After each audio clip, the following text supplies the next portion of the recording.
Mwaramutse. Muri aka kanya rero tuboneho umwanya wo kubashimira kubabashije kwitabira amahugurwa wenda ku gihe.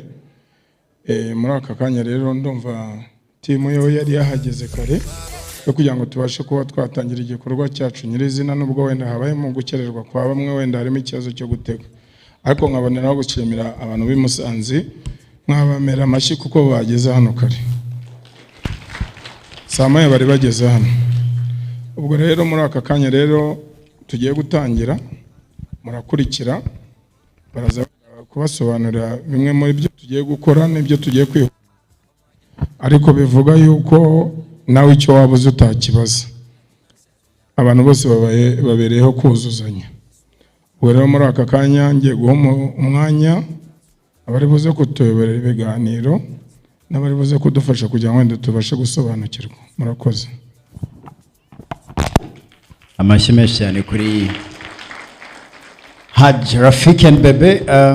Rafiki ni utangiye, ariko reka twakire na Bebe, sibyo kugira ngo ibintu bibe genda. Ndabeshya nkuko yaramaze kubivuga, turaza kugira amasomo turi buze kwiga, turaza gukurikira videos zitandukanye kugira ngo tuze kumenya akazi kacu usanzwe tugakora gutya, ariko tugomba no kugakora gutya kugira ngo gakomeze gatera imbere. Ikiza amasura nabonyemo hano nta numwe mushyashya muri aka kazi, ufitemo imyaka mike, ashobora kuba afitemo nk'itandatu 7 gutyo, usanga harimo experience. Ndabeshya hari umuntu ufitemo umwaka umwe hano? Hari umuntu umaze umwaka umwe yogosha? Wabibonye ibyo navugaga rero, abenshi mumaze mufite experience yako kazi. Ni byiza rero yuko tumenya ngo turaza gukora gutya kugira ngo ibintu byacu bikomeze bigende neza. Niyo mpamvu Rafiki atangiye ashimira abantu bose baje. Uyu munsi dufite abantu benshi kandi bahageje, nayo mpamvu tugomba gutangira. Reka tubanze duhereze Bebe nawe agira icyo atubwira n'icyo wenda yavuga uyu munsi turi buze kwiga. Wundi turaza no kwakira Dan nawe ni umwe mu professional barbers bavuye mu Bwongereza, ariko akaba barizwa Dubai, amaze imyaka turi buze kuvuga mu kanya. Reka tubanze twakire Bebe gatoya. Murakoze cyane, amahoro y'Imana. Ndabashimira mwese nkuko boss yabivuze. Mwebwe muri imbaraga zacu, tutabafite nta kazi twaba dufite. Mwebwe muri aba boss bacu. Icyo nicyo cya mbere nashaka kubabwira, kuko mwebwe mudahari ntago twakora. Icya kabiri, ndabashimira ko mwageze hano nkuko boss yabivuze.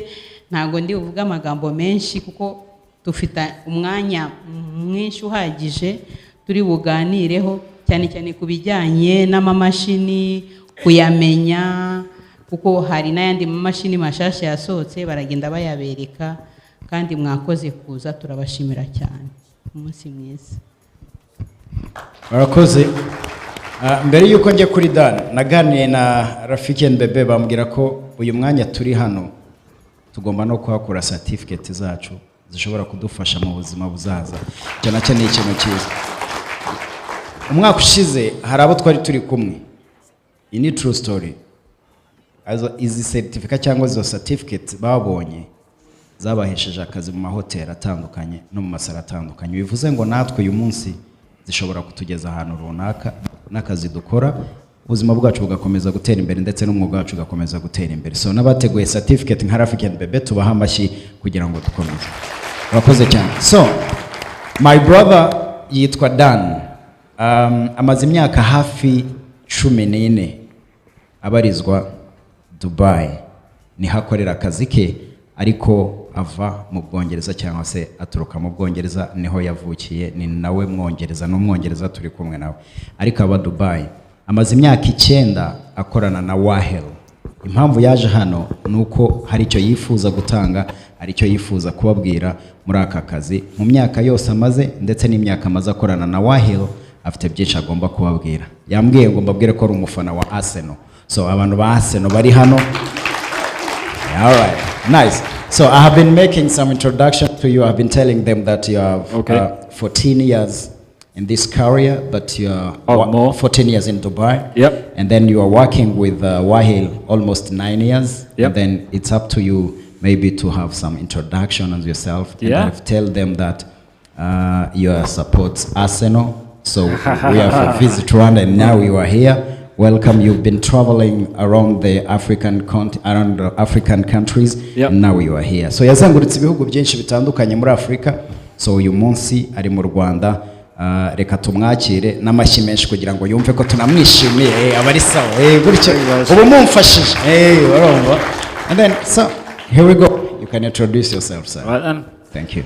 Firstly, it's my first time in Rwanda. Thank you very much, guys. Nibwo bwa mbere aje mu Rwanda, arishimye cyane, mwongera amashyi ubone ko ibintu tubifite neza. All right. It's beautiful. Yesterday when we got here, I couldn't believe how beautiful it actually is. So let's get started. My name's Dan. I'm known as Dan the Barber. I've been a barber for over 15 years. So amaze nk'imyaka 15 irenga muri aka kazi ko kogosha. Like you were saying, I've been with WAHL for 9 years now. I've been lucky enough, we've traveled all over the world. We spent a lot of time in Africa and Europe. So yamaze imyaka 9 akorana na WAHL kugeza n'uyu munsi yazengurutse ibigo bitandukanye muri Afrika ndetse no ku mugabane w'Uburayi. And yeah, I'm based in Dubai. So atuye Dubai. And that's, I think, the first time we met when we was in Dubai together. So niho twahuriye bwa mbere mubona twahuriye Dubai, twari turi muri expo ya WAHL. And I can't wait to get started and show you the products and also the methods that we use at WAHL. Yiteguye kubereka product uyu munsi dufite ndetse n'uburyo mushobora kuzikoresha ubwo ni imashini turi kuvuga za WAHL. That's it. All right. Ready to go? Okay, so nibyo ngibyo rero tumwongera amashyi ubundi niturangiza dutangire. Ndabaza bebe sinzi turatangirira kuri videos. Where are we going to start from? The videos? So we are going to start with the product presentation. Okay, tugiye gutangira tureba product presentation, and then after we will do questions and answers on the products. Nyuma yaho ni ibibazo kuri product. Oh, sorry. So we have Saba, the professional. I forgot about my boss. Hi, good morning, guys. Thank you so much for the welcome, and of course we've met before, so I don't want to waste your time because your time is important. Let the training begin. Just I want to run the agenda that now Dan will begin with the product presentation. So if you have any questions, please note it down. Once we finish the presentation, you guys can ask, okay? And one more thing, we also want to call Lycia and Papa Nechongo, who are the barbers from Rwanda, who will be very much helping Dan, Bebe, and Rafiki brother in today's training. So please also give a round of applause for the two great barbers. Thank you. Thank you. Aratubwiye ati mukanya tugiye gutangira na presentation yacu.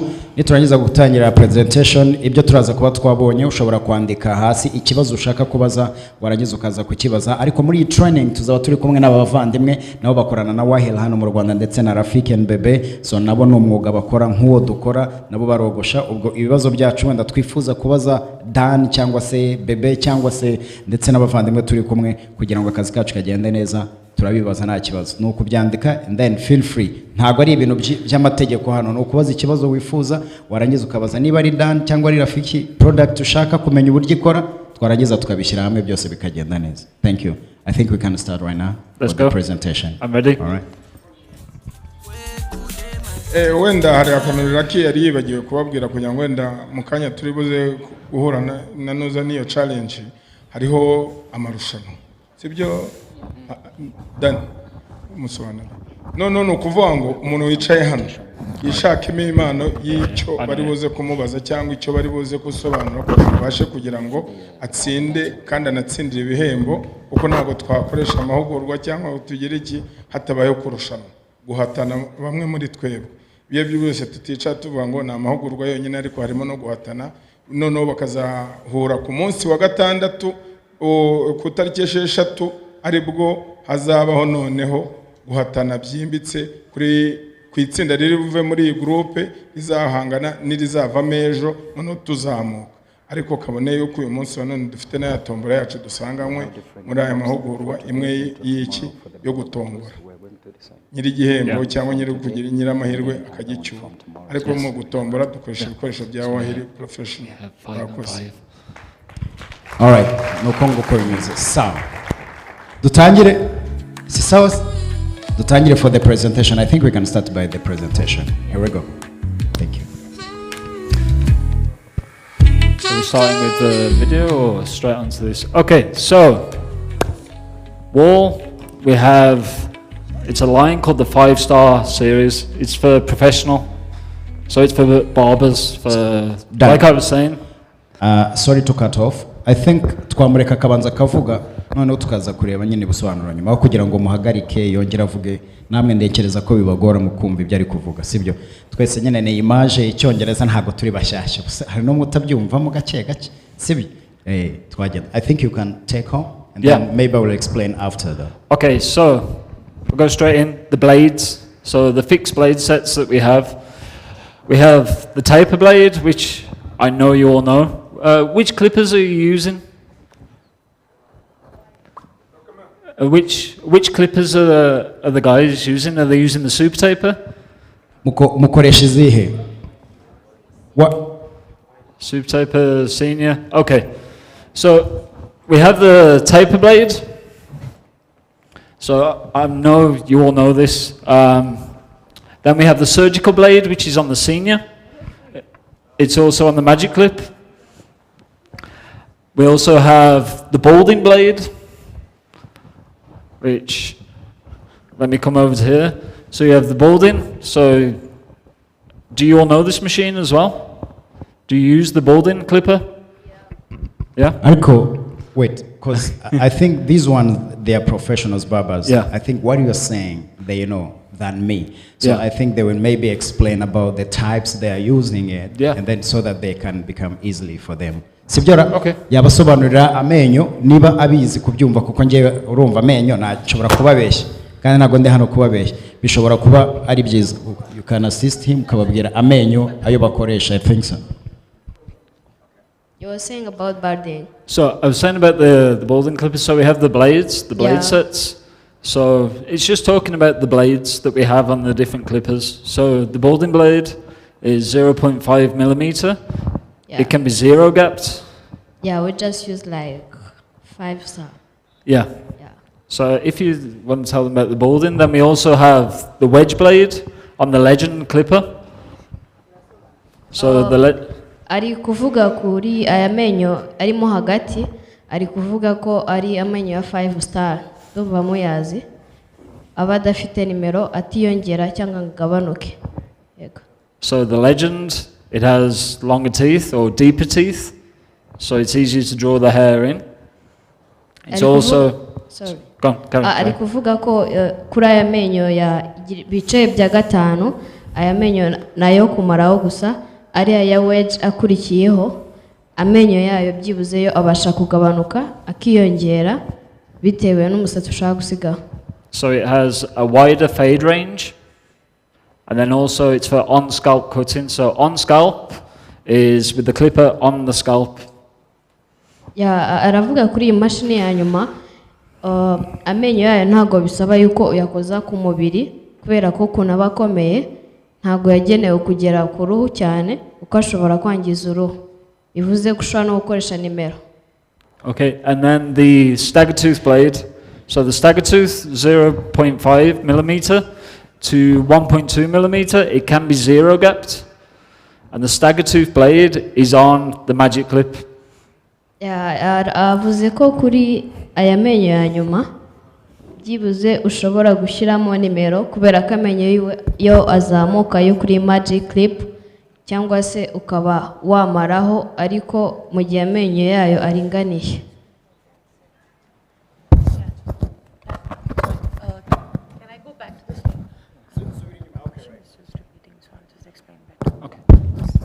Yeah, that's fine. Okay, guys, you understand my English, right? You can understand me clearly, right? So I will quickly recap this slide just to get into details, because if you understand this slide, you will understand all the clippers and the trimmers, okay? So the first one, the taper blade, right? It is only found in super taper. Corded or cordless. This blade will only be there in super taper. and it is ideal for doing tapering in your haircut. Understand?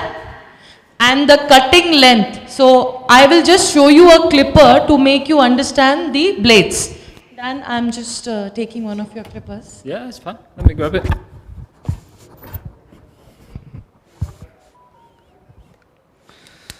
I don't have a super tape.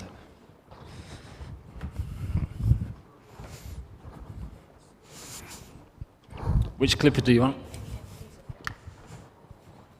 Okay, so guys, when you see the clipper, there are two blades. The front, which is the cutting blade, and the back side, which is the, for example, this is super taper, right? So there are two blades, correct? You guys are the barbers, right? You know, there are cutting blade and the blade which is behind. So here, the taper blade is the behind blade, right, Dan? Yes. Okay, Yeah, it's the so bottom what? blade. Correct. So the blade which is behind is the taper blade, and the front blade is the blade which does the cutting. Correct? So the cutting length of the blade which is behind, which is the backside blade, is 1 to 2 millimeter. Got it? And taper blade is only in which clipper? Super taper. Correct? And this clipper is majorly used, Dan, for tapering. Correct? Yeah, we don't use it for fading. Yes, they don't. You don't use. Nobody uses this for fade, right? No. This is what Dan is trying to say. That as a barber, they don't use this machine for fade. They use this for tapering. So it's ideal for clipper over comb and off scalp. Okay, it's ideal for clipper over comb and off scalp. Okay, and Lucia will explain this in the native language. The front blade is the cutting blade. The back side blade is the taper blade. Not for fade. No, this is the taper. Okay. ari kuvuga ko iyi mashini ko ukuntu amenyo yayo yongerwa cyangwa se akagabanuka, aya menyo ari imbere ntabwo iyi mashini ari iyo gufedinga.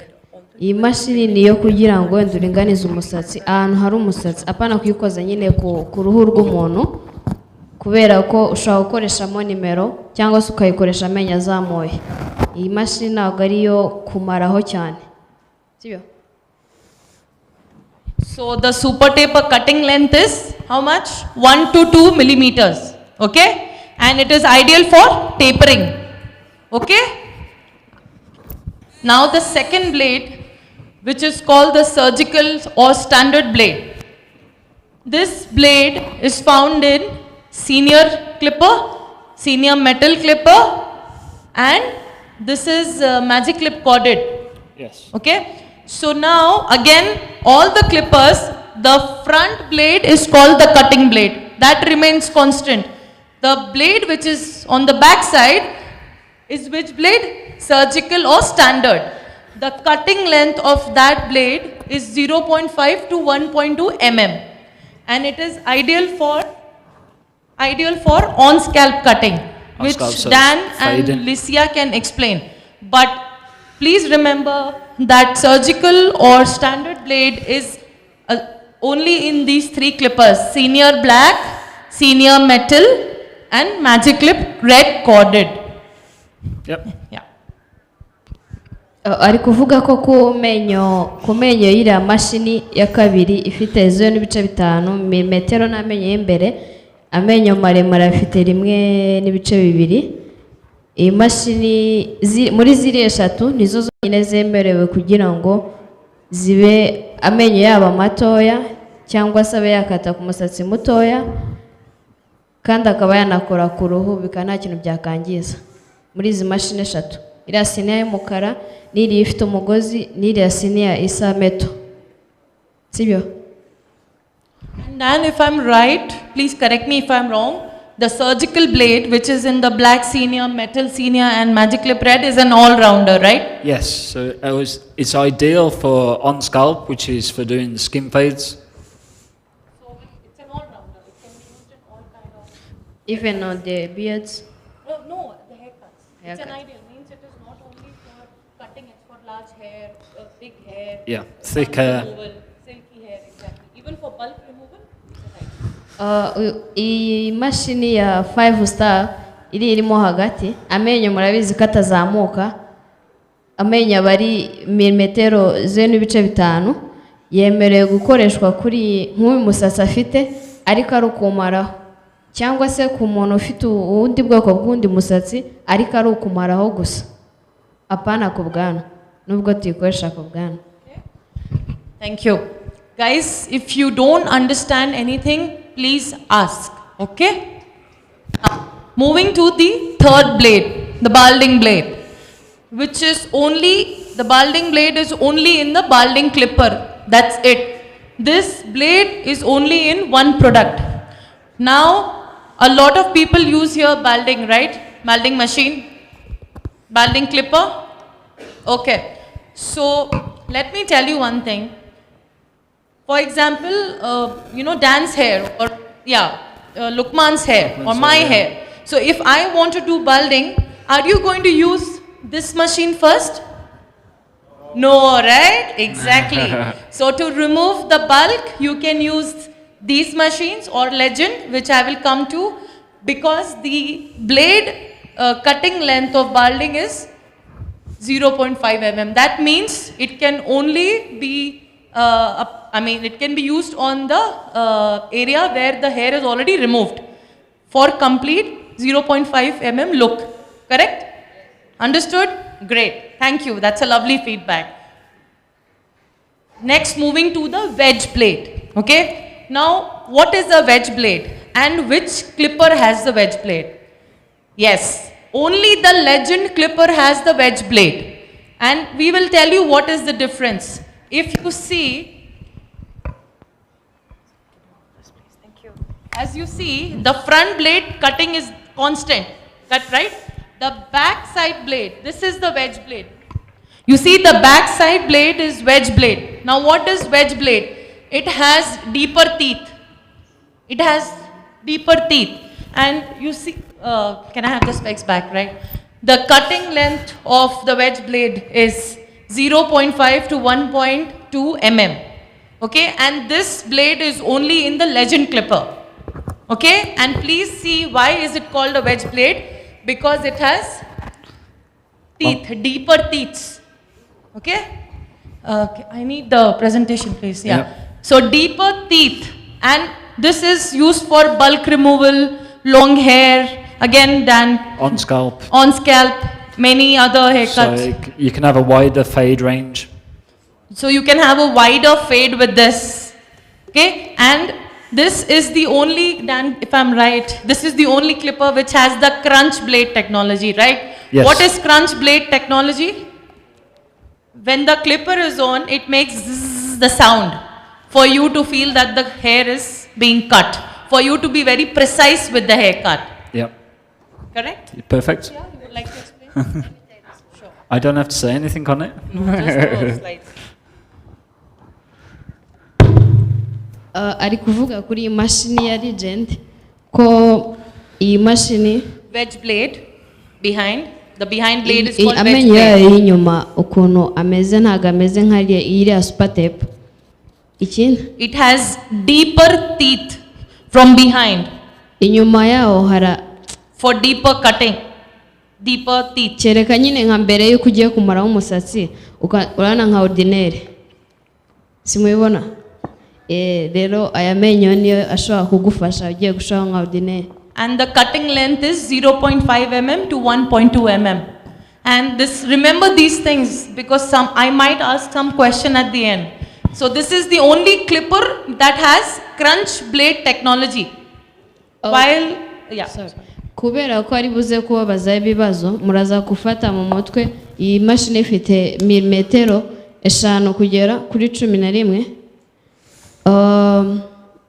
Avuze ko iyi niyo mashini yonyine idashobora gusakuza igihe uri kuyikoresha. It doesn't make sound, right? No, it does make, it makes sound, crunch blade. Like if I'm cutting, it'll make bzzz, like this kind of a sound. Kuyikoresha irasakuza. It makes a crunch sound when you're cutting the hair. Yes, it makes the sound, it will make you hear or your customer hear that the hair is being cut. It does make sound, yes. Iyo uri kuyikoresha urabyumva nyine iyo bari kukogosha cyangwa se uyifata mu ntoki urusaku urarwumva ukuntu ruba rugenda. Correct. Thank you. So moving to the last blade, the stagger tooth blade. Correct. So The stagger tooth blade is only in the magic clip. You all use magic clip, right? Magic clip clipper? ntabwo imashini muyikoresha. Okay. So only magic clip, whether it is red, gold or black, they have the stagger tooth technology. Okay. So what is the stagger tooth technology blade? The backside blade. I actually need the red one also later. So what is the stagger tooth blade? You guys are using magic clip, right? Yeah, we use it. Okay, so why do you use it? For what? What is the specification for it? It doesn't make sound. Huh? It doesn't make. Doesn't make sound, okay. And what is it majorly used for? Like, is it used for lining or, you know? No, or it's just removal? for cutting. It's So- for cutting, okay. Yeah. It's used as a ideal blending machine. With your fades, you can tape out the lines. Yeah, for fading. Yeah. So generally ari for fading, kubaza imashini ya gold ntago muyikoresha. Ese iyo muyikoresha iki? Niyo kumaraho cyangwa se ni? so because of the technology in the blade that we have, the stagger tooth blade, so on top, It's perfect for blending. it's perfect for blending. So it will help you take out the lines. Yeah. Okay. Correct. And what is the, yes. I'm sorry? Yeah. Yes, for Yeah, cutting. for And cutting. I'm saying this is the perfect clipper for blending. And this is the only clipper which has staggered tooth blade. If you see the blade from behind, can I have the presentation slides please on the TV? I'll explain. We can show them more in. You see this, the blade which is behind, the front is a cutting blade, but the blade which is behind is called staggered tooth. You see, it is like a teeth, you know here, staggered teeth. Ari kuvuga ko kuri ariya menyo y'inyuma ya gold ni maremare kurusha y'indi mashini arasongoye. Let it be here.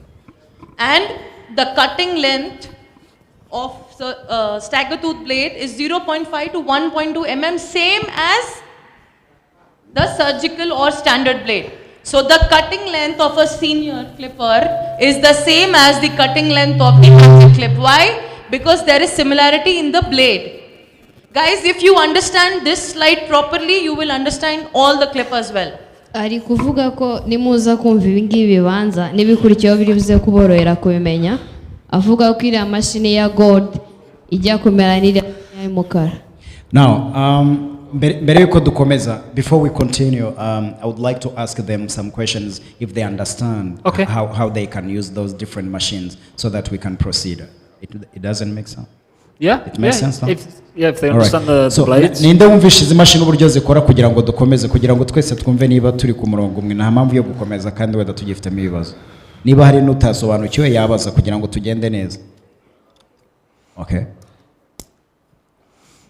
Nyereka ya presentation hano. Thank you. Nitwa Nkurunziza Meme. Ikibazo cyanjye ni kuri ya mashini itukura. This one? Yes. Okay. Bavuze yuko ari ukuyikoresha ku mutwe gusa, ari ukumaraho. Kandi abenshi ndibaza bayikoresha ku bwanwa. Okay. Nkabaza nti hari abo ushobora kuyikoresha iyo mashini ikaba yamutera uduheri cyangwa imiburu. Hakaba n'abitayitera. Nkibaza se ni iyihe mashini yagenewe gukora ku bwanwa? Okay. Ni ihita iyo ngiyo numvisha ariyo ku mutwe gusa. Murakoze. All right. So Dan? Dan? Here is your question.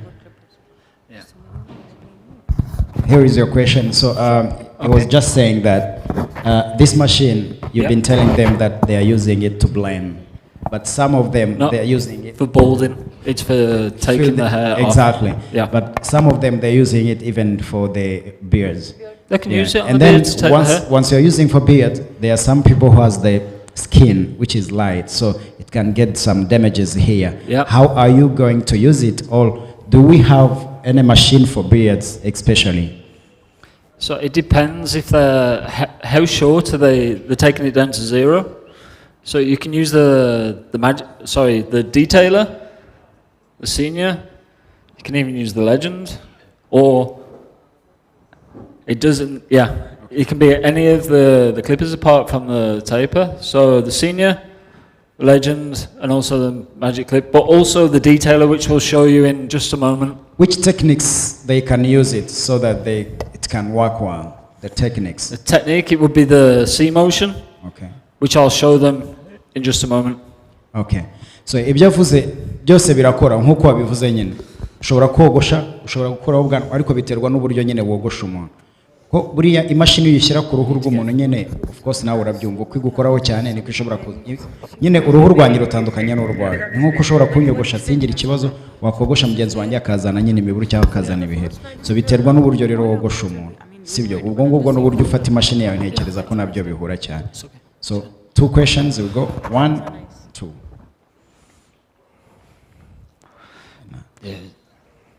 Turafata uyu wambaye ingofero dufate n'uriya wa dread nawe turakuzaho nyuma sibyo byiza. Alright. Murakoze ukuvuga ngo ngiye ndagira ngo ngera akantu nongeraho kuri iyo mashini ya golden. Ukuvuga ngo izo mashini hafi ya zose ndazikoresha ariko nk'iyo ya golden ifite akarusho kayo n'ukuvuga ngo batabashe kumva iyo ifite amenyo agenda mu buryo bwihuse irihuta cyane kurenza izindi. Ikindi wabasha kuyogoshesha ordinary kugabanya usigaho umusatsi muke cyangwa mwinshi noneho ikabasha no kumaraho ku bantu bamaraho imaraho neza cyane kurenza izindi. Ikindi ntago iryana ni imashini nziza cyane ikora mu buryo bwiza kandi nziza ku buryo bugaragara. Ikindi igira umuriro uhagije, umuriro wayo buhagije. Izindi mashini nyinshi za sanfire ubusanga umuriro wazo udahagije ariko iyo ngiyo igira umuriro uhagije wogosha ahantu hose nta kibazo ushobora guhura nacyo. Nubwo busobanuro cyane nongera. The next it was not a question, it was some appreciation. I think what we should do is get into the presentation because we will go through the machines. And then we can come back to the questions after the machines, so we can show you everything first, and then we can do the questions and answers. Reka turebe presentation, and then nyuma yaho wenda muraza kubaza ibibazo bitewe n'uburyo presentation wayibonye cyangwa uburyo imashini ikora. Ibibazo bize nyuma, sibyo? Okay, so the surgical blade and the wedge blade. So the surgical blade, 0.5 to 1.2 millimeters. The wedge blade, 0.7 to 1.7, so it has a longer range. Do you want to just... So I think for my presentation, I'm not good in it. I think the barber can come here and then explain to them because they understand each other. Exactly what I've just said. So we've just explained about the blades on the clippers on the previous slide. Right. So the surgical blade is from 0.5 to 1.2 millimeter. And then the wedge blade is 0.7 to 1.7. So the wedge blade has a wider range. A wider range means it opens up more for blending and for fading. Okay, aravuga ko aya menyo abanza hano ni 0.5 kugera kuri milimetero 1.2. Aya menyo yandi akurikiye ari kuvuga ko arazamuka cyane ni manini ni 0.7 kugera kuri 1.7 milimetero. Okay, if we go to the next. Okay, the stagger tooth blade. So the stagger tooth is on, we have just gone through it. Stagger tooth is on the magic clip. So the stagger tooth is the top blade, and the teeth are longer, shorter, longer, shorter, longer, shorter. Ari kuvuga ko kuri izi mashini agiye kutwereka hari amenyo y'imbere hakaba n'amenyo y'inyuma kuri ingi ibanza hano. Okay, if we go next.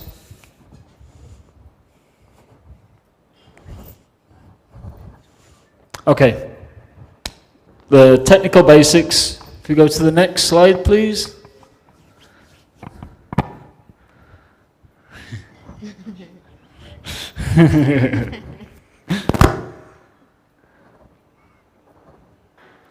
Okay, so electromagnetic motor, corded clipper.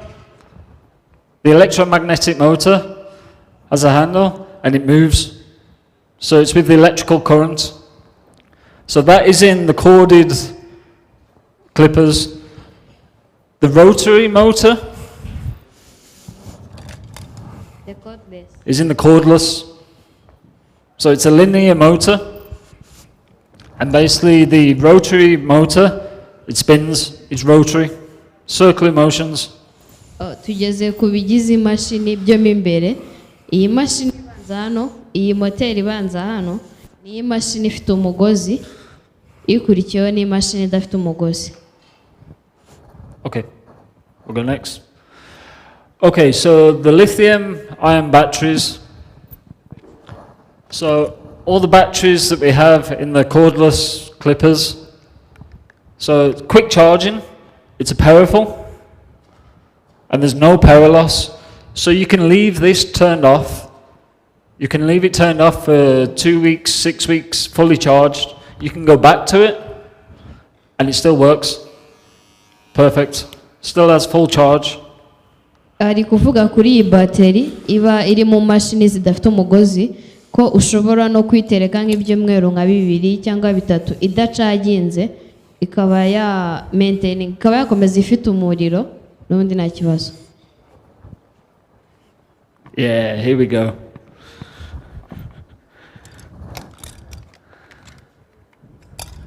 Okay, so. Sorry, I think you have to explain it well because I think this is a new machine we have on the market. Yeah, I'm just show them. Just about to go. So. Iyi ni mashini nshyashya katurebe uburyo ikora Dana tubwire umuvandimwe wanjye sister wanjye araza kumfasha hano, right? Thank you. So the vapor. Who of you have seen the vapor before? Arantu mwizemo izi mashini na mbere. Let me give you these. I'll let you show them and talk to them.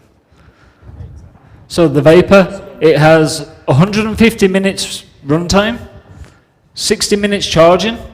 Icharging iminota 60. The battery is lithium ion. It has a brushless motor. Do you want to just catch up? Yeah, sure. Ari kuvuga ko ishobora gukomeza yogosha umuntu mu gihe kingana iminota 150. Ishobora gucagingwa iminota 60. Batiri yayo ni lithium. Amenyo yayo ni 0.5 kugera kuri milimetero 1.2. Brushless motor. Okay. On the So the RPM of the clipper, the vapor, is 8,000 RPM. It's the strongest motor that we have in a clipper. Iyo uri kuyikoresha wogosha irihuta cyane no kuyifata kandi iroroshye. Good. And it also has the F32 fade-out blade. So the blade has 32 teeth, and the teeth are not pointed, they're oval, like a ballpoint pen. Ari kuvuga ko amenyo yayo yo aratandukanye, ishobora gukora ibintu byose, ishobora gufadinga, ishobora kugabanya umusatsi, ishobora gukora afro. Amenyo yayo ushobora no kuyakoresha nko gukoresha congasio, bariko mbivuga. Amenyo yayo nayo ni manini. So with the teeth being oval, when you're using it to cut hair, it doesn't stick in. So like, when you're using it, sometimes it can stick. It sticks in the side of the head. With the vapor, does vapor stick? It doesn't stick. No, it glides across the skin. Uburi kogosha wenda ukumva nk'amenyo afashe mu musatsi, iriya vapor yo ntago bijya bibaho.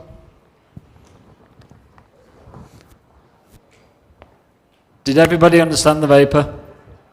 What? Did everybody understand? Muri kubyumva? Nta kibazo mufiteho? Are you sure there may be some questions? Hari ikibazo mushaka kubazaho? Iriya ni mashini nshyashya itari isanzwe ihari. Iyi mashini bambwiye ko ifite amenyo 32. Ifite amenyo 32. Mu kuyikoresha nk'uko yabisobanuye irihuta kandi ni imashini ushobora gucomeka. We can ask questions kamara igihe kinini. At the end. Niba ari ufite ikibazo yabaza. I think we have one question and two questions. Okay. Murakoze. Nitwa Baba J. Hari ikibazo nibaza kuri ziriya mashini mwatubwiye zo mugozi. Mwavuze ngo irambika ngo ibyumweru niba ari 2, niba ari 1 ngo umuriro udashiramo. Ahubwo se nabazaga wayikoresha ibyumweru 2 umuriro utarashiramo? how long you can leave it off for. Sorry, reka ngusubize wumvise nabi yavuze imashini ushobora kuyicaginga ukaba wayitereka ku ruhande itari gukora ikabika umuriro mu byumweru 3 cyangwa 2 ntabwo ari ukuvuga ngo wayikoresha oya urabona hari ukuntu imashini uyicaginga ikakomeza iri mu ishyiga akamba ariko mbivuga iyo uyikuyeho ukayitereka ku ruhande ntabwo umuriro uba urimo uhita ushiramo ushobora kumara ibyumweru 2 utarongera kuyicaginga. ntabwo ari ukuvuga ngo imashini urayicaginze wogosha abantu 80 iracyafite wa muriro nawe urabyumva byashoboka ntabwo bishoboka. Ikindi kibazo reka mfate hano nawe ufate hariya kimwe ibindi bibiri hariya. Murakoze reka tuyizere. Nibazaga iyo mashini mutweretse nshyashya bishoboka ko uramutse igize ikibazo ibikoresho byayo byaboneka byihuse utarinze kuvuga ngo uzatumiza hanze. All right, so Dan, you've been asking the questions. I think the question goes to Bebe because he is asking if it's easy to get the machine without commanding, maybe to asking some people from outside the country. Yeah. Where they can get the machine so that they can use it. Okay. Murakoze, imashini zirahari. Izi ngizi twarazipakiye ziri muri container iri kuza. Mu kwezi gutaha zizaba ziri hano. Muri uku kwezi kurangira tuzaba tuzifite za vapor. Ibiciro muzabimenya tumaze kuzisorera kuko ntago twabimenye ubu ngubu zitari zasorerwa ko. Yes. Murakoze. 2 more questions and we proceed. Murakoze. Ikibazo mfite kuri iyi mashini nshyashya ifite amenyo menshi cyane hari amenyo umuntu ashobora kogoshesha agakoza ku ruhu nagira ikibazo. So the problem with this machine, it has like 32 teeth. So is there any problem if you can cut in someone and then it hurts him? Or? No. So there is with this, with the blade. So it's a DLC blade. So it's diamond-like coating. That's why you can see it has the black blade. So it's stronger, cooler, and it also lasts longer. But also at the same time, it does not dig into the skin. It glides over the skin. So inugire ikibazo kuko amenyo ifite n'amenyo akoranye ubuhanga kandi ntago ari amenyo ashobora gukora ku mubiri. Iyo uri kogosha ntago ashobora kugera ku mubiri ahubwo yogosha hahandi wayishyize kugira ngo yogoshe nta kibazo yatera umuntu. All right. One question. Okay. Yeah, last one and then we'll go to the next. Yeah, murakoze nitwa Art of Barbering. Ikibazo nafite kuri zino mashini ona ifite amenyo imeze nka chongasi. Just umuntu yayikoresha amaraho ku musatsi cyangwa ni yanachonga bisanzwe. So you can use it when cutting hair or lining? Not for lining. For lining? No, not for lining. Not for lining. So it's an all-round clipper. You can use it for everything, apart from not for lining. Bro, uzayikoresha ku bindi byose ariko guconga have utazica umuntu. We have specific clippers that we use for lining, for detailing. Bafite imashini nyine zihariye mu guconga cyangwa mu gushyira imirongo nyine tu. Let's go to the next. Okay, one more, then we go to the next slide. Murakoze anyita Omari nashaka kubaza iriya mashini yakogosha abantu bangahe ifite umuriro wuzuye utongeye gucaginga. How many people can you cut off when the battery is full charged? It depends how fast you are. Biterwa n'uburyo wagogosha cyangwa n'uburyo ukoresha mu kogosha kuko niba ukoresha umwanya munini wogosha umuntu ni battery of course na ubuse telefone niba tubwira ngo zimara ngo gishobora kumaramo ibyumweru 2. So it has 120 minutes run time. So 120 minutes iminota 120 ni iminota myinshi biterwa n'uburyo nyine wakogosha umuntu. Reka dukomeze nituza kugaruka turafate uyu nguyu ikibazo cyawe n'uriya muvandimwe uri hariya ubwo nibo turi buze kugarukaho dufata ibibazo. So you can proceed, sir. Yeah. Okay, so the cordless senior. So as we were saying, it has the surgical blade. You remember when we went back about the blade before? So it has 7,000 RPM. Now we have the senior and it comes in, you have the black senior and we also have the metal senior. So I know we've talked about the blades. So it's 0.5 to 1.2 millimeter. It can be zero gapped. So zero gap means when you're the top blade, you adjust it to the bottom blade. ari kuvuga ko amenyo ya siniya ubundi ntabwo ajya aringanira yose. Abantu mujya kuzityaza ngo mushaka ko amenyo aringanira, ntabwo amenyo y'isiniya ntabwo ajya aringanira yose. So it has 80 minutes run time and 120 minutes charge time. It's ideal, it says here, for skin type fading and precise fades and bulk cutting. Ari kuvuga ko ishobora kogosha umuntu uri kwikoresha ni minota 80, kuyicaginga ni minota 120, nta kibazo uramutse uyikoresheje umaraho hasi. Perfect. Can we go to the next slide? So the cordless senior. So this was the limited edition, it was released in 2019. It was a 100-year anniversary edition. So WAHL at that point was 100 years old. So this, exactly the same as the black senior that we just showed you, but it has the full metal case. You said the year was 2000? Okay, so this was released in 2019. It was a limited edition. Iyi ngiyi yakozwe mu 2019 for the 100-year anniversary of WAHL. Yari yo kujya bizize imyaka 100 bamaze uru ruganda rumaze. Avuze ko ukuntu imeze nk'iriya sina y'umukara, nuko iyi ngiyi akarusho kayo ari ukugira ngo ibara nyine kuba bararihinduye yari kujya bizize imyaka 100 bari bamaze. So it's the same as the black senior, it just has a full metal case. No kuba barashizeho iriya kava itari y'umukara. So the legend, as my colleague Saba was saying, it has the crunch blade technology. So by crunch blade, the hair comes into the clipper and it makes a crunch sound. Nk'uko twabivuze mbere twitangiriraho, iyo uri kuyikoresha urabyumva nyine ukuntu iri kugenda, ushizemo nimero ukongera amenyo ukuntu moteri yayo ibikora ubyumva. So it's 0.7 to 1.7 millimeter cutting length. It also has 6,500 RPM, so it's a powerful motor. It also has the taper lever, extends even longer. Iyi ngiyi yo ifite milimetero guhera kuri 0.7 kugera kuri 1.7, ishobora kongerwa amenyo cyangwa se ukayagabanya. It also has a run time of 100 minutes and a charge time of 60 minutes. Nk'iyo tuvuyeho yari ifite ushobora kogoshesha umuntu iminota 80, ariko iyi ngiyi ushobora kogoshesha umuntu iminota 100, kuyicaginga ni iminota 60.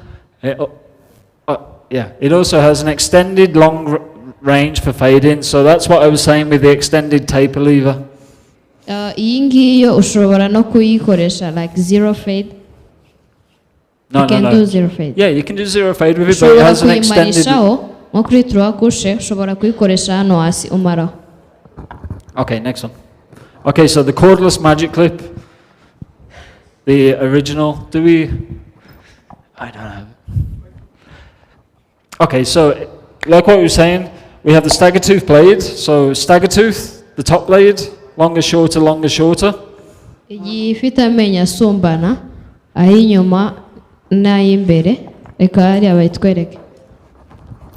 Thank you. Yeah, so I can show you guys here. So the stagger tooth blade, you can see the top blade. I know that you all are using this clipper as well. So with the stagger tooth blade, it has 5,500 RPM. It's 0.5 to 1.2 millimeter. And also at the same time, it can be zero overlapped. So again, zero, the top blade is the same as the bottom blade. You can move it forward. Ifite milimetero 0.5 kugera kuri 1.5. Amenyo yayo ashobora kuringanira ukaba wayamarishaho. So the run time, 100 minutes. The charge time, 120 minutes. Also with this blade, what it's ideal for is fading, for creating a smooth transition and taking out all the lines. ishobora gusibura umurongo byihuse mu gihe uri gufadinga. Igihe cyo kuyikoresha ni iminota 100, igihe cyo kwicaginga icaginga iminota 120. Okay, can we go to the next? The gold magic clip. Now we've just gone through the original magic clip. The difference with this one, we have 6,500 RPM, so the motor spins. The top blade is the difference. You can see that it's black. So with it being black, it's the DLC blade, diamond-like coating, so it's stronger, it lasts longer, and stays cooler. Iyi magic clip ifite amenyo magufi n'ay'umukara.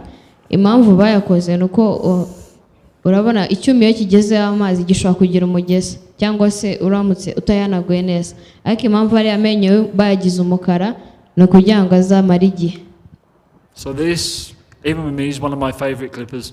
Ni imwe mu mashini akunda. We can go to mwamuha amashyi mani.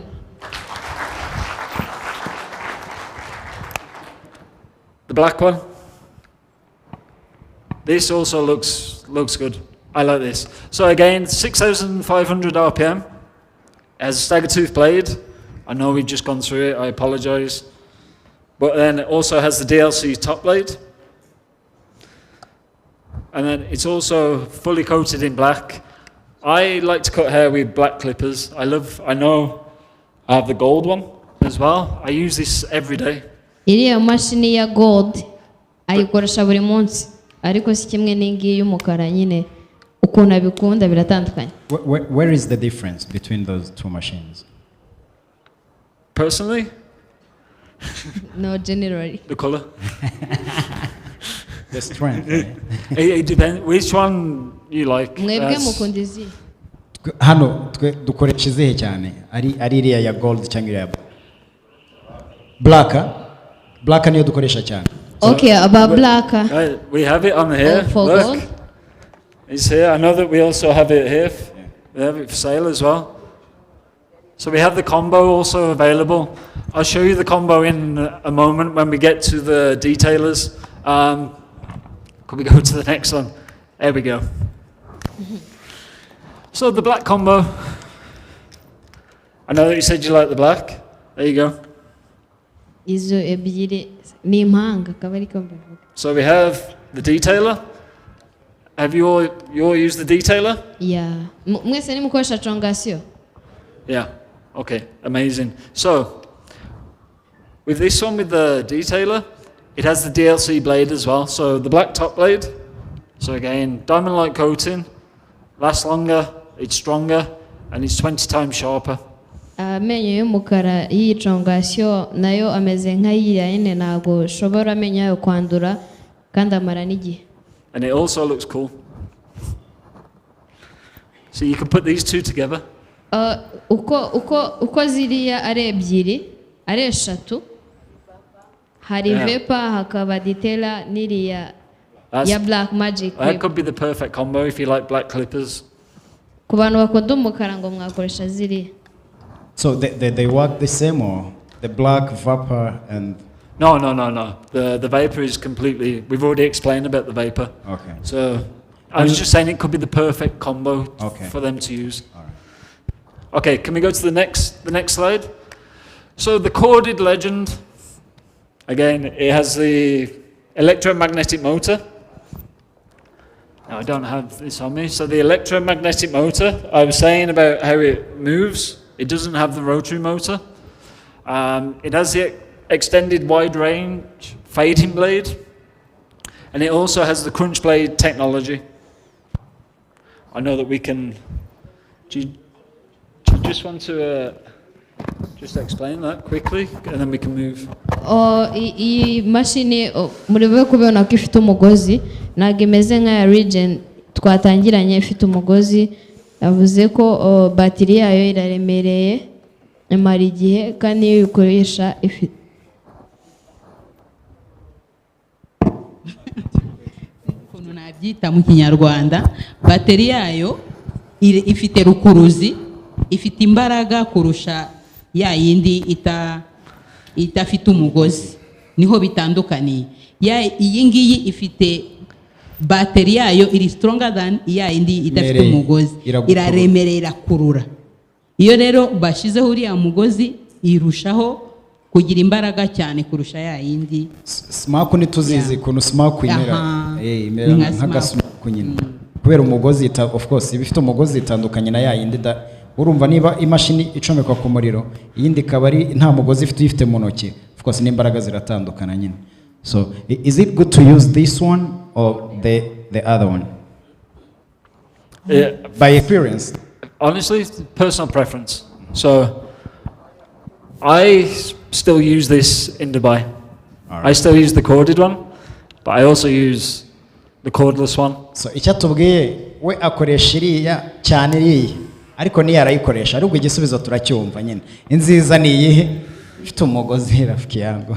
Yeah. So it's up to you. Mwe mugomba guhitamo nyine yo mukoresha nyine. Can we go to the next? Thank you, bro. The balding clipper. Okay. So it has a robust V500 electromagnetic motor. So electromagnetic, I know we've been through it a few times. It's corded, it's connected to the electrical supply. It has the balding blade, finer teeth, so it can be zero overlapped, which I know it says here. Can be adjusted to zero overlap. The cutting length out of the box is 0.5 millimeter, and it's ideal for balding. Yeah. Iyi mashini ari kuvuga ko nayo imeze nk'iriya isanzwe kwa kucomekwa ku mashanyarazi. Ikindi yagenewe kumara murabizi ko imashini na reglage igira milimetero n'ibice 5. So going back to what the gentleman was saying there before, it's ideal for bald skin and also for bald fades. I wouldn't use it on somebody's face.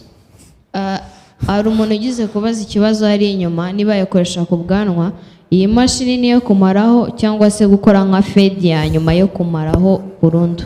It's also, we don't use it for lining the hair. Nta nubwo bayikoresha baconga aho twe turayikoresha. Yeah, they hear. So ntabwo bayikoresha baconga. Oh yeah. We don't use it for the line though. No. So twe turayikoresha ariko.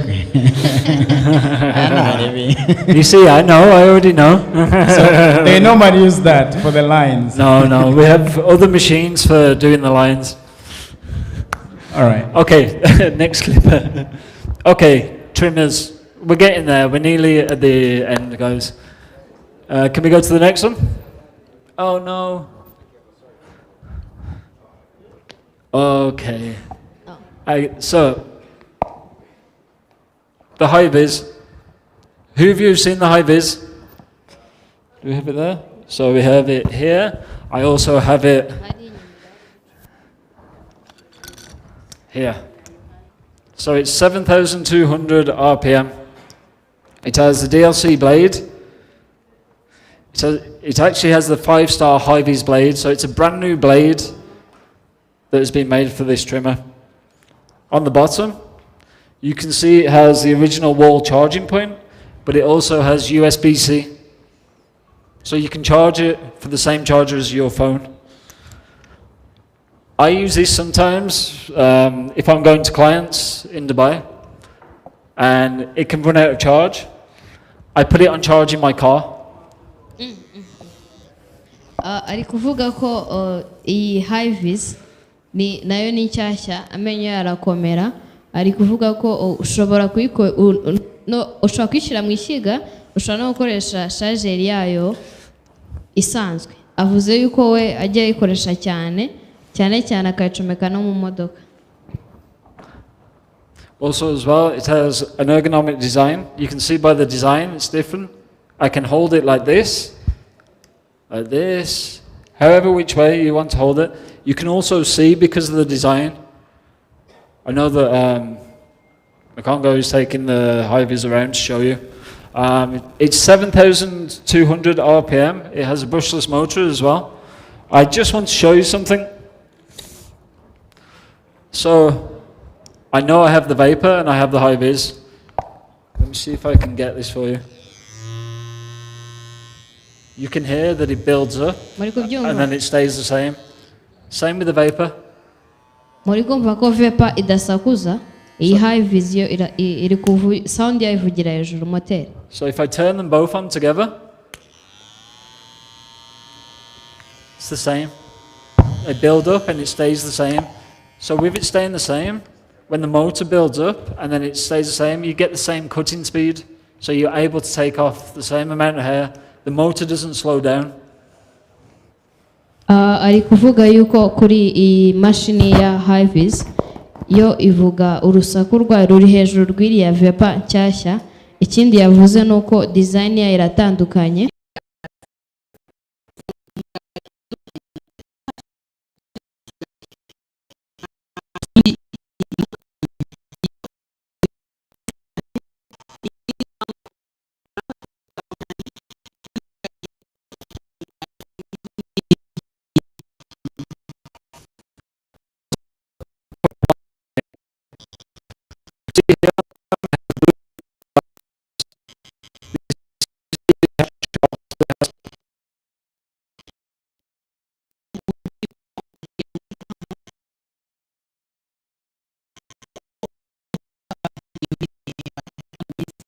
Haza muri tekinike z'imashini zanyu ni byiza kariya kamashini kugakoresha ku bana no ku bantu bakora basaza kubera ko umubiri wabo uba utangiye kuba soft uba woroshye cyane, so ni byiza kugakoresha, ariko nanone ku bwanwa hano ushobora kugakoresha cyangwa kuri design zanyu mushyira mu mutwe w'umuntu mu misatsi kwa kundi nyine tuntu dutuma abantu bagaruka.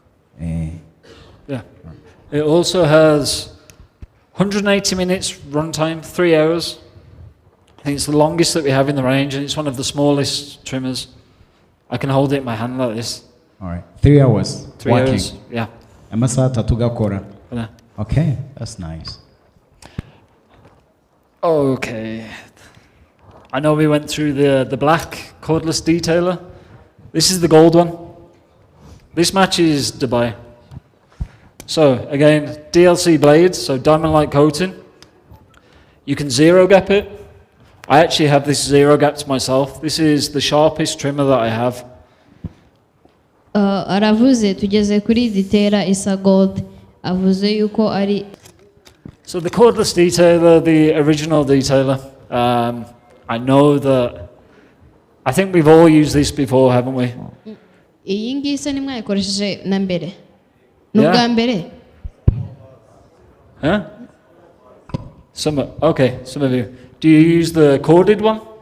No, the cordless detailer. No. I'm asking, do they use the corded one? The cord?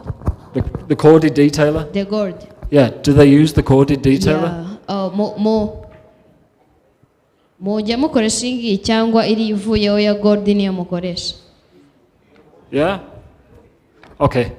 Okay, so again, 6,800 RPM.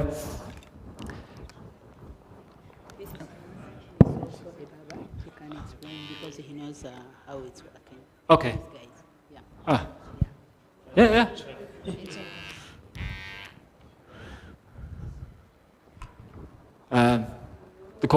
We'll go cordless detailer, LA, the original one. So TY blade, it can be zero gapped. So the original cutting length that comes out of the box is 0.4 millimeters. Also, it has 100 minutes runtime. It's lithium ion, and it's ideal for, you can use it for taking the bulk off. You can use it for lining and details, so you can use it for beards underneath, and also for lineups, and also for lining the hair. Yari arimo arasobanura avuga ngo iyi detailer ifite zero gap, no kuvuga ngo amenyo yayo yararinganiye, ushobora kuyikoresha urimo uraconga cyangwa se kwa kundi umaze gukora taper fade, kwa kundi ushobora guconga ya hano ku ruhande, ushobora kuyikoresha kugira ngo twese turayizi ikikora no guconga cyangwa se ukaba wayogoshesha umaraho umusatsi. Yeah, nibyo. Okay, and then the original detailer. I first started cutting hair with this. So this is connected to the wall, so it cuts hair faster. It is the same as the original detailer, but it's just corded. That's the easiest way to explain.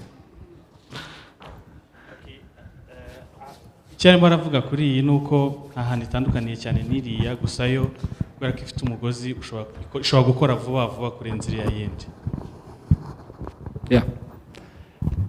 Could we go to the next? The vanish. 1 second, sorry guys.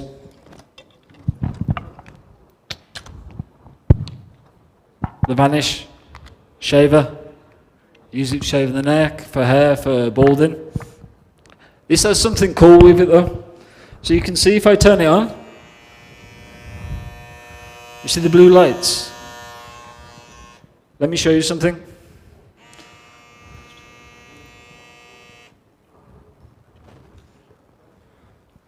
Try to turn it on. It won't work. So, what this has, can I just take it back?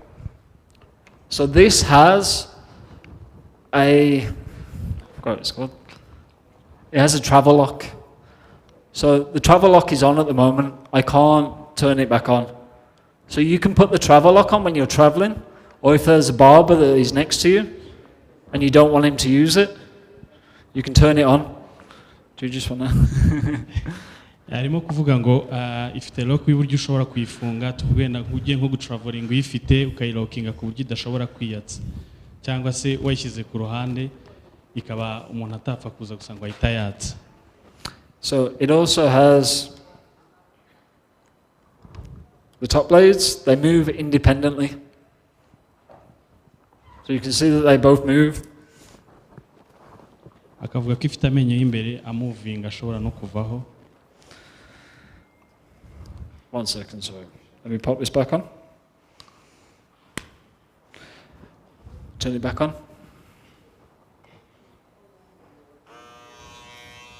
So with that, when you're using the shaver, it can move around the skin easier, giving you a closer shave, also with the head as well. It has 100 minutes runtime, 50 minutes charge time. You also have the finger grips on the back, where it's easier to hold. And then you also have the blue light indicator for the battery. Iyo yakije ifite ibara ry'ubururu rikwereka ahantu umuriro ugiye ugeze, ushobora kuyikoresha iminota 100, kuyicaginga birihuta cyane iminota 50 iba yamaze kuzura. Could we go to the next? Ikiza iriya ntuza iriya vanish, ikiza cyayo ushobora kuyitorna, urareba kwa kundi ugenda uzamura kubera amenyo yayo ari movable, ushobora kuyizamura ukayimanura hose iragenda. Ushobora kuyicongesha gukora finishing y'ubwanwa, kwa kundi uba warangije gukuraho ubwanwa ushaka kubuconga ibintu nk'ibyo, yo irabikora byose.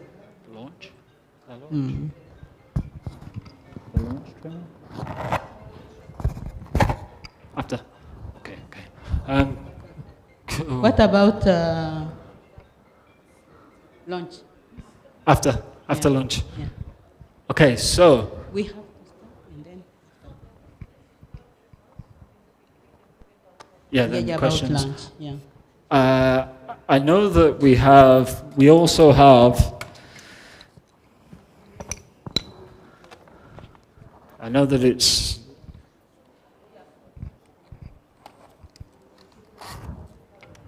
And also the hairdryer. So we also have. Could we go to the next slide? The next one? Next one? Okay. So we went through the super taper before. If you go back to the super taper. Okay. I know that you guys know this. I grew up cutting hair with this. So 5,500 RPM, has a super taper blade. It's ideal for off scalp. So it's ideal for clipper over comb. It's also ideal for tapering. We don't generally use this for fading. It also has 100 minutes operating time, and it's 120 minutes charge time. I don't need to go into this so much because I know that you already know it. yari arimo kuvuga ngo iyi ni imashini mwese mumenyereye nk'uko yarabiberetse ushobora kuyogoshesha ukoresheje n'igisokozo utiriwe ushyiraho za nimero tugenda dushyiraho, hanyuma akavuga ko ni imashini nziza yihuta, ushobora kuyikoresha iminota 100, hanyuma kuyicaginga kugira ngo ibe yuzuye bifata nibura iminota 120. Okay, next one. The corded super taper. We also have in this range, we have the Super Taper 2000. And I'll be honest with you, I forgot this one. The metal one, I forgot the name, but it's the same clipper. So all it is the corded version. So it has the electromagnetic motor, the robust V500 motor, and it's the same cutting length. Guys, I grew up cutting hair with this. You can.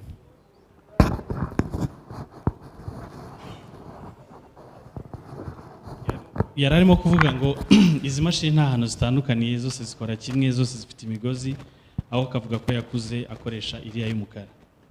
Yeah, so I learned to cut hair with this clipper, the same. Yeah, yiga gukora nyine atangira kogosha yahereye kuri iriya, ariko nta tandukaniro rinini hari kuri ziriya mashini ebyiri ko zitandukanye. Okay, just go one more. The super close. So it's ultra close foil, 7,500 RPM. It has a single blade. So this is ideal for the lines, for lining. Underneath, if you're lining up to the line here on the taper, and also into the back of the neck. I wouldn't generally use this for full balding. Also, it's 150 minutes runtime, 90 minutes charging.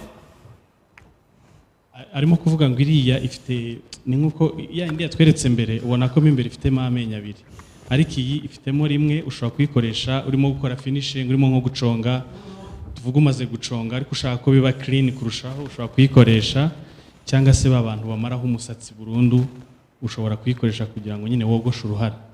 So it's also very quiet. Kandi nta gisakuza cyane. The mobile shaver. I don't have this on me, but so the mobile shaver, ultra close.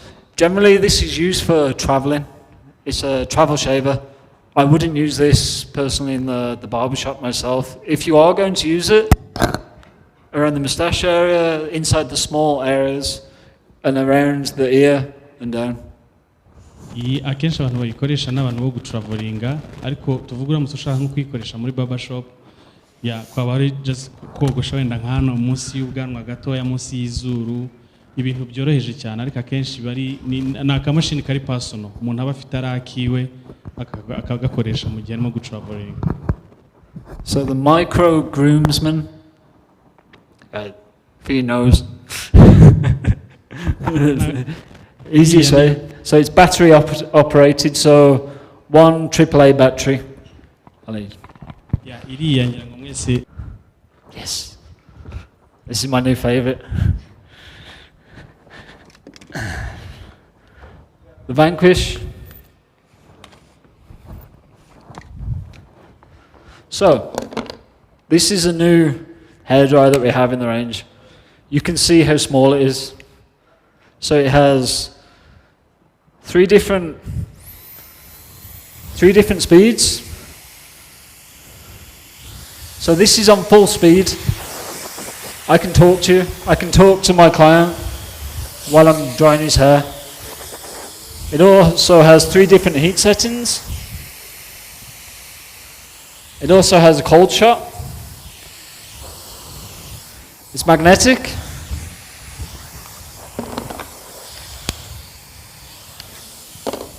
But also as well, you can see on the back, you can see that it, normally with the other hairdryers, you have to clean it. This one you don't. Let me show you. If you hold the cold shot,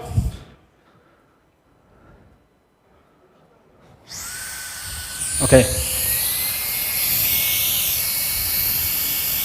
The air is coming back out. It's not going this way. What? So what it's doing, the hairdryer is cleaning itself. So it's self-cleaning. You hold the cold shot down, and it will clean itself. Sorry, bro. uko yari arimo kubisobanura arimo kuvuga iriya niyo twese dukunze kwita seje ni ukuvuga ngo iroroshye ntabwo iremereye ifite ibipimo bitatu by'uburyo ushobora kuyikoresha bitewe na comfort y'umukiriya ushobora kumubaza niba ishyushye cyangwa se donc urayiregera bitewe n'umukiriya ikindi cyiza cyayo ni uko habaho izo bisaba guhanagura ariko iri ifite tekinike yo ubwayo cleaninga yo kwiyoza ku buryo uba udakeneye kuvuga ngo ugiye kwihanagura cyangwa kwitunganyamo imbere ubwayo hari uburyo uyikoresha ikabasha gucleaninga ubwayo. Is that all okay with everyone? I don't need to go back into anything on the Vanquish. If you just ask me if that's okay, if they understand. Barabaza niba hari umuntu ufite ikibazo kuri iriya amaze kutwereka. Good? Yeah. Okay, next, the barber dryer.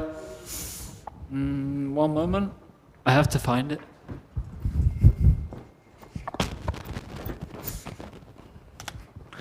Oh, God. Okay, the barber dryer.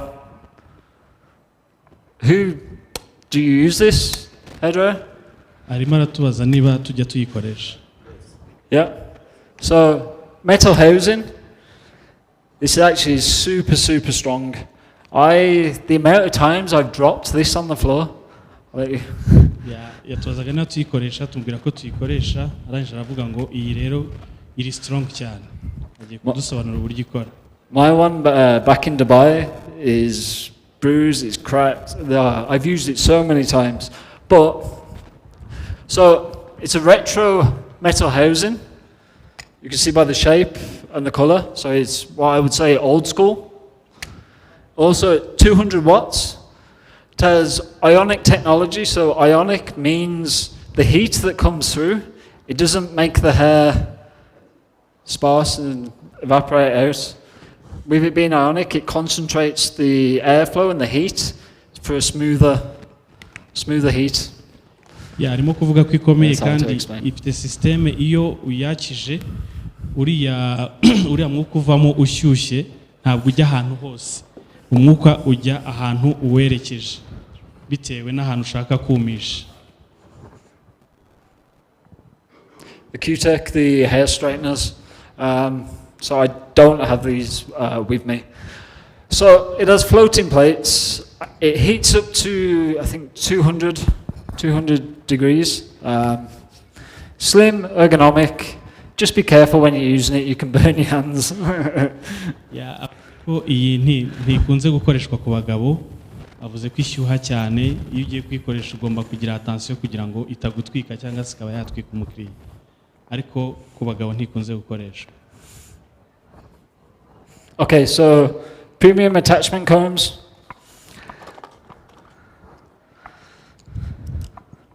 So the premium attachment, it has the metal on the back. So what it's designed for,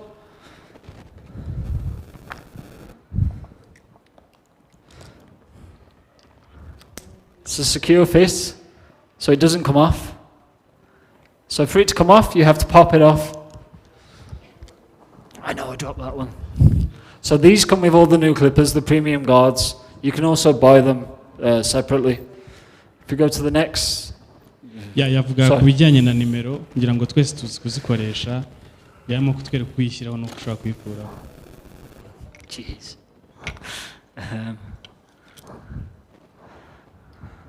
Okay, so accessories. We have the knuckle brush. I'll talk about this a little bit more when we start cutting hair. So I use this for fading, for cleaning, brushing. Also, I can fit it in my hand. You can hold it in many different ways. It just depends on you. You have the fade brush. I use this for brushing the hair down. We also have the tool mat. We have the capes, towel. Where else we at? We have the travel. yatwerekaga buriya buroso umuntu akoresha ubwo gusokoza no gushobora gukoresha nyine urimo gufedinga kugira ngo bikorohere. And then we also have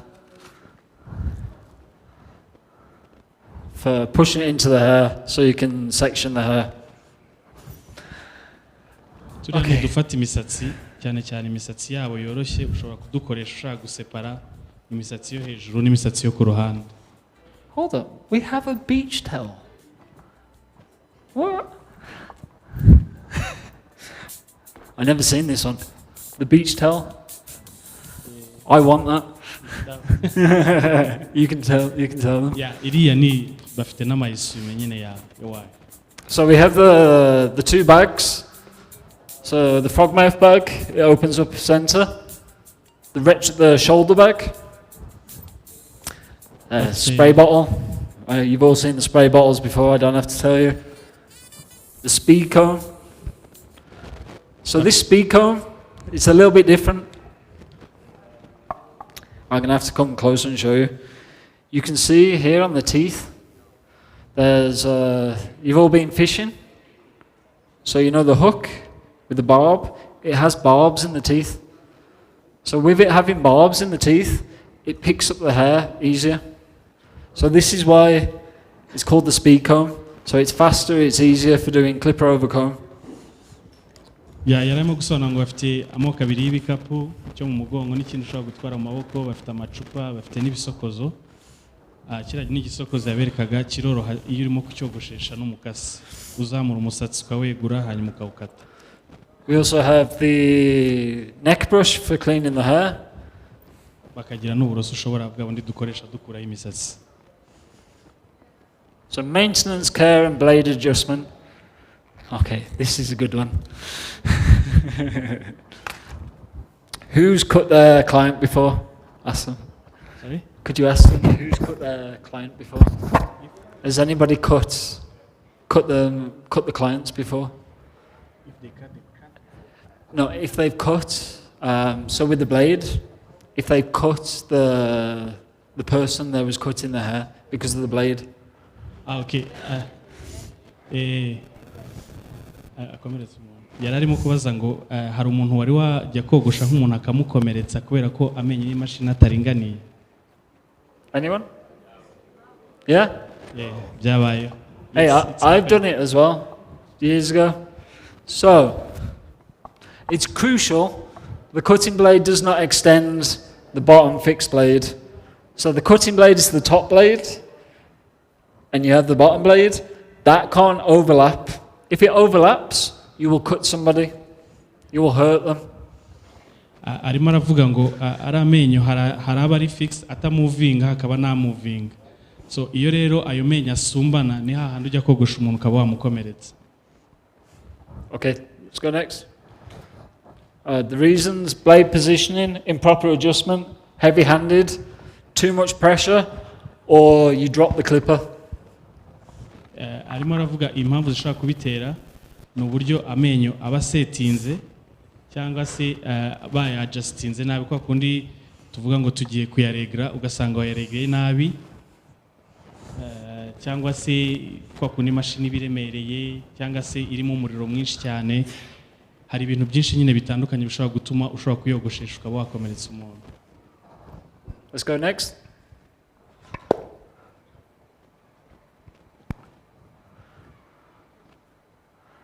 Clattering noise. So this is with the electromagnetic motor. The clippers that are corded. There is a screw on the side. I'm sure you've done this before, same as me. If the screw is too loose, it will make a clattering noise. Ku mashini tujya dukoresha hari akantu kari ku ruhande iyo wagerageje nko kukaregra akenshi dukunze kubikora dushaka kugabanya urusaku rw'imashini ariko wakaregeye nabi nabyo bishobora kuyitera ikibazo ikaba yakora nabi. Yep, so you have to turn it clockwise to the right till there's no noise. Okay. How to clean the blades. skip that. I'll tell them after. Okay, so that was the product presentation. I'm sorry it's taken so long. That's the longest part of the day. We'll start cutting hair after. Amashira. So, we're going to have some questions. No? Food? Break time or? Arimo arabaza niba hari umuntu ufite ikibazo ku bintu byose tumaze kurebera hamwe. Niba mufite ibibazo mwagenda mutubwira kugira ngo tubirebere hamwe. Questions? Okay. Take the microphone.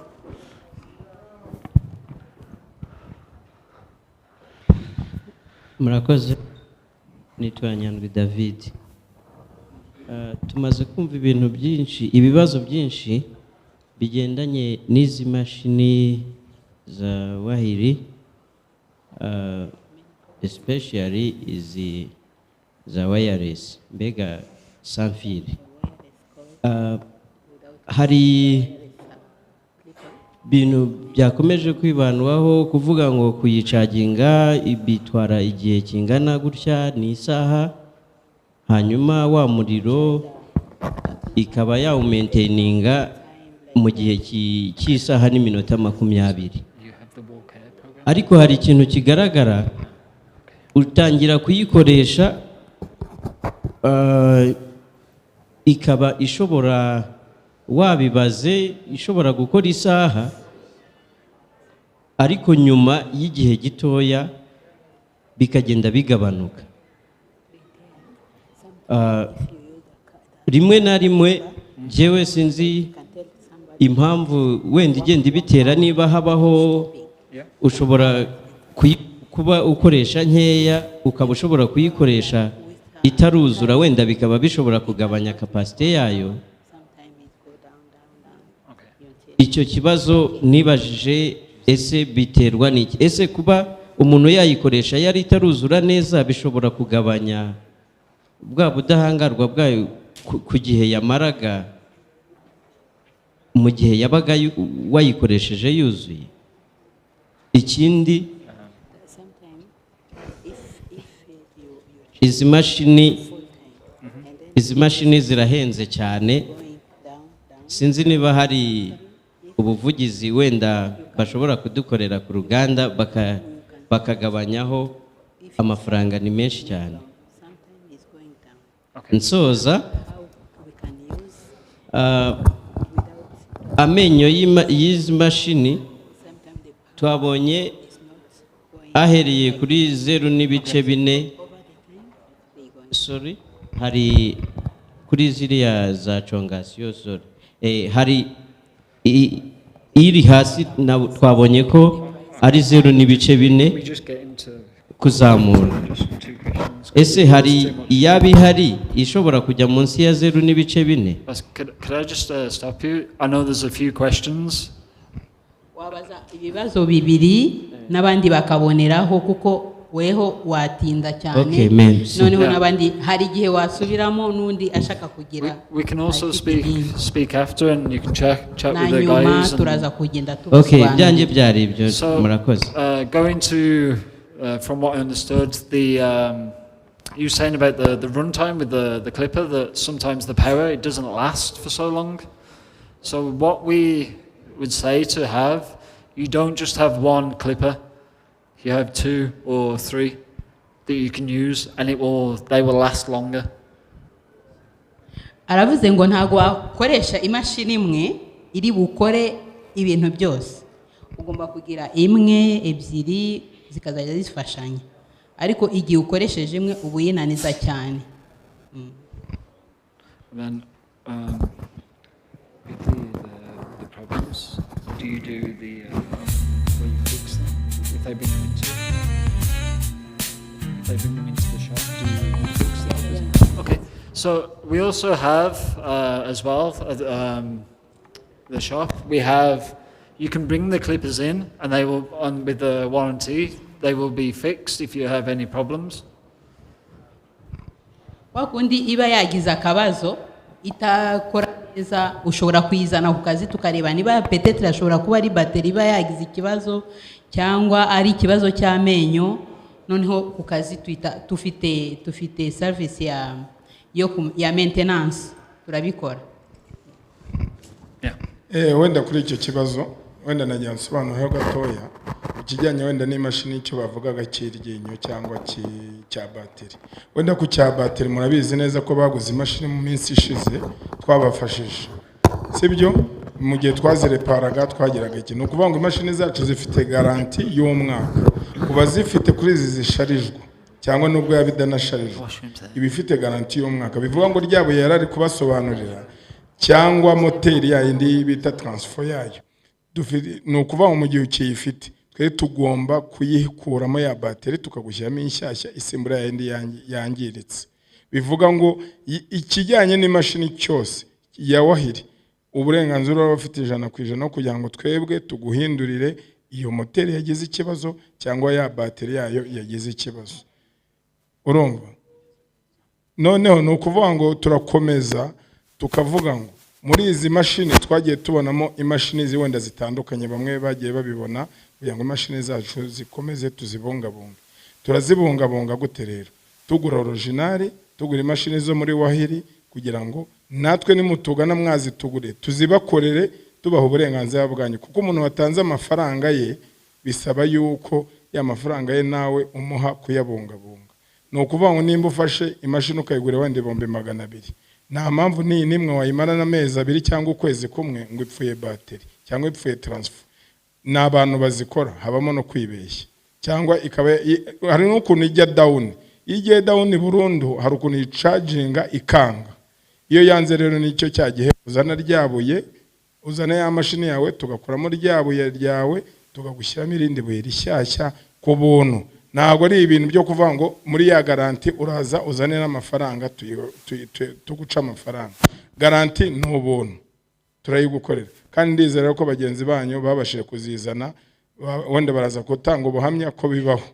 Kandi tunabibutsa yuko hano hanze hari imashini nyinshi z'uru ruganda, kubera iki ariko umuntu akubwira ngo izina WAHL niryo ashaka gukoresha, arashaka kurikoresha kubera iki? Tumenye original, tumenye naho tuyishakira, tumenye naho tuyigura. Kubera iki? Hari abantu bari kugenda bakazizana, n'uyu munsi wa none hari amakuru dufite abari kuzizana, na leta irashaka kubidufashamo kugira ngo icyo kibazo tugihandoringe. Abo bantu bashaka kuzizana cyangwa bakizizana wenda amarenga twabaha nuko izo bari kuzana baba bazigurisha, ariko igihe kizaba ngombwa police, RIB n'indi mitwe ya leta ishamikiyeho izagenda igenda izifata mu maduka ahantu ziri zitandukanye. Ngiye nkaba nababwira yuko mubigezemo ubushake muzagenda mutugana, iduka rirahari, iduka ryanyu ryacu, kugira ngo tubafashe uburyo mwabona imashini nziza zizewe za WAHL. Ni twebwe duhagarariye iyi mashini muri umujyi wa Kigali no mu Rwanda hose. Ndizera yuko abenshi mwahageze, tuzagenda tugende dukomeze dukorana muri ubwo buryo tubasha kubaha serivisi nziza kandi inoze. Ufite imashini ifite ikibazo rwose azagenda tugana ya WAHL, nitumuvuga ngo ni fake ubwo ni fake. Umutekinisiye yarahari yarahuguwe, n'ibyo tudashoboye turiyaranja tukabitumaho bikaza, kandi murakoze.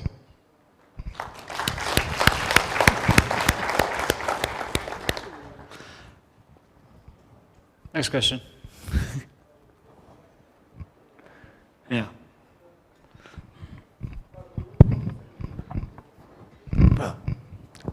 Nitwa Nkurunziza Meme. Ikibazo cyanjye mfite ni ikijyanye n'amenyo muri rusange. Yatubwiye yuko akunda gukoresha iriya mashini ya gold.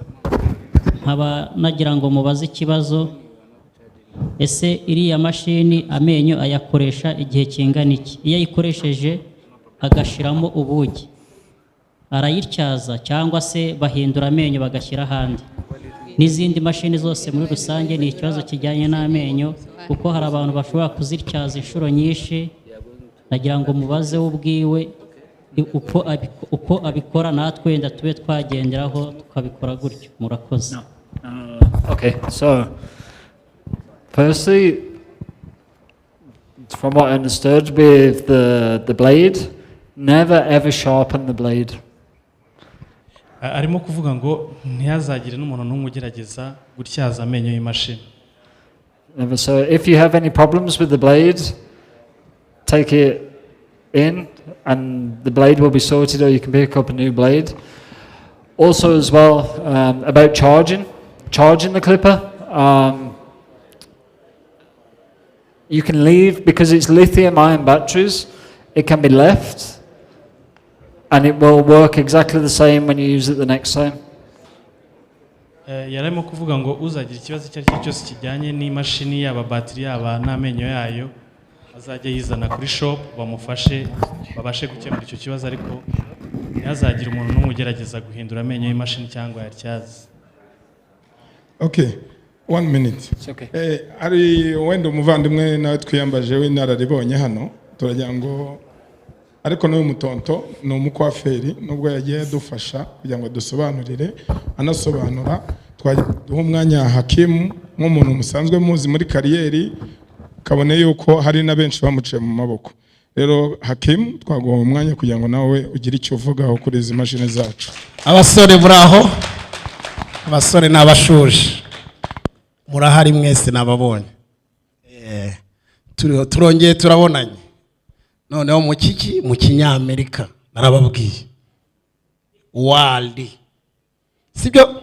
Sitwigeze kujya tubivugana, tisimanika akaboko. Hari n'andi maninga nabonye ahangaha.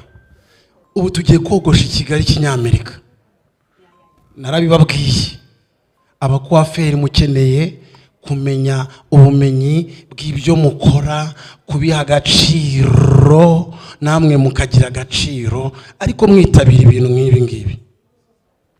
Abantu tuziranye, hari ijambo nigeze kujya mbabwira rijyanye n'ubuziranenge bw'amenyo, bakivuze hano. My friend, twagiye dukora utuntu twinshi, ibyo twashakaga twabigezeho, bwari ubutubuzi. None tugeze mu gihe tuzadukora ibintu bituvuye ku mutima. Ku mutima. Urasabwa kogosha ariko bikuri ku mutima, sibyo? Rero turashaka kugira ngo mumenye neza ibyo mukora, munamenye icyo wakoze, ingaruka yacyo.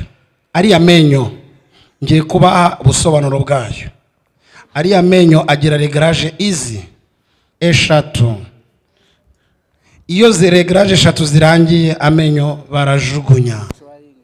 Abo mu ntara bo barabizi ko najyaga nyaboherereza kubera kugira ngo ntabara abanyamugi. Abanyamugi ntago bakwiriye kugira ingaruka z'ibyo bintu, tubyohereza mu ntara. Ariko abanyamugi mwe murabizi. Tugiye kumena amabanga yo kugira ngo mumenye amenyo. Amenyo nta mubosi uraha, n'abakwaferi gusa. Niyo mpamvu twagennye umunsi wanyu kugira ngo tumenye ibanga ry'ibyo dukora ni irihe. Nta mubosi uraha, twarabaheje. Tumwe turavugana n'abakwaferi mwebwe gusa. Amenyo rero, buriya mureba ari amenyo, nizere ko nta batigeze bemvita, ndanabyihore simbivuze. Hari ibyo navuga bikabyara ibintu bibi muri twebwe, ariko ari amenyo iyo yaryaje. Hari uruganda, hari akantu bashyiraho inyuma ka aluminium gakorerwa mu ruganda. Ako kantu ni akantu karinda ririya bati rikoze ririya ryinyo kugira ngo karinde icyo bita ruye muzi icyo ari cyo? Ruye umugese. Uriya mugese rero utera kanseri. Ariko kubera ikibazo cy'ubukene twakoreraga mu bwogoshi, twarabihishiriye turabireka. Nimuzagere no mubibwira nimwe mbibwiye mwenyine. Muramenye bigikumye mu bigira ibanga ryanyu mwebwe abogoshi. Nimurimena akazi kanyu kazapfa. Ndabizi ko mutaragera ku rwego rwo gukora neza 100%. Amenyo mashyashya arangire, narangira muri reglage eshatu kire ku ruhande, munyura kwa Benga, mukanyura kwa Seremani, mukanyura kwande, ariko mujye mugira ibanga ry'akazi kanyu mwararihishe. Ariko ubu nona amenyo jya ubwira bosi akugurira amenyo ya WAHL hariya, ufate ya yandi umaze gukora regarage 3 biba bihagije ushyire ku ruhande kugira ngo murinde abakiriya banyu ibisobanuro n'ingaruka zaza ya menyo aconze. Turabyumvikanamo basore? Basore murabyumvisha nubwo mutabikoresha ko murabyumvisha? Buriya rero ako kantu mujye mugakora ariko mukazi kagira ingaruka. Bigira ingaruka ba bantu ubona barwaye ibintu mwene aha, ibintu biza ahantu nk'aha, turabihisha tukabihishira tukabeshya abantu ariko birangira bibaye igisubizo ari bya bindi guconga amenyo. Amenyo rero aconze cyenda yababujije. Najyaga nyohereza i Burundi nkayohereza mu ntara akagira gute, abo twakoranyeho barabizi ko twakoreshaga amezi 3 gusa tukohereza. Ubu rero ntabwo tuzongera, ahubwo mudufashe turebe ukuntu tuzatubikora ko mu kinyabupfura nta kubomborekana. Urambaza uriya mutipe arashaka kumbaza mu mumere mikora mbaze, nta gisubizo, nta kibazo mufite, nafite igisubizo. Nta kibazo na kimwe mufite ntabone. Could you pass that? Thank you. Is it enough my explanation in Kigali-Rwanda? You have a translation? Yeah. Translator can translate to you. Have it. Yes. Yeah, let's walk down.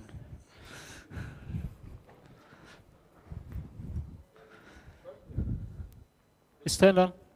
Sorry. Urakoze kocha. Thank you. Ngiye kukubaza ariko kenshi turi gushaka kubaza wahiri iyi kampuni kubera ituzaniye ibikoresho by'ikoranabuhanga kandi byinshi hano nkuko wabivuze twari tumaze igihe kinini cyane dukoresha wahiri precision. Ariko sasa ikibazo ari uvuze ngo mashini amenyo tuzaza tuyajugunya. Hano uzi ko ba boss nawo kumubwira ngo imashini nabyo ari ikindi. Kandi uvuga ngo duhisha abakwefera ahubwo tubabwiza ukuri. Iyi wahiri kuva yatangiye benshi tutanazibona naho kugurishwa tuzigura hanze.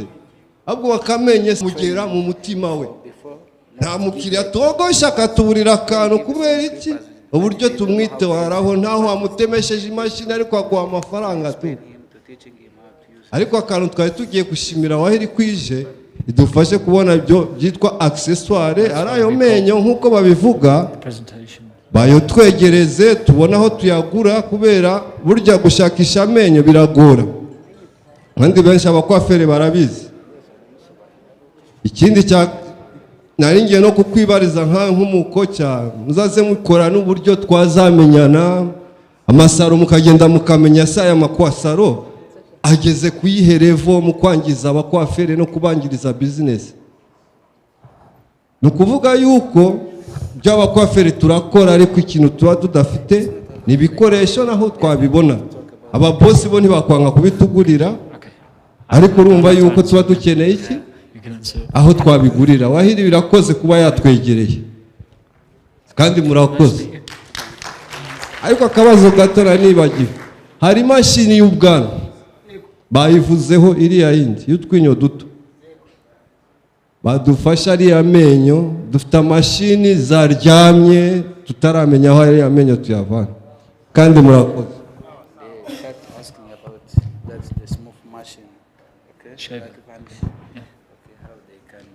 Tugiye gusoreza kuri uyu, abandi ibibazo turaza kubikomeza mu kanya tujye gufata agapoze.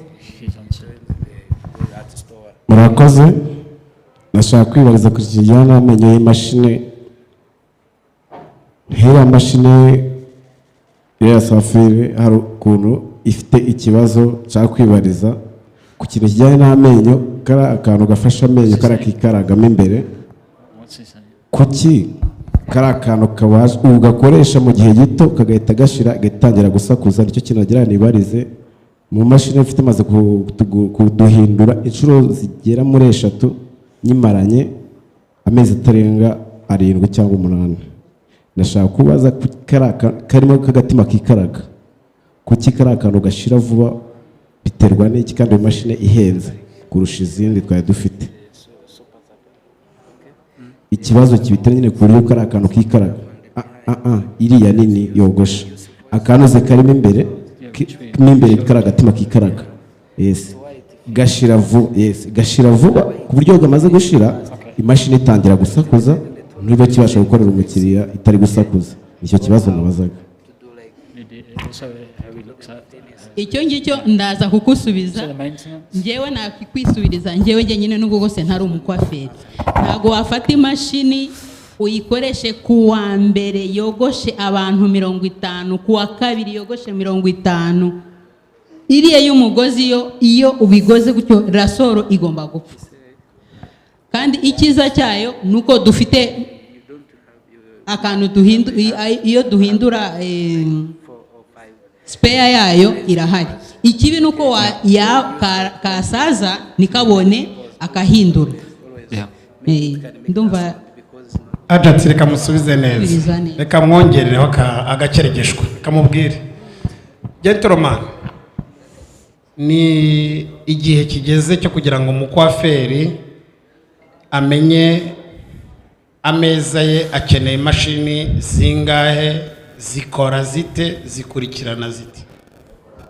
Igihe cyose uzabona umukwaferi arwana n'akamashini kamwe gutya, urakabona, ngiye kubwira ibanga ry'ibyo bintu. Izo mashini ureba za WAHL zabanje, Rafiki yabikubwira. Stock ya mbere yaje hano, harimo abatipe bazizi bazikoresheje bwa mbere. Iyo mashini na n'uyu munsi wa none iwanjye ntirahindurirwa ku kantu. Sinayizanye ejo bundi bakavuga ko tuzaza, urayibuka? Imaze umwaka n'igice. So mbaza impamvu, ngiye kukubwira impamvu petit frere. Yarashaka ubwogoshe nubwo nakuze, yego ubwogoshe ku meza yawe ugomba kugira imashini nibura hagati y'ebyiri n'eshatu. Imashini ebyiri eshatu. Ubundi umuntu yapanze umushinga w'ubwogoshi, ntabwo ari bwa bwogoshi tugeze abantu turi kumwe hano mwahawe invitation, sibyo? Iri invitation mugende mubaze kuyikoresha n'amafaranga ngahe byonyine kugutumira kugira ngo ugere ahangaha. Nukuvuga ngo ubwogoshi turimo rero ni ubwogoshi bugeze ku rwego ugomba kujya ureba ameza yawe nta n'umukiriya ufite ukumva urayishimiye uyareba gutya. Umukiriya yageraho ukabona nawe ubwawe wishimiye kwicarana nawe ku meza. Okay? Ako kama bosi rero ntabwo yemerewe kwitwa bosi atarabanza kugukorera ameza wishimiye ugiye gukoreraho umukiriya. Icyo gihe aba ari iniga yawe gusa, ntabwo ari bosi, ni iniga yawe gusa. Ariko simbabwe musuzugura aba bosi gusa, ndakubwira ikintu kiranga aba bosi. Umubosi ni ameza y'umukwaferi. Umubosi ni iki? Nari ya meza yawe ugiye kwakiraho umukiriya, mashini, akacongasiyo, aka wireless, ari n'akandi kantu nubwira kibanga nunshaka uzagashyireho. Ugashyiraho n'akandi kamashini ka WAHL k'umugozi ariko gafite garanti. Apana twa tundi two muri kazi ni kazi. Ziriya muzire ko tuzohereza i Burundi abantu bakiri mu nzira y'amajyambere, tuzohereza iyo ngiyo. Ariko abakwaferi b'i Kigali utwo tuntu mutureke, tugira imashini nzima eshatu. Ikindi nashakaga kongeraho ni ikijyanye no gukorera isuku imashini. Entretien. Icyo kintu imashini igihe uzayikoresha ukarara utayitunganyije, uzamenye yuko ni nk'umwanda ubitse, nta gaciro uba uhaye imashini yawe. Urumva kariya kantu kakunda gupfa kubera imisatsi iba yagiyemo, iragiye isigayemo. Ntago ugenda ngo upurize iriya mashini uyihanagure uyishiremo amavuta, urumva iyo mashini yagira ubuzima? Ntago bishoboka.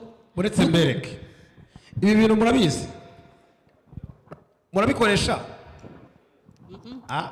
Acha mbabarira, tubwizanye ukuri, ibintu murabikoresha. I will I wanna explain the uses of this. I will be showing how we use these after. Yeah. Okay. tugiye kujya muri Ibi bintu mubona ngiye kubera ko nageze hano nabanje kunyura muri bagenzi banyu narinzi ko babinyuzeho ariko mu buryo ntababeshye mu bintu bigenga ubuzima bw'imashini turiya tuntu ureba hariya twose dufite buri kintu cyose icyo kamaze ku mashini niba ubona wogosha ukaba udafite utwo tuntu my friend ntabwo urogosha sibyo ndumva narinje hano kugira ngo mbabwire kiriya kibazo cyo guconga ni ryo somo bari bamaye uno munsi ingaruka zabyo icyo bimaze kubibumvisha kubikora ariko muzi ko bigira ingaruka kuba mubikora by'akanya gato ariko muri bugura amenyo y'imashini ariko ukaba ubizi ibyo urimo ukora ukaba uzi ibyo ari byo okay mwaba mukoze ndumva n'abambaseze nkajya gufata ka break hariya ari akantu hariya. Okay, murakoze muri uyu mwanya rero ndumva twafata pause noneho ikintu tugiye kubasaba nk'uko wenda ari indangagaciro y'umunyarwanda turagira ngo turagenda duhagurutsa tebo kuri tebo kugira ngo byihute none no kudebarasa bize kubaho mu buryo bwihuse. Turaza guhera kuri izi meza z'imbere bajya kugira icyo bafata cya petit déjeuner ni break yayo none niturangiza tugende kuri buri tebo twese biratugera nimugire ikibazo kandi Imana ibaho umugisha kandi tubikore twihuse kugira ngo amasaha mwabonye igihe twatangire habayemo gutindamo gakeya ariko tubikoze byihuse byaba byiza kugira ngo tugaruke none tubone ikindi kiganiro tuze gukoreramo tujya no mu bindi. Murakoze.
She want to have my keys, but I don't want to have kids.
hirya no hino Imana nidushoboza kugira ngo basubireyo amahoro nabo n'abari hafi wenda kugira ngo tubone undi mwanya wo gutekereza kugira ngo ejo tuzajye mu kazi.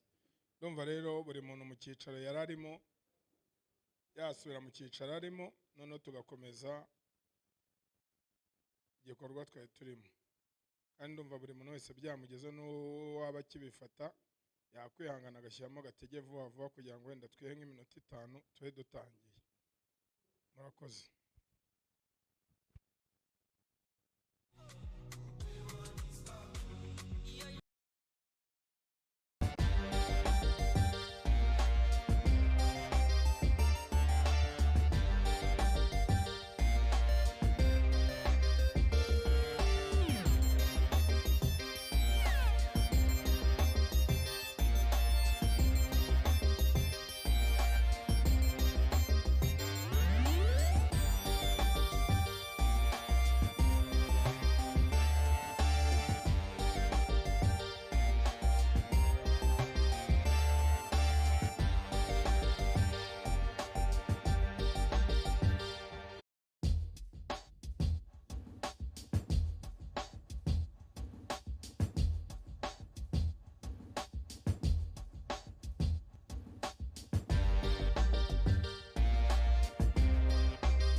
byose n'abagiraga icyo bafata bari basigaye n'uva cyaba cyarangiye. Murabona yuko tugiye gutangira bogosha, ibyo ari byo byose nicyo cyiciro kigiye gukurikiraho kugira ngo tubashe kugikurikirana neza. Wenda aho muri buze kumukosora cyangwa muri buze kumuga muraza kumusobanuza.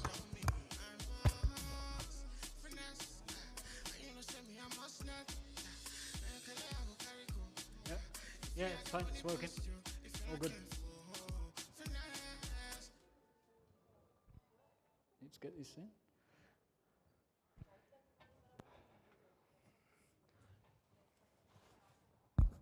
Let me just pop this one first.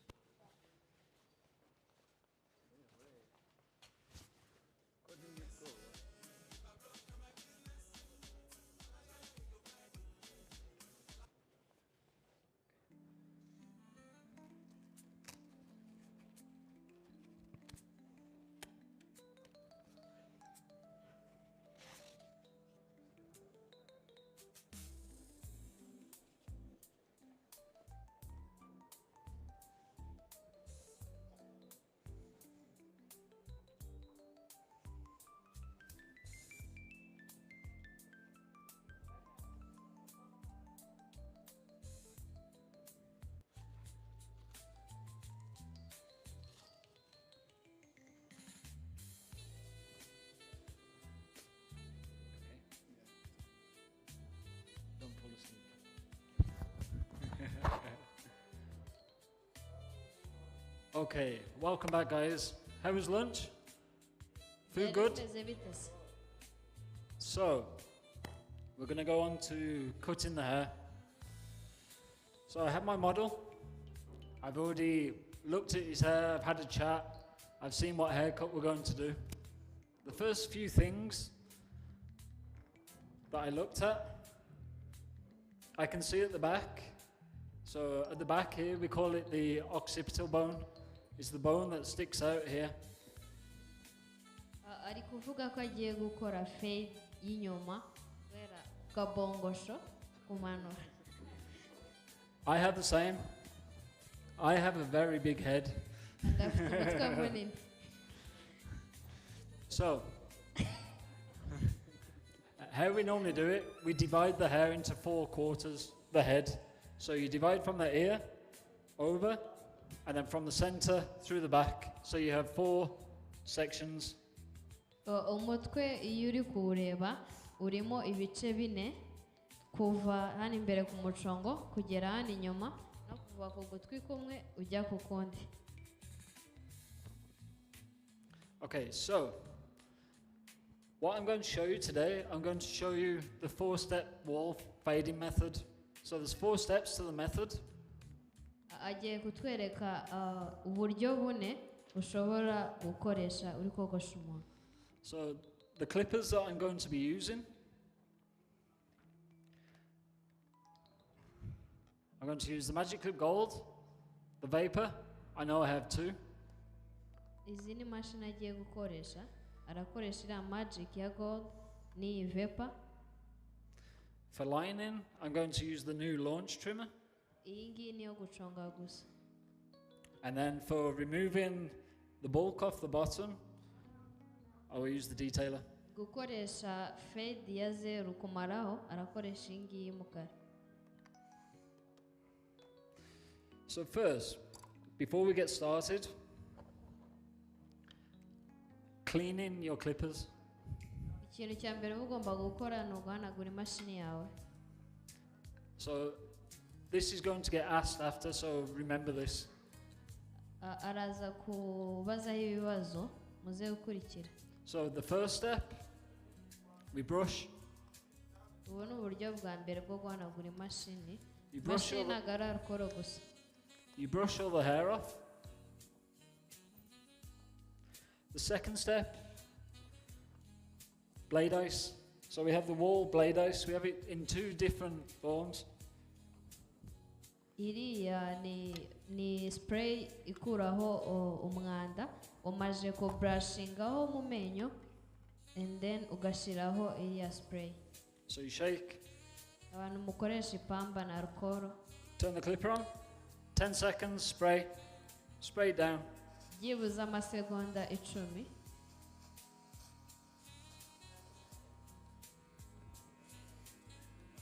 And you can move the taper lever back and forward. Kugira ngo imisatsi irimo hagati mu menyo amato n'amagufi imanuke.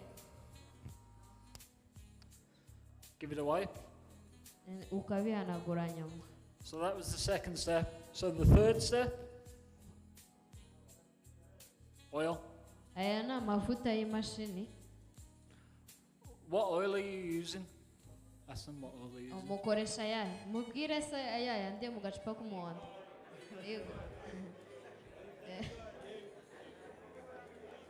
Please don't tell me sewing machine oil.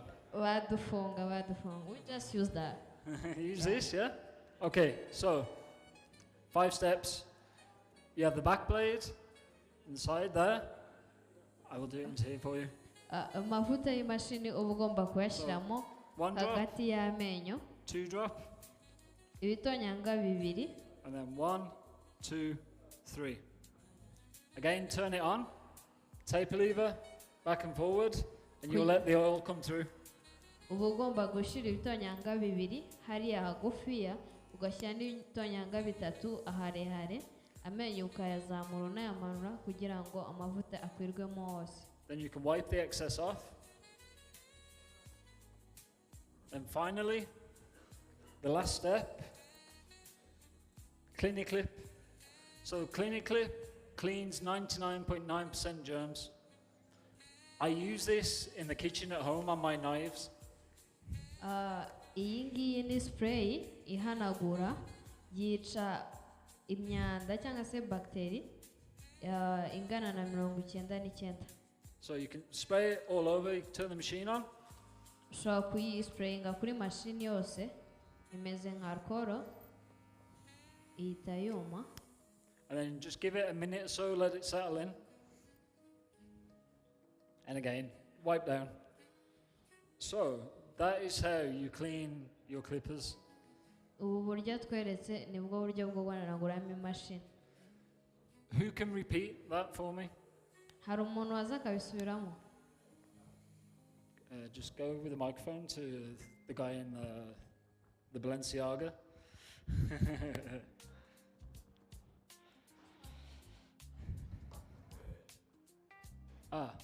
No.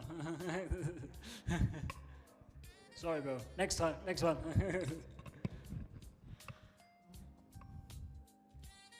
Yeah, come.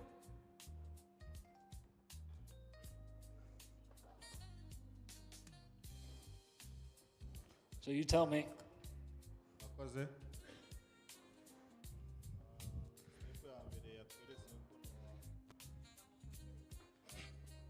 So step one. Tweretse ko ushobora guhanagura imashini yawe ukoresheje brush cyangwa se ari amavuta. Ikintu cya mbere ugomba gukora, ugomba guhanagura impande zose z'imashini n'inyuma hano hejuru, ukamakinga sure ko wowe n'imisatsi yose uyikuyeho. So we brush. So step 2. Intambwe ya kabiri akoresha ice, atwetse ko bayikoresha hano hejuru ku mashini no hejuru y'amenyo yose. So we spray for 10 seconds. Ibuze mu masegonda 10. Bro, catch.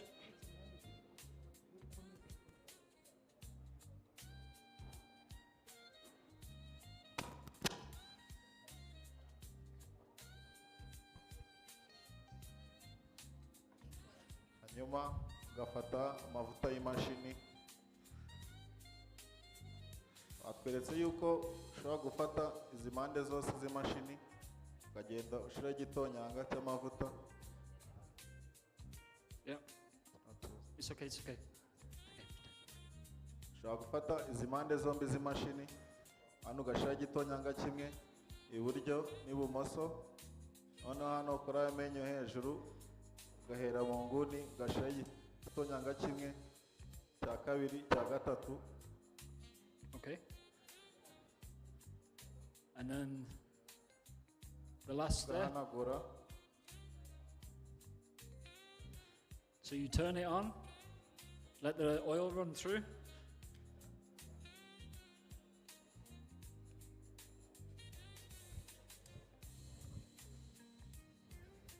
Iyi ni spray ushobora kuyikoresha wica mikrobi nyine n'ibindi myanda yose ishobora kuba iri ku mashini. Ukabanza ukatsa imashini, then ugasprayingaho byibuze amasegonda 14. Yeah, well done. Perfect, man. Thank you very much. So we will ask those questions again after. So that is how you clean your clippers. ibindi bibazo biraza nyuma. It's okay, you can go now. Ariko ni ubu buryo bwonyine buhari bwo kugira ngo uhanaguremo imashini zawe.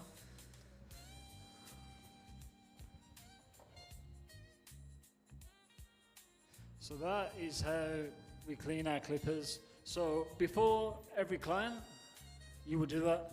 Even during cutting the hair, you would use the cleaner clip spray because it keeps the blades cool. Mbere yuko wakira buri mukiriya ni buriya buryo wakagombye gukoresha uhanagura imashini yawe. Bear with me one moment. I'll just get the gloves in. Alright. So, do you also use gloves while you're cutting hair? No? Why?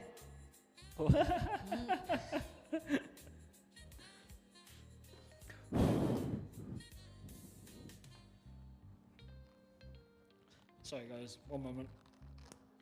Okay, so have the gloves on. First thing I'm going to do, we brush the hair. uba ugomba kubanza ugasokoza umusatsi.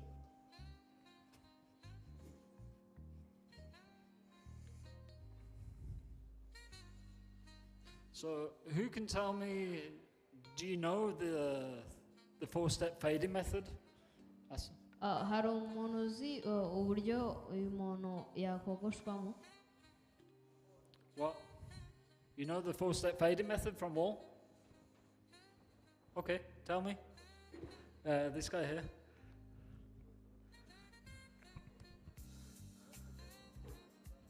Huh? Oh no, the guy behind. Sorry.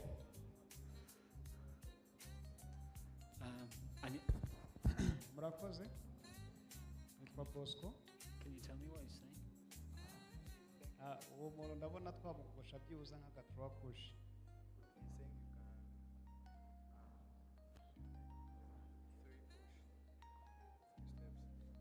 Three steps. No, so we'll be using 4 steps. So it's a 4-step fading method. Okay, I'll tell you what, we will get started. Do you want to grab the microphone?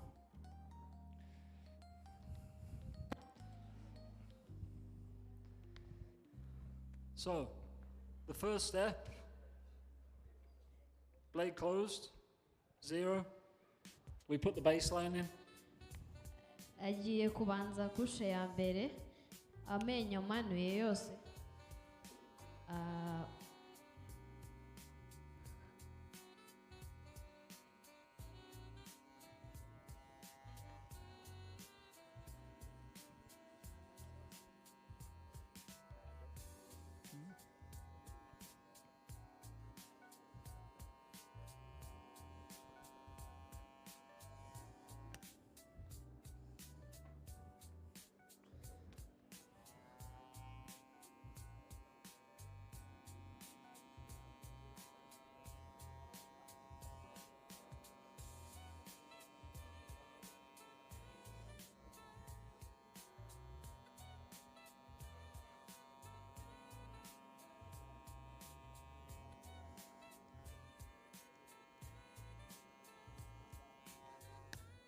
So, who can tell me the next step? Hari umuntu ushobora kutubwira ikintu agiye gukurikizaho ra?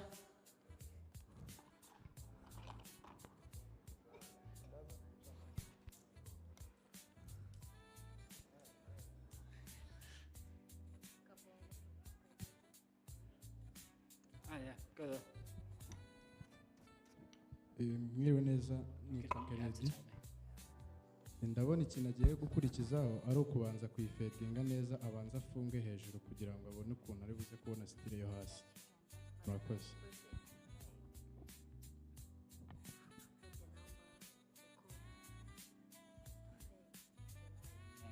Okay, so the next step, what we do, number 1 guard. Number 1, closed. Ikintu agiye gukurikizaho ni ugusiba uyu murongo. And we will come up 1 finger's width. Akoresheje nimero 1, ahantu ashyize urutoki ntihari bugarukirize nimero 1.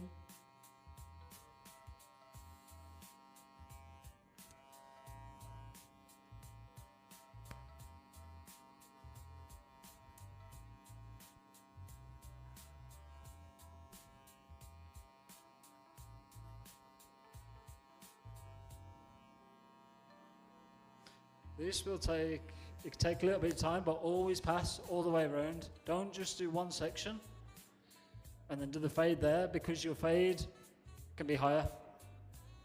Iyo uri kogosha ugomba kuzenguruka umutwe wose, ntabwo ugomba gufedinga uruhande rumwe ngo uze kujya ku rundi, bishobora kutaza kuringanira.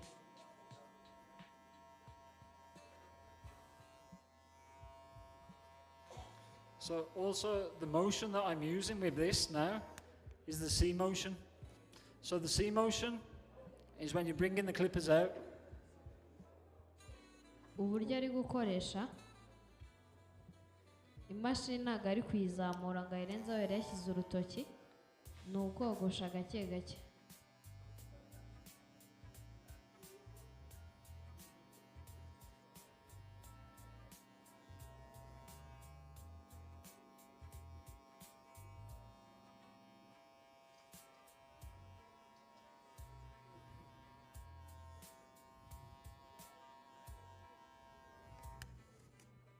So, who can tell me the next step?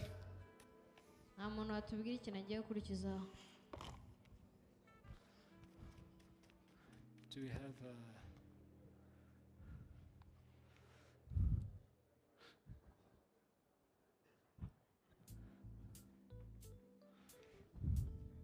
murakoze, nitwa Jean Pierre. Njye ndabona agiye gukoresha rimwe n'igice azamura kugira ngo yongere abone step yo kugira ngo akoreshe amenyo y'imashini. Murakoze. No. Okay, so the next step, number 2. Number 2 guard, again, we will come up a finger's width. Agiye gukurikizaho nimero 2 nk'uko yari arabangije uriya murongo akoresheje nimero 1. Nimero ibikurikiyeho aba ari yisumbuyeho gato kugira ngo asibe umurongo wo hejuru ku musatsi mwinshi. So, because I've already identified the length of his hair, I know that a number 2 will take a small section off that it's easier for me to blend into. Kubera ko umusatsi wiwe ari mugufi, araza gukoresha nimero 2 ariko atayigejeje hejuru.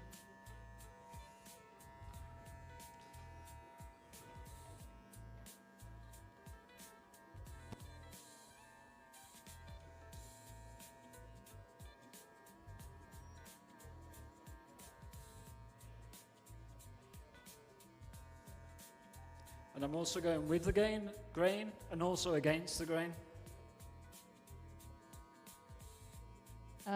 Agiye kuzana kumanura amenyo kubera ko umusatsi wiwe ari mugufi.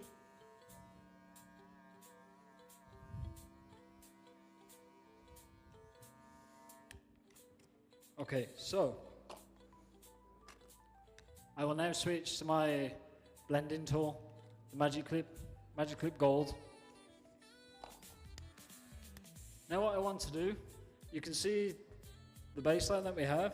We have 0. I want to put 0.5 in between. So blade open. We're going to come in between the 0 and the 1. Agiye gukoresha Magic Clip kugira ngo asire uriya murongo w'umusatsi mukeya cyane.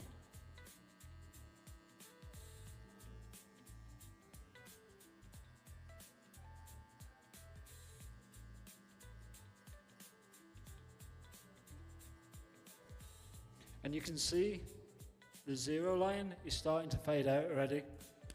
Nk'uko muri kubibona umurongo utangiye gusibama. I'm also still using the C motion technique when we're flicking out the hair. It will make the number 1 easier to blend out. Hari ukuntu umuntu yogosha adatsindagiye imashini, ukogosha uzamura ariko utageza ku musatsi.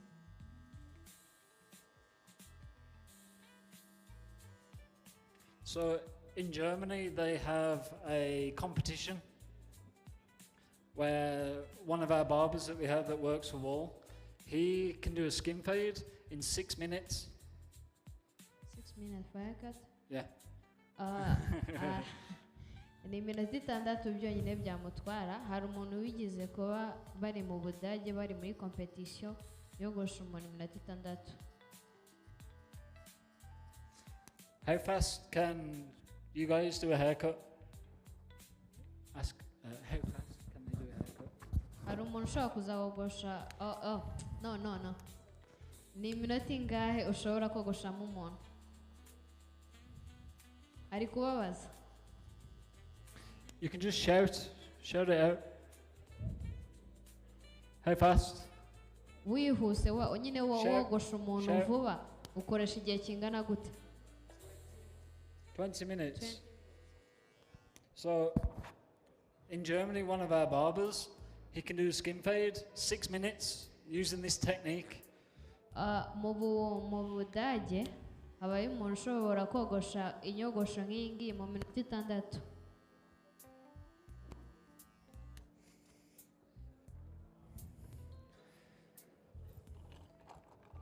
Okay, so the next step, number 1, open. And we will come in between where the line is for the number 2. Again, using the C-motion technique, just flicking out. Agiye gusibura umurongo mu buryo bwo kugira vuba akoresheje nimero. You can see I'm using my knuckle brush.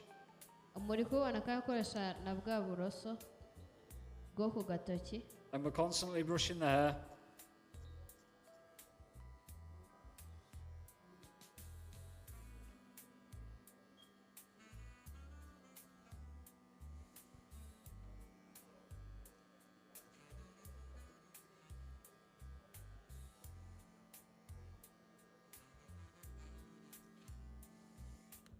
You can see the fade is starting to take shape already.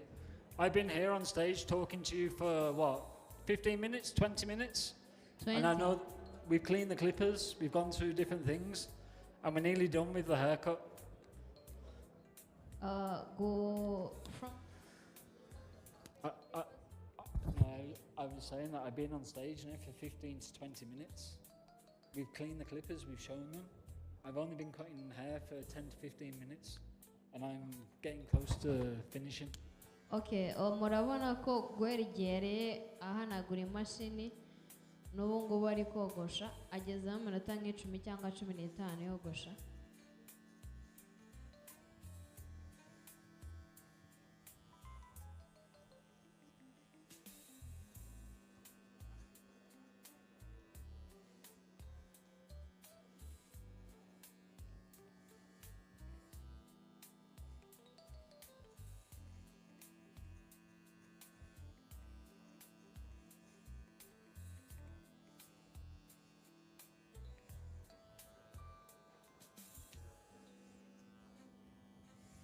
So while I'm walking around, I'm constantly looking at the haircut.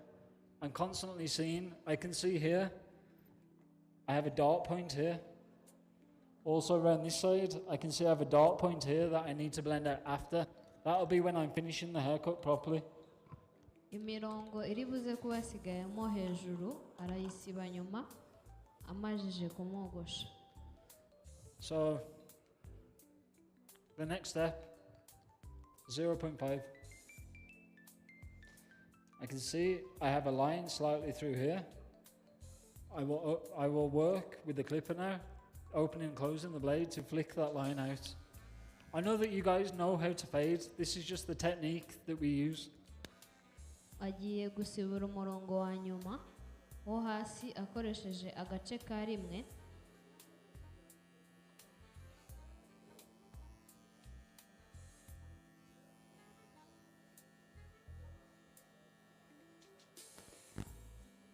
So what do you charge for a haircut? What are your prices? The prices? Yeah, for a haircut. Mwogoshera ngahe umuntu? 2.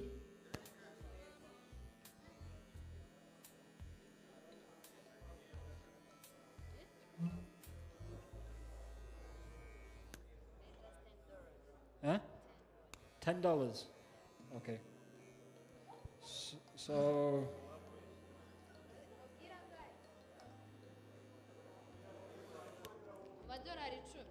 who does the most expensivest haircut?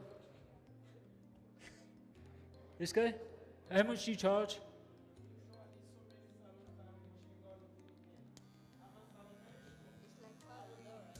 $5.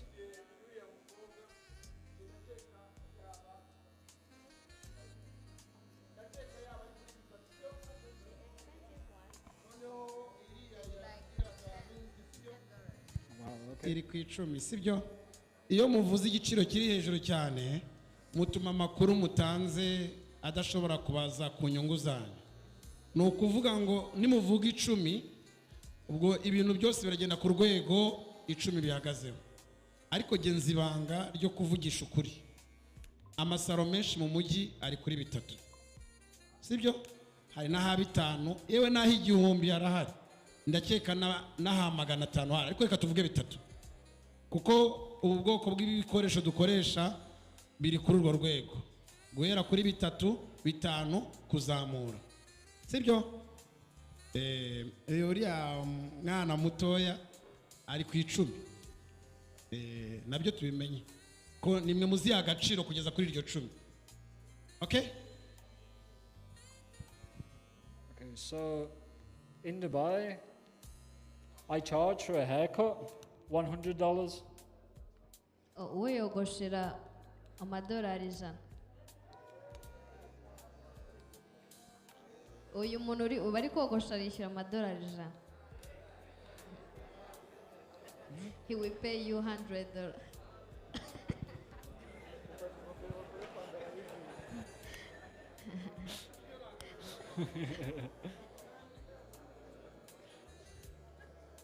Tangire mukomaze.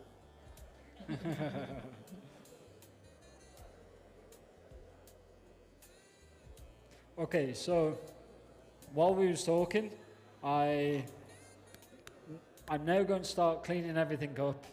I did 0.5 round. I put my number 1 guard back on. I've just been coming with the grain just to soften it. I still have my 0 line there that I need to take out. This is my last step, and then I will really start finishing the haircut. Uyu murongo wa nyuma wo hasi ni wo gusibura bwa nyuma kugira ngo ubone fade ya coiffe yawe. Ikindi hejuru uba ugomba kugira ngo kuko fade uyikora uzamuka, uba ugomba kuyiringaniza neza iyo ukoresheje amenyo umanura y'umusatsi. So now I'm not going to go full 0 and not fully open. Halfway in between. And we're going to start by taking out this 0 line. You got it? Not fully open, not fully closed, halfway in between. So using the C motion, flicking out, I will use the corner points. Agiye gusura murongo amenya atazamuye cyangwa se ngo abimanuye cyane.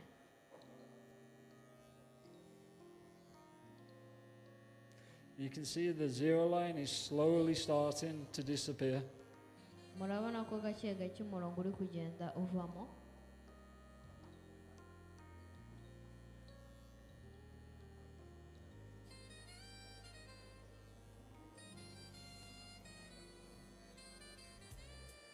If I need to open the blade up more, I will. I will go back and forward between, picking it out. But I'm not using the full blade. Use the corner points. Because if you use the full blade, especially on his head shape, I could come here and I've gone too high on this section. I know that you can see on the camera. So if I go here, that section's gone too high. So use the corner points. Uba ugomba gukoresha amenyo atamanuye cyane ku buryo atari bumareho kuko ari gufadinga ahantu nimero zagiye zica. Ariko izi techniques muzikurikirane kuko nizo zizabafasha kuba muri bato y'abababa muzahanganiramo mushobora kuba mwatsinda.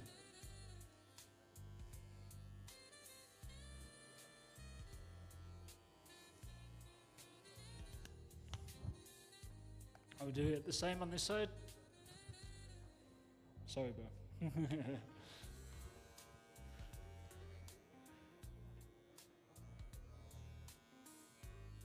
Again, using the corner points of the blade. We're still flicking out using the C motion. Uburyo ari gutwaramo imashini ngo mubyitegereze.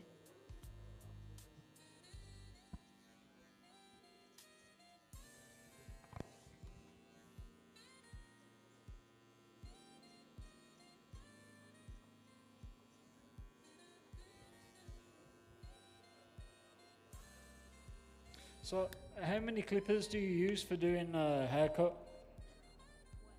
How many clippers do they use for doing a haircut? Do they just use 1 or 2 or 3 or 4? Awesome. mukoresha imashini zingahe kogosha umuntu?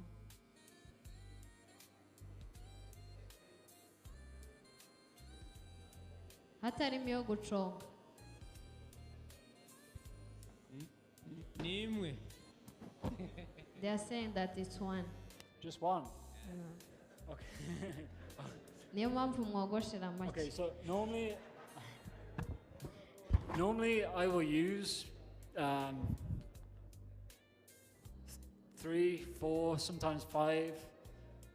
So what that does though, that saves the blade, it saves the battery life. wowe byibuze akoresha imashini enye cyangwa eshanu ku muntu umwe. ibyo ngibyo bituma amenyo y'imashini aramba, bigatuma n'umuriro udashiramo vuba. ijana urayakwiye pe. So it will save the battery life for you, which in turn, your clippers will last longer. You'll be able to cut hair faster, and ultimately you make more money. iyo ukoresha imashini ku muntu umwe zitandukanye, atari iyo guconga no kogosha, imashini imwe mu kogosha ugakoresha irenze imwe, bituma bateri yayo imara igihe.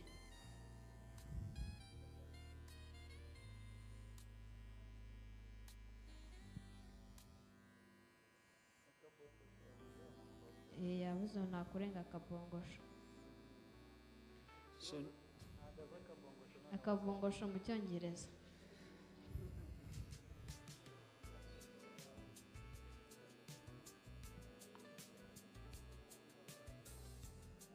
So now I'm just picking out any dark points that I see in the haircut. So if we stand here, I will look with the camera with you. I can see I have this line here. So I'm going to open the blade up. Corner of the blade. ahantu banyuje nimero hari igihe agenda hasigaramo umusatsi, hari igihe biba ngombwa kunyuzamo amenyo maremare kugira ngo ukuremo umurongo. And we can slowly flick it out. Then also at the same time, I can flip the clippers around. ushobora no kogosha umanura. And we can see the lighting's not, yeah, there it is. You can see the dark point has nearly gone at the haircut.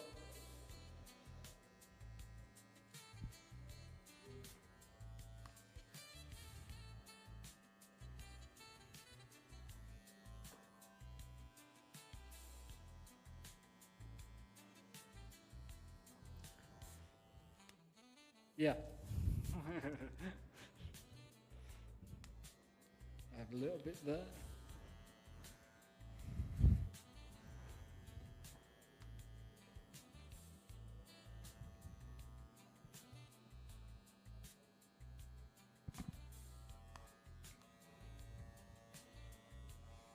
Okay, so now we're coming up to the end. I still have a very slight line. I'm just going to go back in. The clipper is only slightly open, just to clean up the bottom line. ikintu agiye gukora ni nko gukora finissage kuri fade, ntihagire imirongo isigaramo. So still using the corner of the clipper, and because the magic clip has the stagger tooth blade, it's easily taking the lines out for me. kubera ko iyi magic clip ifite amenyo atandukanye, biroroha kuyikoresha uri gufadinga kuramo imirongo.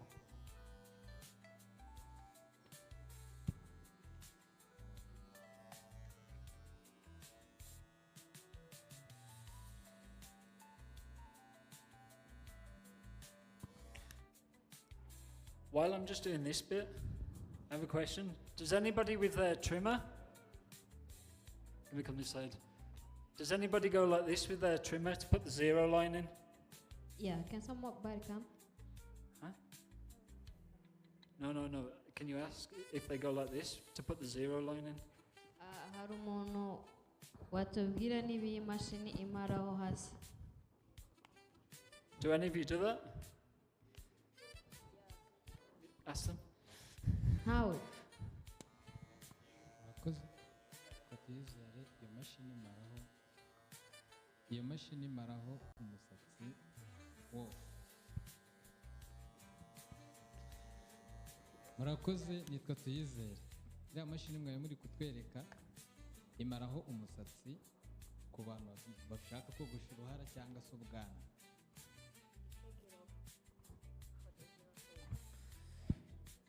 But do they press? So do they press like this on to do it? imashini arawukuraho umusatsi agenda adomekaho cyangwa arayimanura.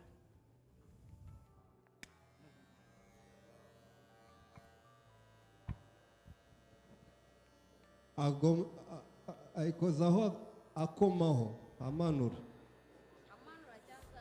kariya gato bagakoresha bamanura bamaraho, ariko iyo yindi afite yo yanakoreshwa izamura.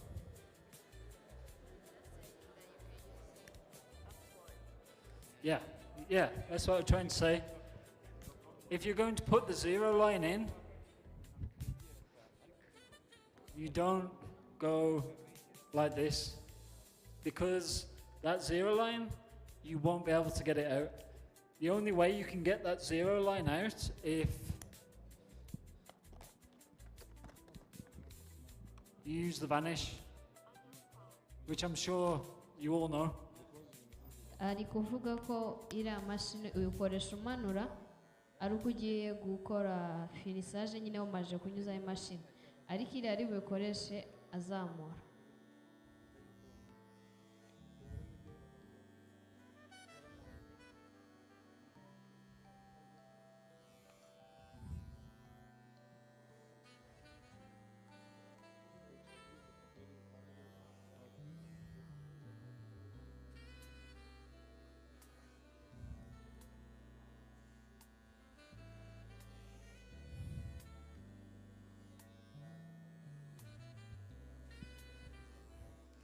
Okay, we're nearly getting round up.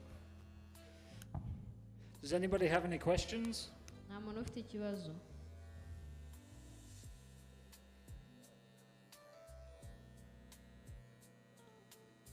Tumubwira amushiremo akarongo.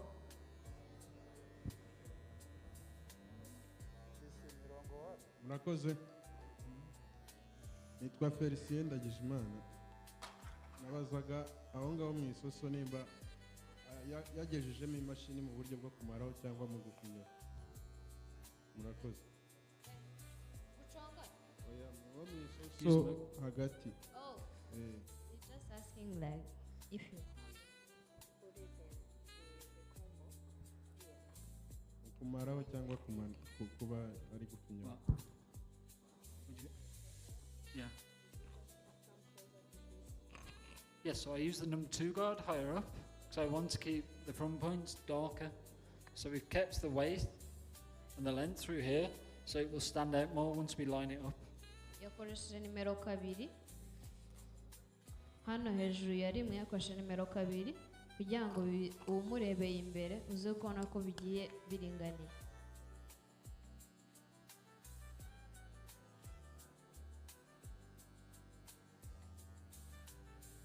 Okay, so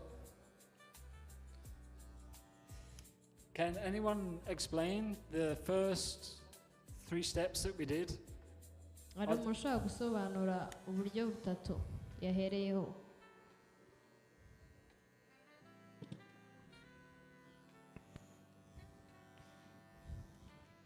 Murakoze nitwishime Said. Yewe nashakaga kubanza kubaza ni ukubera iki ahisemo kumwogosha uko, ese iyo pafe naho honyine ibigomba kugarukira?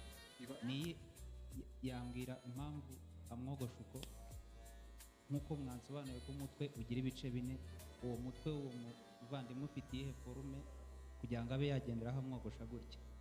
Muri ibyo bice 4 wenda nasobanukirwa uko byaba biteye, ko abantu baba bafite imitwe itandukanye. Rero ikindi kintu nabazaga, nta bundi buryo iyo pafe yogoshemo yayigeza hasi mo gakeya, yari kuba yayigejejemo hasi mo gake? Naho ngaho bigomba kugarukira gusa? ni icyo kibazo nari mfite. Akoze. Why did I choose this haircut?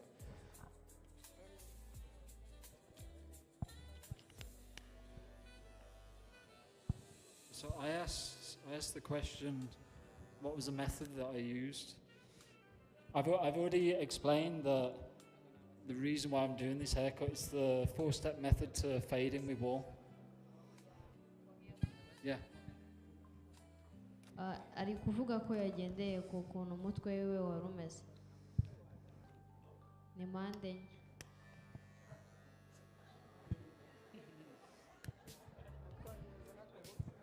What? What did you say?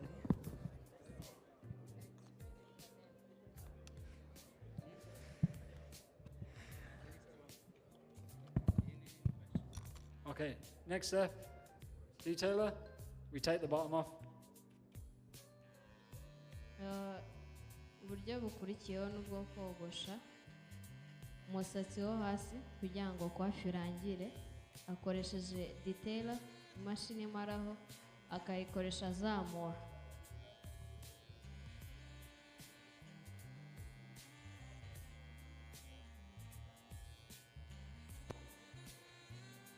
You can pull the skin tight and you can move through the clipper.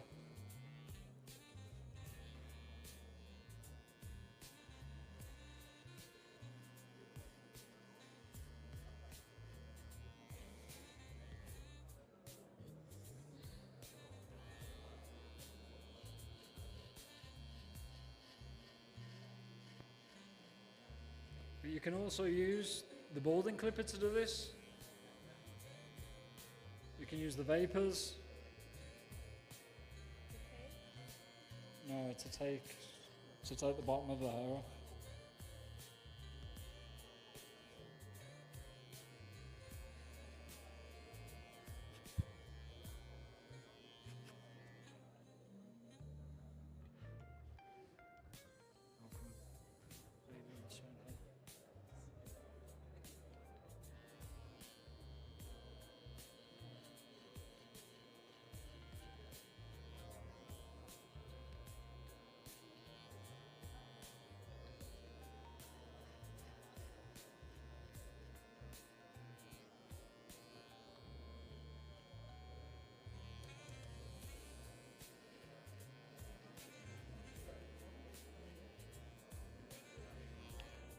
I'm nearly done with going around with the detailer.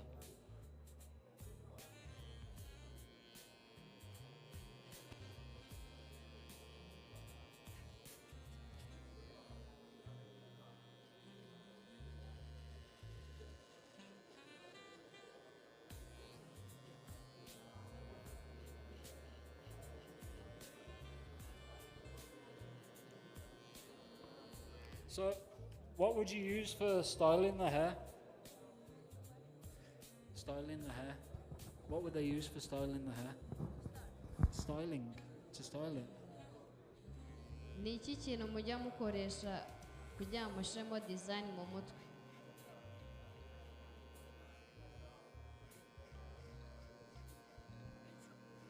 Huh?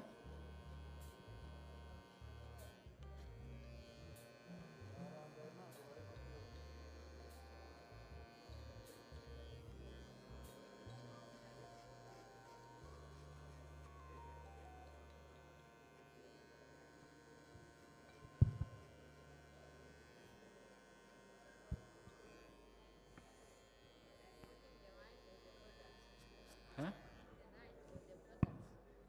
Products? Uratubwira kuri ku bikoresho nyine umuntu akoresha kugira ngo umusatsi w'umuntu umere neza, nk'amavuta.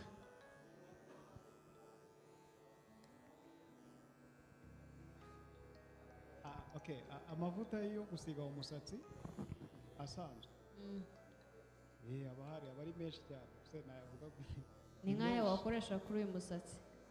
Hari utujeri twiza twa diki, nimba ari diki. Movite. Oya, pana movite. hari utu spot wave wakoresha hejuru nyine. What? Sporting wave. Okay. Yeah. Nibyo. Ako hari n'utu black nyine wamutereramo fresh nyine ukatereka moto.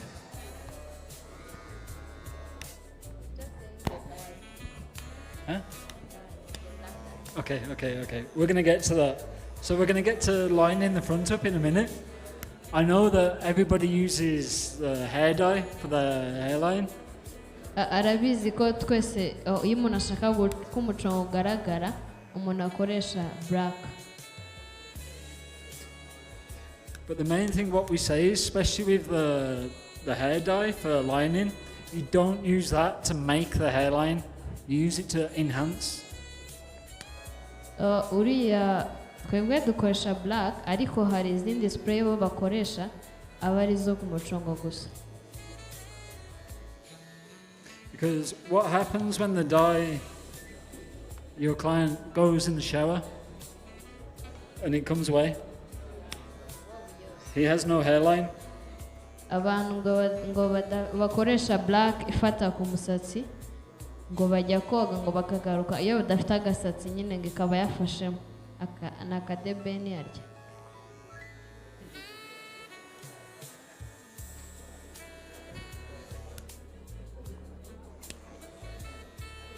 Has any barbers, have they done that to you before? They put the colour on for your hairline, you go in the shower and it's gone? It's not going for it. Huh? Ah, so they're using actual hair dye? Oh, wow, okay. Okay. Okay, I'm nearly done. I can clean this up after.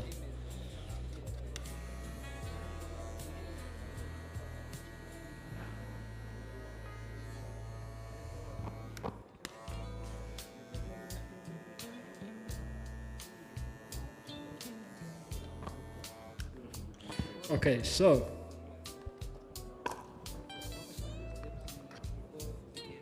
vanish. We're going to take out the bottom. First. Agiye gukoresha vanish arabanza ashireho puderi kugira ngo ahantu detail yaciye ize kuba yamaraho.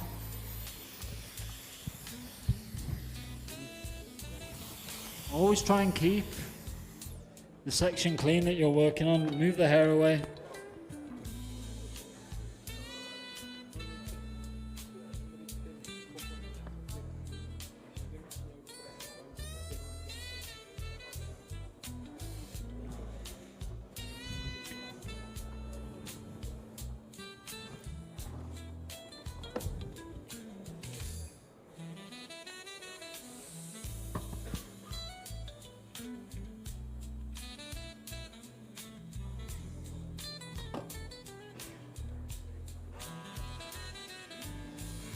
I'm not going to press in. Same again, C motion, we're going to flick out. I'm going to come up halfway in between here. Agiye kogosha azamura kandi arakoresha buryo ki atari bugeze ahantu hari umusatsi. Imashini ntabwo ari bukoreshe ayijomba, arayikoresha azamura amenyo.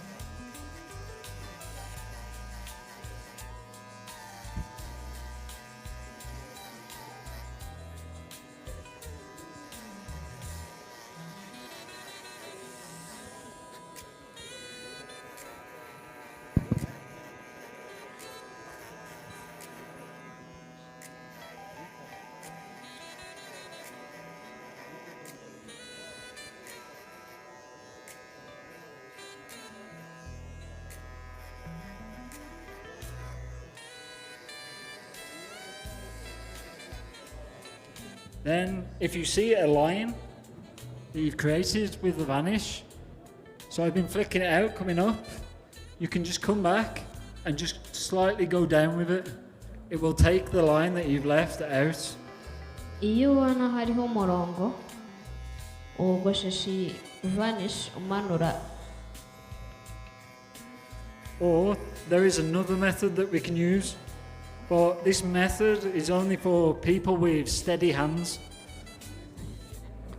Hari ubundi buryo bukoreshwa ku So- bantu bafite uruhu rworoshye. I've already put a fresh blade into the razor. So I have a slight line here that I've created from the vanish. I'm not going to turn the blade flat as you would normally shave. I'm going to keep it straight and pull down. Ushobora no gusiba umurongo uramutse ukoresheje So urwembe. this will take that line out as well. You just have to be very, very careful with the blade. Ugomba kwitonda cyane cyane. And that line has disappeared from there.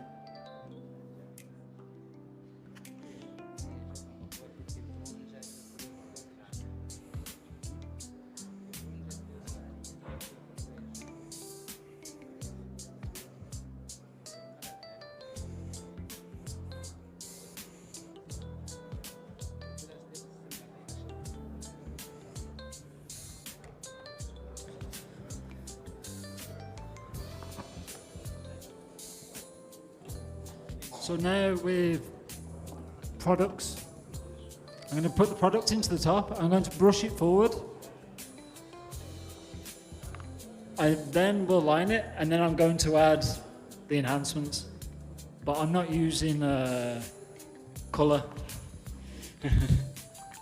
Aya ni amavuta agiye gukoresha kugira ngo asige umusatsi we umere neza amuconge inyuma.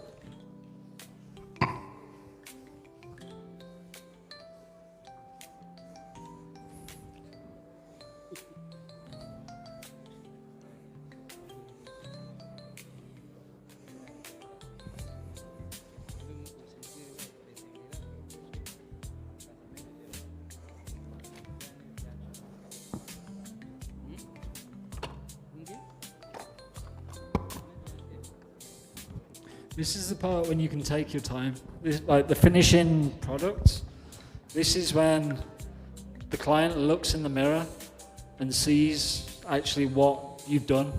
A lot of the time you can be cutting their hair, they go to sleep. That's when you can have fun and hit them behind the head and everything else.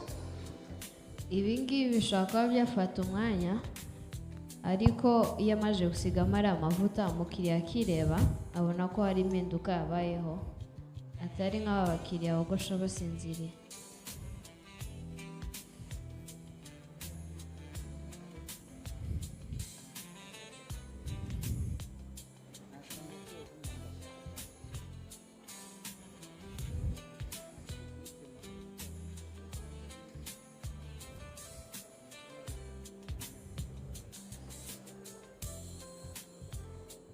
Nearly done. Okay, so line up my new launch trimmer. So this trimmer as well it has a detachable blade. I can also zero get the blade. Iyi We have the two screws jongasiyo there. ishobora no kuvaho amenyo. Okay, I'll start again. I can't get it back in.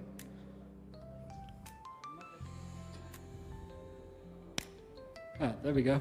Okay, it also has USB-C charging. Oops.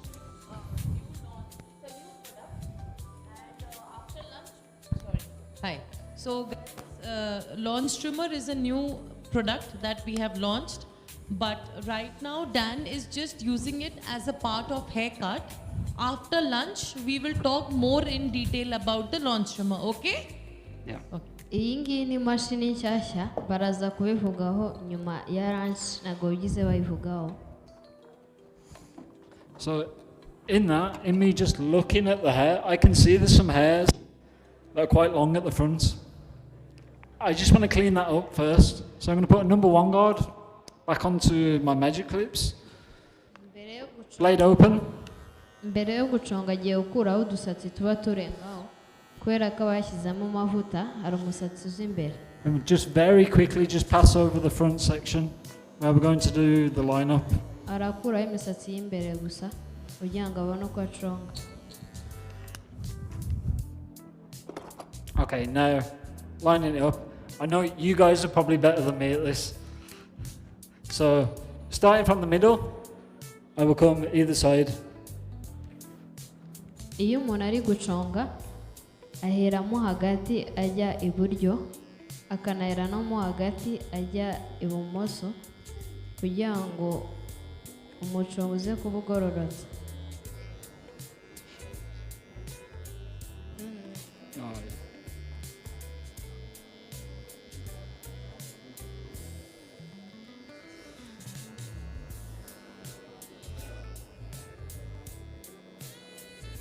And then from the sides, I'm not going to come in first, change, and I will come out.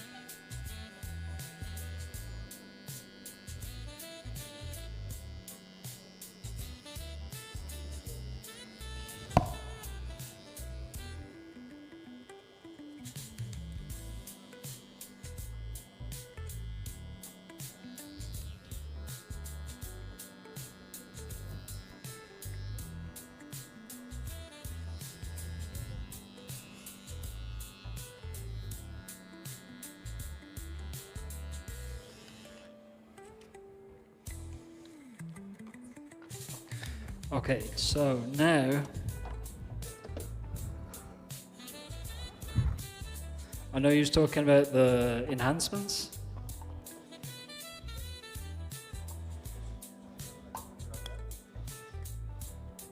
Ubu nibwo agiye kuba yanoza umucongo agashiraho sene ni akabrakara ni agasubaru ko muri Amerika.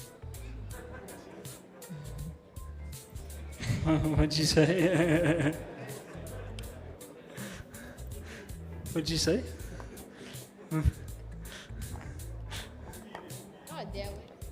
Okay.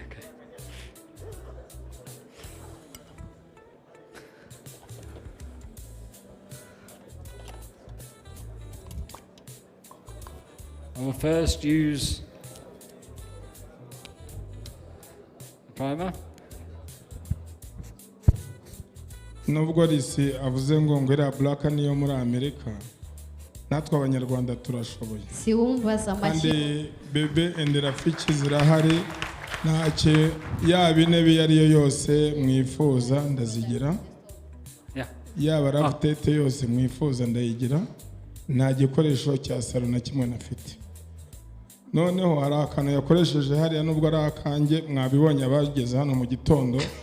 Ubushize Anthony niwe wari ugafite. Ibyo ari byo byose abageze hano mu gitondo nubwo bari kubaka bakangisha kano kavuye muri BR Bebe and Rafiki kamwe ka puderi.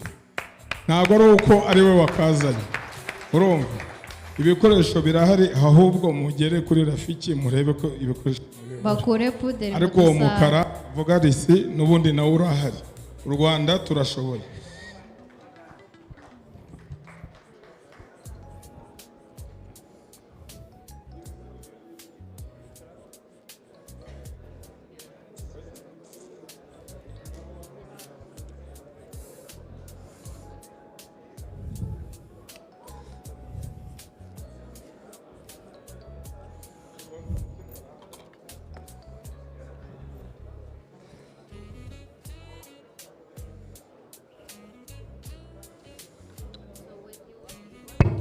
Yes, so with this product that I've used, when he washes, it will go away. But because we haven't created a hairline with it, he will still have his hairline. So all we're doing is enhancing the hairline. Iyo ukoze biba birangiye nta bintu by'utuzi gusa And gashiramo. you can also use this to enhance your haircuts. Ushobora ugakoresha wenda nko kuri design cyangwa se kugira ngo coiffe yawe ise neza.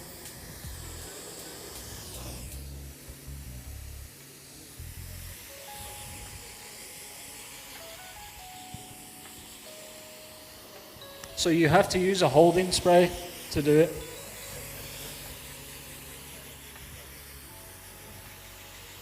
Iriya spray yashyizeho nyuma ugomba kubanza ukayumutsa.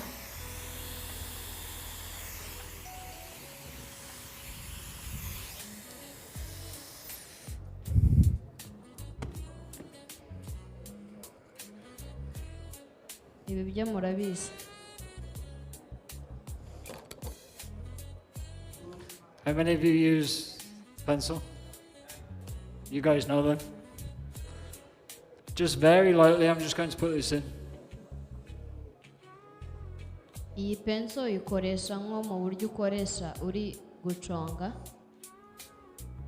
Ni uruhande rumwe rumwe.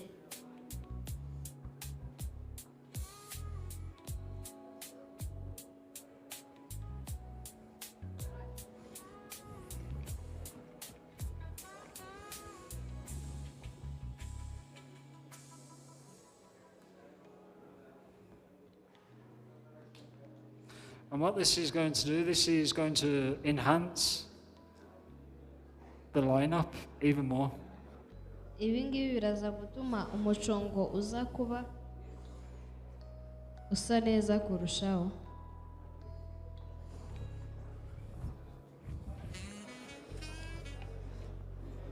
So now using razor. I know you all know how to use the razor. Pull the skin. Ntago mukoresha urwembe. So in Dubai, you have to learn how to use a razor quick because you have the Emiratis, you're doing their beards. If you get it wrong, you're in the desert. Mugomba kwiga gukoresha urwembe cyane cyane no ku bwanwa ariko harimo kwigengesera.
Iyo uguze kariya kaboro ruba rw'imbe rwa tarata.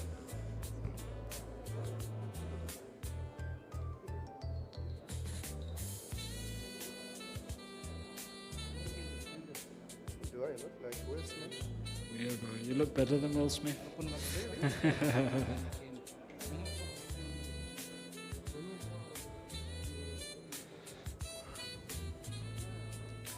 As we're nearly done.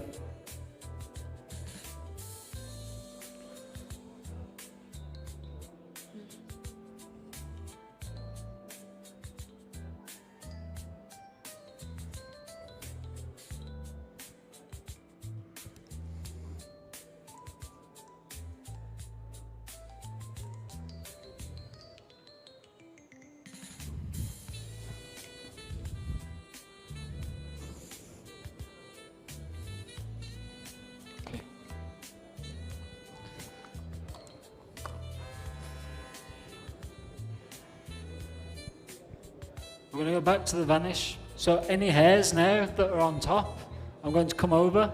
Any hairs that are sticking up, we're going to take them down. agiye gukoresha vanish akuraho udusatsi turengaho hejuru. Mwamumereye amashyi ariko kino tutabishobora.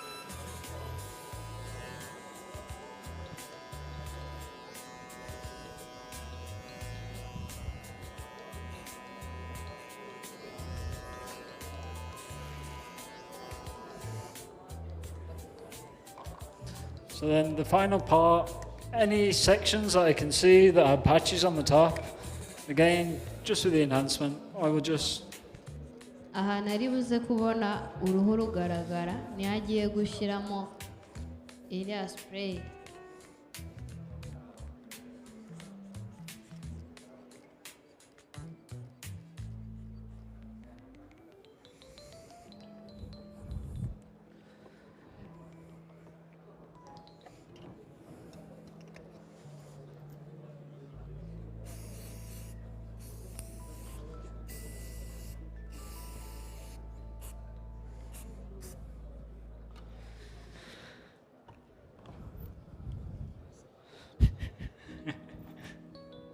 a moment, bro.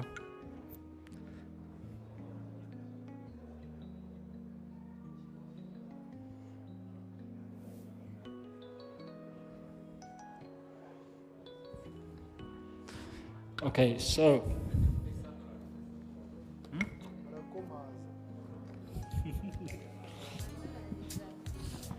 Mwahaye amashyi iyi mfura ko nta kitagize.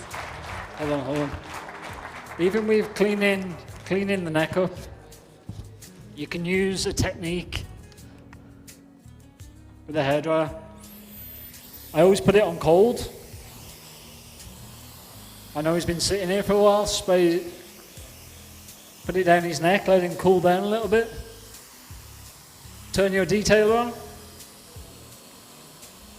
Ushobora no gukoresha seshe igihe uri gukuraho umusatsi w'inyuma kugira ngo uhite uvaho kugira ngo ujye mu myenda. Abantu muhanaguza uburoso bwo mu maso igitambaro mujye mukoresha seshe. Then this is the last step.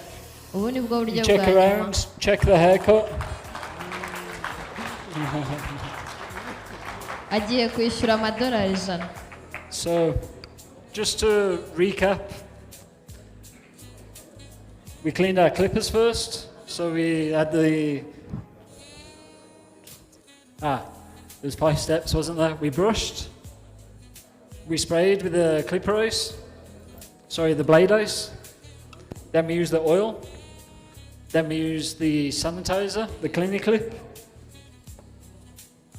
So that killed all the germs, and then we started the haircut. Then we did the 4-step fading method.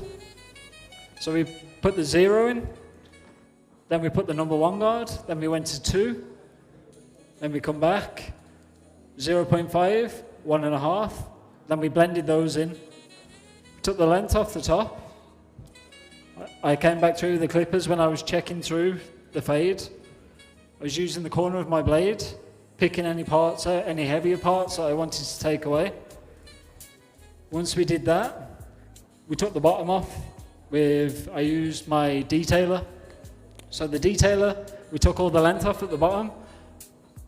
We used the talcum powder, or the talcum spray that we have. So that helps with the vanish blade on the skin. It won't cause any rashes.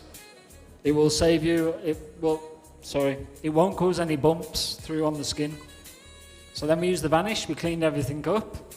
I noticed I had a little line. We came down with the vanish. We also used the razor to the line up. We lined it up, we used the launch trimmer. We then used the enhancements. But I know with hair we put the enhancements on. When he washes his hair, he will still have the line up. It just won't be as dark. We then lined it up. We used the pencil, we used the razor blade. We also finished off with the vanish through on top, any hairs that are sticking up. I know that you can use, where is it?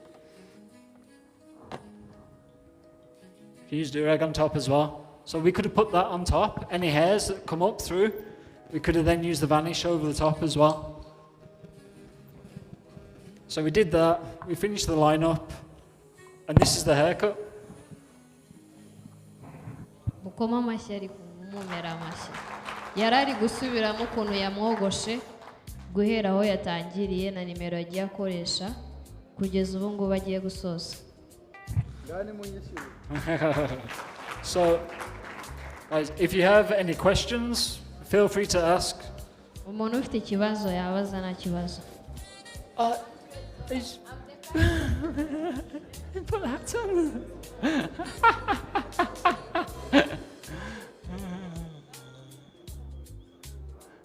Murakoze. Nanjye nagiraga mubaze ku bijyanye n'iriya nyogosho. Ese iriya nyogosho bayita ngo iki? We ayita ngo iki? Nyuma y'ibyo hari akoresheje iriya reza. Ese nk'umuntu utayifite cyangwa utazi kuyikoresha, okay, so nyuma yayo we aho kuyashya yakoresha imashini nanone iri iconga. Nakoresheje iriya reza bibaye ngombwa ko ntayihari, umuntu ashobora gukoresha n'imashini asanzwe akoresha conga. Ikindi hari ikibazo uriya muhungu yabajije yagisubije mu buryo butamwumvise. Okay, so to answer the first bit, the haircut, high skin fade with a line-up. Ushobora gukoresha imashini nta ribi nta rwembe ufite. Yeah, high skin fade. Nkubwire ukuntu ayita kwafe ni high skin fade. So as I was explaining before, the back of his head, I seen the occipital bone. If I was going to drop it, I would have had to have changed the angle. So I kept the angle, and I kept it above the occipital bone. Nk'uko yabivuze mbere, yagendeye ku kabongosho, ashyira fade hejuru y'akabongosho ku buryo itari buharenga. Iyo igiye munsi y'akabongosho iba ari low fade. Oh yeah, okay. And then what was the next question they asked? Hari undi muntu washaka kubaza sinzi icyo yifuzo cye yaba afite mba twamuha umwanya akabaza simbizi.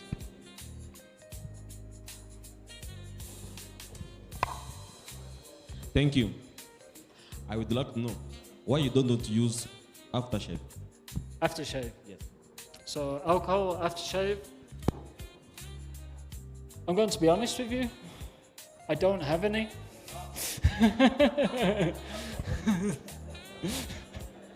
I'll be honest, sometimes I do, if I have it, sometimes I don't. I use the talcum spray that we have. Yeah. Okay. I apologize, guys.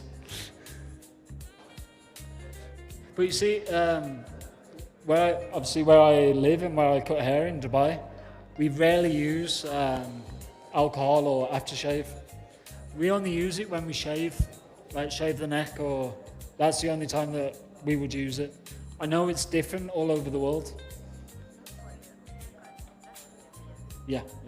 Aftershave bayikoresha ku bwanwa gusa, apana ku musatsi. Muri Dubai niyo bakoresha alcohol cyangwa aftershave. Nta kindi kibazo?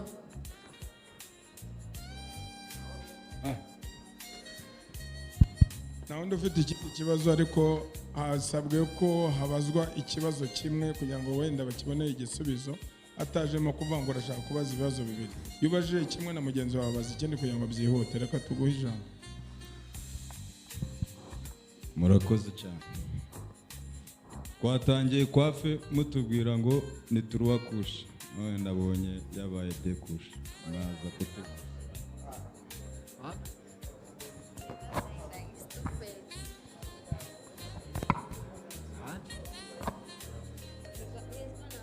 Yeah, okay, okay.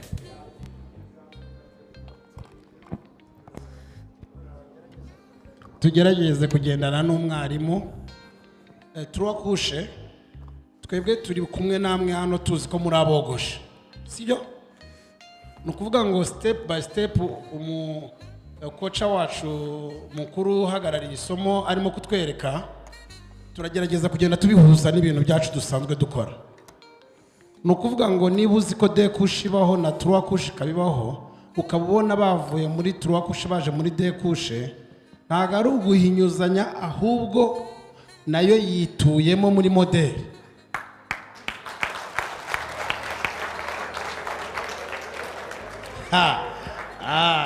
turi kumwe nta muntu uri bumbeshye ndahari hari akandi gasubizo nshaka guha uriya mugabo hano kubera icyongereza cy'uyu mugabo kiri ku rwego rwo hejuru muraza kujya rimwe na rimwe mukurura utuntu mutwibonemo mutiriwe mutushakira ahandi kure hari akantu hano yakoresheje urakabona aka kantu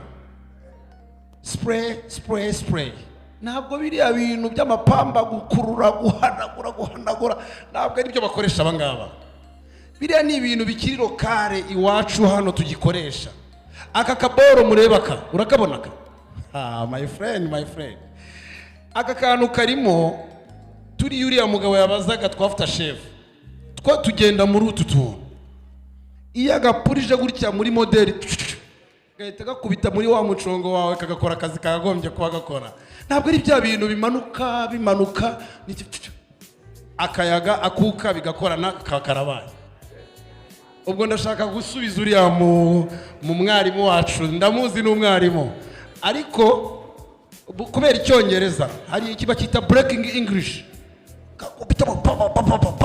noneho ugahita usigara ni ukuvuga ngo rero utu tuntu twose hano turahari sibyo turi kumwe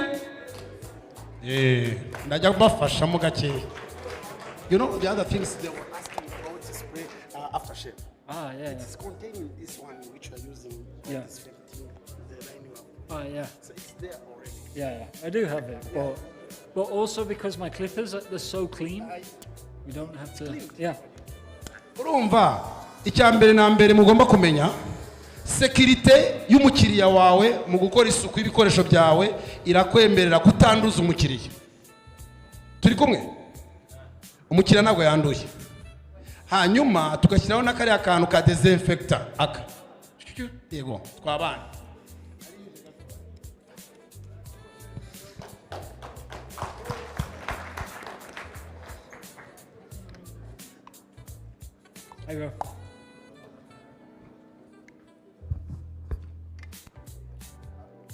murakoze cyane amazina yanjye nitwa Jean Claude uzwi ku izina rya Muco ntekereza ko nabashimira iki gikorwa cyabayeho cyo kuza kuduhugura ngende umutekinisiye nkaba n'umwogoshi ntekereza ko ikibazo mbaza nkibaza nk'umuntu uhura n'ibibazo bitandukanye abakwaferi bakunda kumbaza nkaba ngize n'amahirwe yo guhura na nyir'ubwite kugira ngo mwibarize ndabaza ibibazo bibiri ikijyanye n'uburyo mwogoshe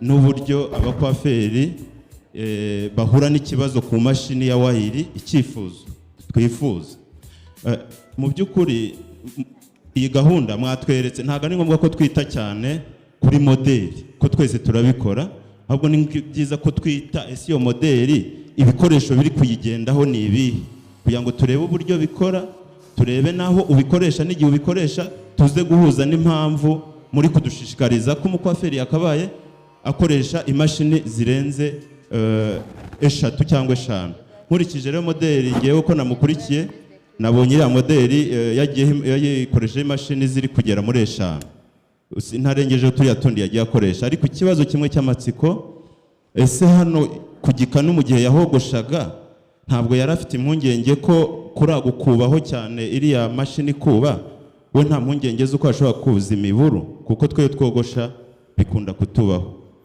icya kabiri dukunda brand ya WAHL turayikunda ni brand igurisha ni brand iduha amahirwe mu kazi ndetse n'umukiriya yakuri imbere abona mashini ufite brand yanditseho ya WAHL amenya neza ko usobanutse. Ariko hari ikibazo duhura nacyo cyuko iyo tukikura mu iduka nyuma y'icyumweru kimwe 1 week ya brand itisibama, aho twishakamo ibisubizo ndetse tugasigaho verine ngo bitazasibama, kuko ubonye byarasibamye atangira kubona ko imashini ishaje. Twasaba rero ba nyiri uruganda kugira ngo bajye badushyiriraho irangi rifashe kugira ngo brand tuyihorane mpaka imashini igeze aho iva mu kazi. Murakoze cyane. Okay, turagira ngo Rukumani yaje, turagira ngo adufashe kumusobanurira ikibazo uyu mugabo yagize, no mu ncamake no nabona uko musubiza nawe. Murakoze. Ahubwo nuko nabifatiyemo hagati keretse avuze vuba kugira ngo numve mu ncamake ibibazo namubwira. So I know you was asking about the vanish on the back of the head. So the reason why I wasn't worried about using it is because I've used the blade ice, I haven't used oil on this, but the clinically, I know that this is as clean as it can be. The reason why you get bumps, it can be from the machines that are dirty. Also at the same time, too much pressure. If you press on too hard, that will cause bumps. Yeah. Go on. No, you can. So, okay. Yeah, I know that it was clean, but then also at the same time, if you use too much pressure, it will cause bumps through the back of the neck and the skin. So bivuze ngo iyo ufashe iyi mashini uko uyikoresha ku muntu reka azabigukoreraho ubyumva. Okay, I'll show you if you pass me your hand. Nushyira ku mubiri cyane. You only press ibibazo. Like this. Ugomba kutayikoza ku mubiri cyane. Nuyishyira ku mubiri cyane, of course uruhu rwanjye rutandukanye n'urwawe. So ishobora kugira ikibazo nyine. Like you're making love. So kagenda gakeya. Another question is, sometimes these machines, I don't know if this question goes to Saba. These machines sometimes, or Bebe, it's okay. Bavuga ngo izi machine uzikoresheje ngo iyo ziguze ngo nyuma y'ibyomero nka 2 ngo brand irasibama, ariko ntago mbizi neza ko ari byo. Imashini ni nshyashya nibwo tukizizana. Ubu utubajije n'icumi muduka ntazo dufite, ariko muri container iri kuza zirimo. Kuvuga ngo urakoraho igahiti isibama ntago tubizi, ariko mbibwiye abayihagarariye baravuze ngo ntago bari babizi ko ishobora gusibama iyi ngiyi. N'izindi zose mbanza atari n'iyi ngiyi gusa. Ntago ari iyi yonyine. Nibyo cyangwa sibyo? Ni super tepa. Nibyo zose zirasibama. Zirasibama. Okay.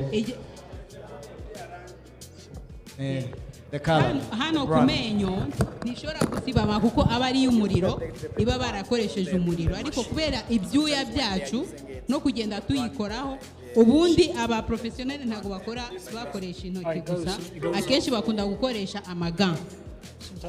Urumva hari abantu baba bafite ibyuya byinshi mu ntoki, umuntu ufite ibyuya mu ntoki byinshi n'uwambaye ga ntago byamera kimwe.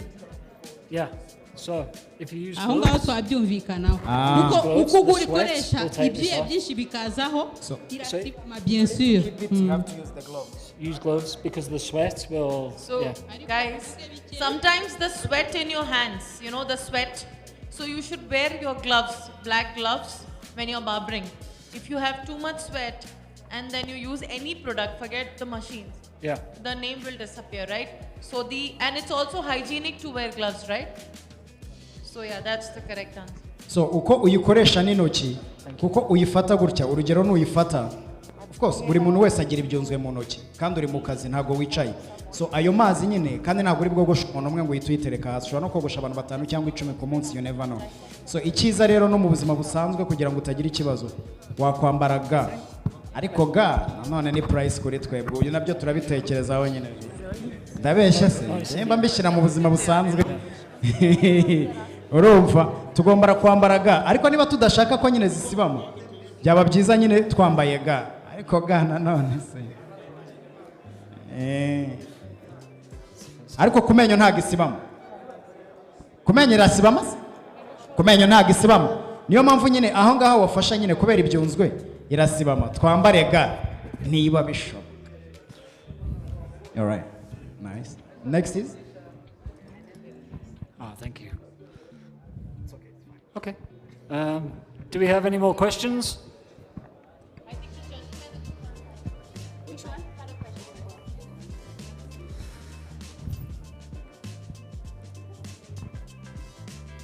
Mwiriwe, njyewe ntabwo ari ikibazo mfite, ni kuri kiriya kintu bavuze cyo gusibama kwintuza kwa brand. Uwo muntu bivuze uko babikora uko ariko kose ntabwo byabura gusibama, kubera ko tuyikoraho kandi ibishyushye kenshi na kenshi zifunitswe na plastique, irangi ntabwo ryabura gutransforma kandi ari riri mu bushyuhe. Ubwo uko byagenda uko ariko kose riba rigomba gusibama. Ushaka kureba neza areba inyuma hayo aho hatagomba gukorwa cyane ho bigumaho, ariko hari hejuru ho ntabwo byakunda rwose. Ibyo byo nta kundi kuntu babigenza kuko ni irangi kandi dukoraho. Niyo wakwambara izo ga byasibangana, ibyange binogerere ibyo ngibyo byo irari yo hejuru kuko dutacingaho cyane biba bigomba gusibangana, kubera ko ubushyuhe bwo byarange ni dukoraho ryanashyushye bihita bigomba kuvaho direct, ntabwo byagumaho igihe kirekire. Ahubwo imashini nuyifata neza n'ubundi yo kubera ko inyuma bidasibangana babishirishijeho umuriro, nuyifata neza ikagoma igasa neza n'ubundi ntabwo yagaragara nk'ishaje. Icyo dusabwa no kuzifata neza bizaguma bisa neza. So ntekereza ko ahubwo bebe we yakadufasha kuvaho kwirangi, ndumva atari ikibazo, ahubwo kuri pirate babimenya gute ko atari pirate, kubera ko bashobora kubabeshya, kubera ko amugani niba dukoresha ikintu ntabwo ushobora kugikoresha imyaka 5 iki kimeze nka kwa kundi, ahubwo kugira ngo tumenye ngo ni original cyangwa ni pirate bigenda gute. Urumva rero kumenya ko ari pirate cyangwa originale, twebwe bidusaba kufungura cyane cyane imbere kuri moteri, aho ngaho ukinayipfundura uhita ubibona n'amajwi yayo abatandukanye, n'ukuntu yifashe mu ntoki biratandukanye, n'uburemere nk'umuntu uzana fake ya senior akaguhereza fake ya senior wabyumvira mu ntoki nkamwe musanzwe mubikoresha, na detailer nuko ukuntu kariya kaba kameze ka fake niya original, ari ku menyo biratandukanye, ari mu myandiko biratandukanye, byose biratandukanye. Noneho iyo uyifunguye imbere noneho biba ari ibindi bindi. Ndumva umuntu uzajya uhura n'abantu bafite izo fake uzajye mubanza mu byitondere, kuko ahantu hemewe hambere hamwe ni wacu muri WAHL shop, ahandi hari showroom, aho ngaho niho hari imashini zemewe. Ahandi muzagenda muhura nazo ntago tuzi hariho, ariko abenshi mugenda muhura nazo kandi ubuhanga mufite mumaze kumenya izitarizo n'izirizo. Murakoze. Okay. Nanjye wenda reka ngira icyo nongeraho ku cyo umufasha wanjye yaravuze ari we bebe, nanjye nkaba nitwa Rafiki. Hano mfite ifoto iyi mashini ya fake ya magic kandi iri hano mu Rwanda, twarayifotoye. Tumaze kuyifotora icyo nakoze nayohereje ababishinzwe mu ruganda cyangwa abafatanyabikorwa bacu muri WAHL. N'ubu ngubu nyeretse uyu mubaba ndamubwira ati se imashini nawe nsobanura noneho ndakureba, arambwira ati imashini ni fake. Nta kuntu wowe wenda reka nifashishe Jumong, wenda we uvuye no mu Barabu, ndebera imashini urebe nimba imeze nka magic. Ni ukuvuga ngo iriya mashini ni magic ariko ni kopi yayo. Ni ukuvuga ngo iyo uyizanye twebwe turabibona, iyo tubibonye nabo tukasangira nabo amakuru.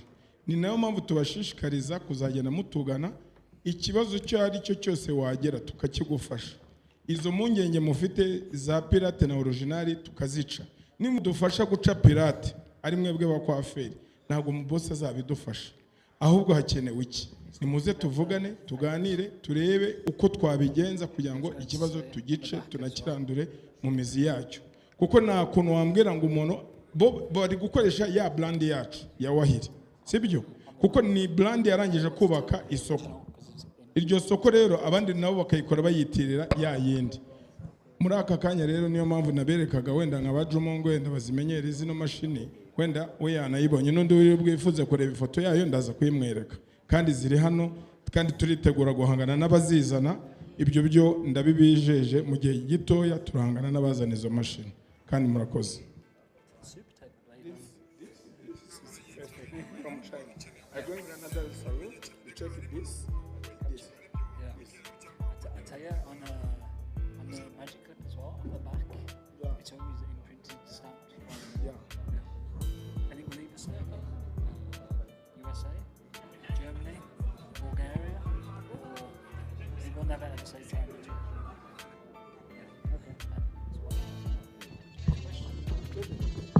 So, ibibazo si byabaye byinshi cyangwa dufatemo bibiri? Dufata bingahe? Okay, tubyumvikane ibyo tugiye gufata bingahe kugira ngo dukoreshe umwanya fresh. Sawa. Urakoze. Ikibazo mfite ni kimwe.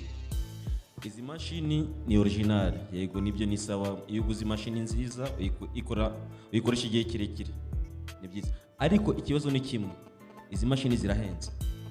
Alright. Zirahenze pe. Kuko ntabwo wambwira ngo ngiye kugura imashini y'400, ese nzayogoshera amafaranga angahe? Ibiciro byo kogoshesha turabizi no mu mujyi. Aha menshi ni mu 5. Uguze imashini y'400, ayo mafaranga yazagara kuko murakoze.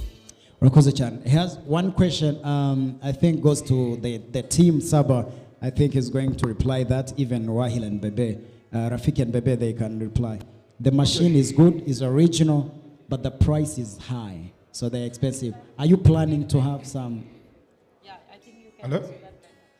Wenda nk'ikibazo umuvandimwe abaje ni cyiza, ni ukuvuga ngo izi mashini wenda urwego ruriho n'uburyo wenda nabo baziproteja kugira ngo zibashe gutanga umusaruro mwiza, arimo kuba ikintu ukakigura kiguhenze koko.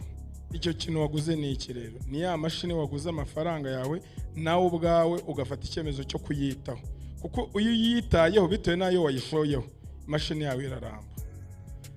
Ikibazo dutekereza yuko nabo batekereza abafatanyabikorwa, niyo mpamvu ari kugenda bakora izindi mashini. Wenda tuvuge urugero, n'iyi mashini izaza ihendutse iri ku isoko, kugira ngo nutabasha kugura ya yindi iri hejuru abashe kugura imashini. Imashini turateganya ko ishobora kugura amafaranga atari munsi y'ibihumbi wenda 70. Iyi ngiyi kandi irasharijwe. Ibyo ari byo byose barazirikana buri muntu wari we wese yuko ashaka kugira icyiciro yibonamo kugira ngo akoreshe ibintu yifuza. Murabizi yuko wenda super tape, wenda natanga urugero kuri Hakim araza kumfasha. Imashini twe ducuruza nshobora kuba nyigurisha ibihumbi 200. Namara kuyigurisha ibihumbi 200, wowe ukagenda ukajya kwishaka bakagushija 80. Urumva yuko bari kunkata 20, sibyo? Ariyo ya pirate nababwiye. We yayikuye mu Bushinwa. Twebwe brand zacu ni hehe? USA. Nukuvuga ngo imashini niza ari pirate akankata ibihumbi 20, cyangwa tujye kuri super tape isanzwe y'umugozi. Super tape isanzwe y'umugozi igura ibihumbi 65, sibyo? Ibihumbi 65 tubiziranyeho. Uburyo wenda ushaka kuza ukambwa ati boss imashini wenda nanjye ndashakaho kugira ngo ibigende neza, sibyo? Wenda ukagira igiciro cyawe na ukagira nanjye nkagira icyo nko. Nukuvuga ngo icyo gihe uri bujye kazi ni kazi cyangwa uri bujye n'ahandi, bamwe ati imashini ni ibihumbi 45. Ni copy ya super tape. Tubanze tubyumvikane. Ndongera mfate urugero kuri noza, kuri super tape ya noza. Super tape imwe itagira umugozi. Super tape murayibona. Ni ukuvuga ngo super tape itagira umugozi tuyigurisha ibihumbi 145. Ya yindi itagira umugozi ya pirate yo ifite n'ahantu yerekana uko bateri igenda imanuka, ikaba yanditseho WAHL. Ndabeshya? No kuvuga ngo uragiye kazi ni kazi cyangwa ujye mu yandi maduka y'abantu bagiye bazizana baziguhera ibihumbi 90. Siko bimeze? No urangiza uze wirukanka ngo ya mashini ya WAHL ngo tuyikore. Wayitugeza tukakuba ati isi WAHL baragupfunyikiye. Ati rakorera iminota 2 watangira kogosha umuntu ikagira iki igahita ishiramo umuriro. Ngewe ni nkuko umuvandimwe yabivuze yayigishije ukuvuga ngo zino mashini si uguhenda cyane, ahubwo turi kugenda tugerageza tuva mu bihenze dushaka uburyo buri muntu wese yakibona mu mashini y'ikiciro arimo kandi igakora nk'ibyo yayindi yakoraga. Urumva bivuga ngo uyu mwanya wa none iyi mashini nimba bayisohoye, iyi mashini irakora. Iyi mashini nayo niyo muri WAHL, iyi ngiyi nayo murayibona. Iyi mashini irogosha kuba yiza, ariko mu mutwe yacu tuzi yuko ari 5 star, tukazana na super tape. Ibugande zino mashini zirakora, nahanga hari abazifite bazikoresha, sibyo? Ariko twige kumenya ngo izi mashini zose zikora bimwe cyangwa zikora ibintu bitandukanye, twakiyambaza iki kugira ngo zose zidufashe. Ni naho mpamvu mboneyeho umwanya wenda wo kugira ngo mvuge nko ku mashini. Imashini icya kabiri, murabizi yuko turabanza mukaduha amanyarwanda tuzibagurisha. Iyo mumaze kuduha amanyarwanda, icyo dukora turaranversa tukayashyira iki mu madolari. Ushobora kuba idolari uyu munsi wa none rigeze ku giciro runaka, urumva mwongera nkajya kurangura, nkahita nkubitaho transport. Hari igihe tugira ibibazo byo muri transport ibya shipping, ugasanga shipping hikubisemo kuzamuka kwa shipping, hakaba n'igihe bigiye down bitewe na season, high season yabyo. Ibyo byose ni impact bigenda bitera kugira ngo igiciro cy'imashini kizamuke. Si ukuzamuka kindi, ahubwo nicyo dukeneye ikintu cyiza gifite ubuziranenge kandi kirambye. Ibyo kuvuga ngo imashini irahenze koko, nkura muvandimwe ibyo yavuze, hari nuza akakuvuga ngo igura yanga agahita agenda. Ariko bivuga ngo nk'imashini yatanzeho urugero igura 400, ariyo iyi ngiyi ibamo imashini ebyiri, siko bimeze? Ni ukuvuga ngo iyi ngiyi irimo imashini ebyiri. Nimba tuvuye yatanze urugero rw'400, 400 waba uhenzwe kuri izi mashini nk'umuntu usanzwe ukoresha wenda imashini yogosha n'indi conga. Imashini yabihenze abantu wenda baza akagura wenda akagura golden, akongera akagura na congasiyo, twebwe tuzi ko yitwa congasiyo. Imashini yabihenze kuba zitunze, yabihenze. Okay, abavandimwe barasubije ati wapi. Ahubwo igiciro iyo ufite ibikoresho byiza ari byo banahereyeho, biguha umusaruro w'ibyo ukora. Ahubwo twige uburyo tunoze umurimo wacu, tuwushyire ku rwego twumva dushaka, kandi twese nitubishaka tuzabigeraho. Simbibigisha muranabisanganywe, ahubwo icyiza cyabyo ni ukunoza umurimo wacu dukoresha ibikoresho byiza, n'abatugana akabona ko twabahaye serivisi nziza kandi inoze. Nituba tubashije kubikora neza, byose nuzogoshera 2 uzava kuri 2 ujye kuri 5, hari n'abogoshera 15 kandi murabazi barahari, sibyo? Si uko wenda uri Kimisagara yishyura 1000, si uko uri Nyakabanda yishyura 2, si uko uri mu mujyi yishyura 15. Reba na cost irimo, hari ikintu gikenewe, hari inzu, rent y'inzu, urebe urwego iriho, sibyo? Sibyo hake? Mu mujyi na Kimisagara na Rebero biratandukanye. Hari n'ufite nk'uko yavuze ati saro ngiye nogoshera amadolari 100, sibyo? Si 150 wenda tuvuge urugero. Hano ku Irebero hari ahantu utanga ubukinga, sibyo Rukumani? Ubukinga kujya kunywa icyayi idolari 100 ku Irebero hano harahari. Ni hoteli iri guhitinga muri iyi minsi. Bivuga ngo nkange rafiki umbwe ngo uri gihe 5, nakubaye ati ndajya kukinywa Kameliya cyangwa nyinywe hano kwa Nuza mu Biryogo, sibyo? Cyangwa nigire mu Marangi. Iyo ushaka kunywa ikintu cyiza uryaho wifuza, sibyo boss? Sibyo? Rero iyi mashini icyo dushaka ni ukugira ngo ahubwo tumanuke, dushaka imashini zitubereye kandi tubone n'imashini ya buri muntu wese mu cyiciro arimo bitewe naho akorera naho ari, sibyo? Ndumva igisubizo wenda cyaba ari icyo kandi ndumva kibanyuze. Murakoze. Birasobanutse, si ibyo? Arara umuvandimwe sinzi ikibazo wenda yashaka kumbaza ho gatoya, simbizi nimba ari cyo namusubiza mu gihe dutegereje izindi gahunda ko zikomeza. Murakoze. Nitwa Pacifique. Ntabwo ari ikibazo mfite, ahubwo ni nk'igitekerezo nari mfite, kuko ibintu byose abapirata ibintu kubera ko bikenewe kandi ko nyine bihenze bakabona bikenewe. None tunyuze muri association zacu dufite, hari icyo ntekereza dushobora kwifashisha kandi kikaduha isubizo, kuko imashini dukoresha ni ibikoresho by'isuku, kandi hari ibindi bikoresho by'isuku muri iki gihugu bisonerwa imisoro. none binyuze nko muri za association natwe tukagira ubufatanye nta buryo dushobora gusaba tugakurirwaho imisoro ku mamashini kugira ngo tubashe kwigondera izo original twifuza kuko ubu muri aka kanya bigaragara ko kuzafodinga kuri benshi ntibikunda ugiye kugereranya n'uriya wogoshira amadolari 100 inaha twogoshira 200 no munsi yaho byagorana ntekereza ko icyo kintu tugifashijwemo nkuko twishyize hamwe tukabisaba bishobora kuduha igisubizo cyiza tukabasha kwigondera za mashini zagaragara nk'iziduhenze noneho tugakora umwuga harimo koroherezwa murakoze. Okay, murakoze wenda reka ngire ni mu magambo wenda makeya sibyo. Ikibazo uriya mugabo babajije kirumvikana gifite n'igisubizo.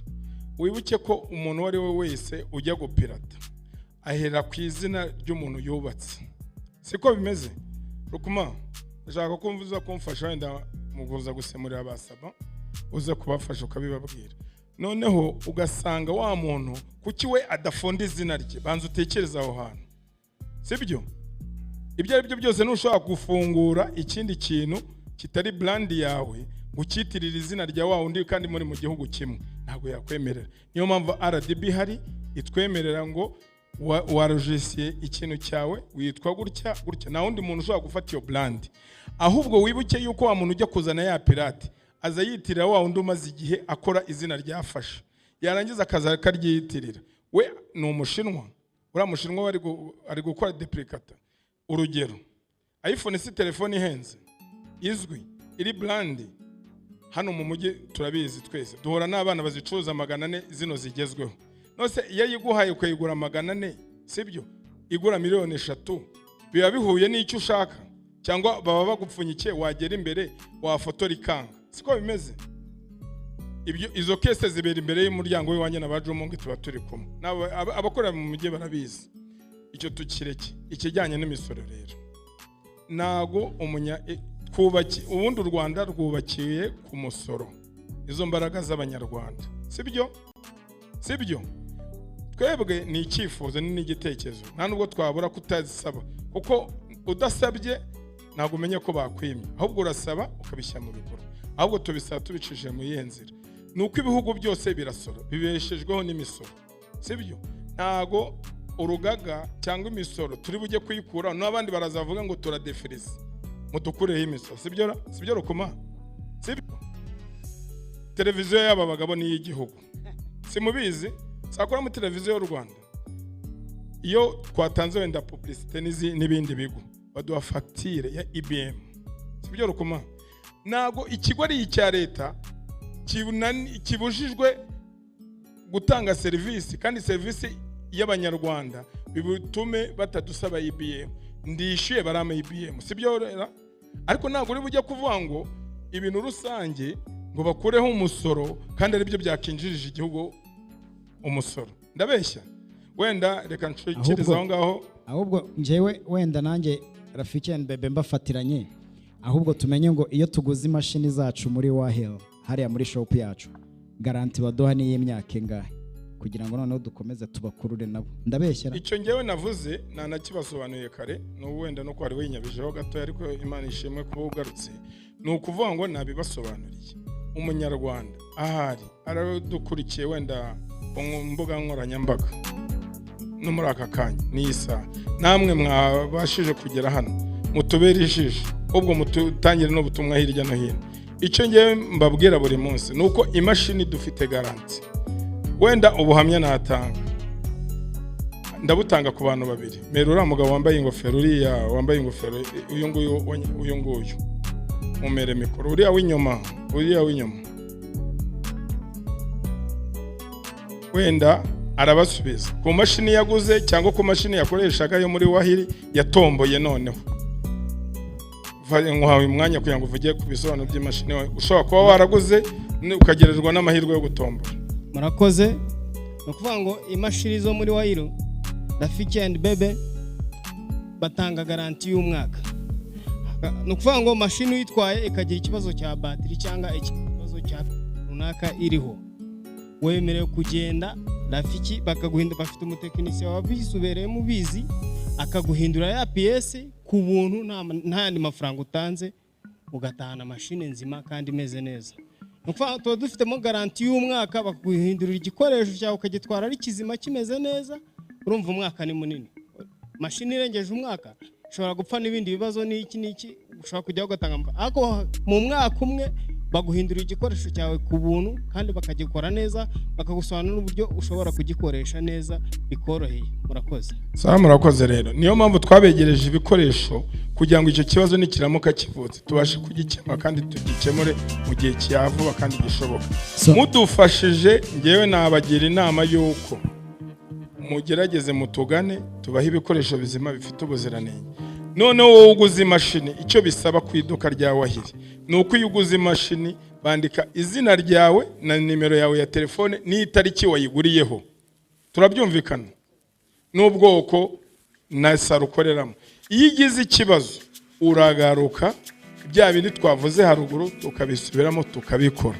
Bivuga ngo muri aka kanya ndumva ibisobanuro byanjye byimbitse, n'ubu ngubu ndacyabihamya yuko uzagira ikibazo bivugiye hano ku maguru, si bya bindi by'abatubuzi cyangwa by'abahamye. Ngenda bibabwira nk'ukuri kwanjye, uzagira ikibazo ku mashini ya WAHL itari kopi akajya kwigura ahandi mu bindi bice, nta kintu tuzavugana. Nzamuga ati ibyawe ni ibi, ibyanjye ni ibi, nimba ari WAHL bimbaze, kuko ngiye magararira uruganda, ntago magarariye abajya kuzikoresha mu Bushinwa ngo ngiye ndyozwe ibyo bazanye. Ariko mbibutsa yuko, nongere mbisubiremo, mbibutsa yuko n'abari kuzizana kubera amategeko agenga uruganda rwa WAHL n'amasezerano rufitanye na leta y'u Rwanda, ibyo bari kubikurikirana kugira ngo tubashe guhangana n'abo bazana ibintu bije kwangiza abanyarwanda, kandi natwe tubiri inyuma, twongere tubisubiremo rwose. N'abanyumva turi guhangana n'icyo kibazo mu gihe cya vuba, tuzagikemura kugira ngo mugire ibikoresho byiza mwisangamo mu gihe cya buri munsi. Murakoze.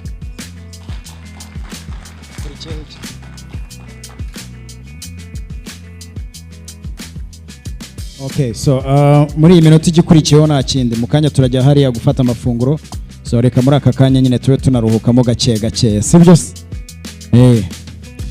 Bashaka ko byarangiye se ninde gusubiza bro? Anyway, ariko ntari njye nta kantu nagira ngo nongereho ku bantu dukoresha ziriya mashini. Navuga ngo muri Rafiki, muri ya duka harimo piyese za mashini zose.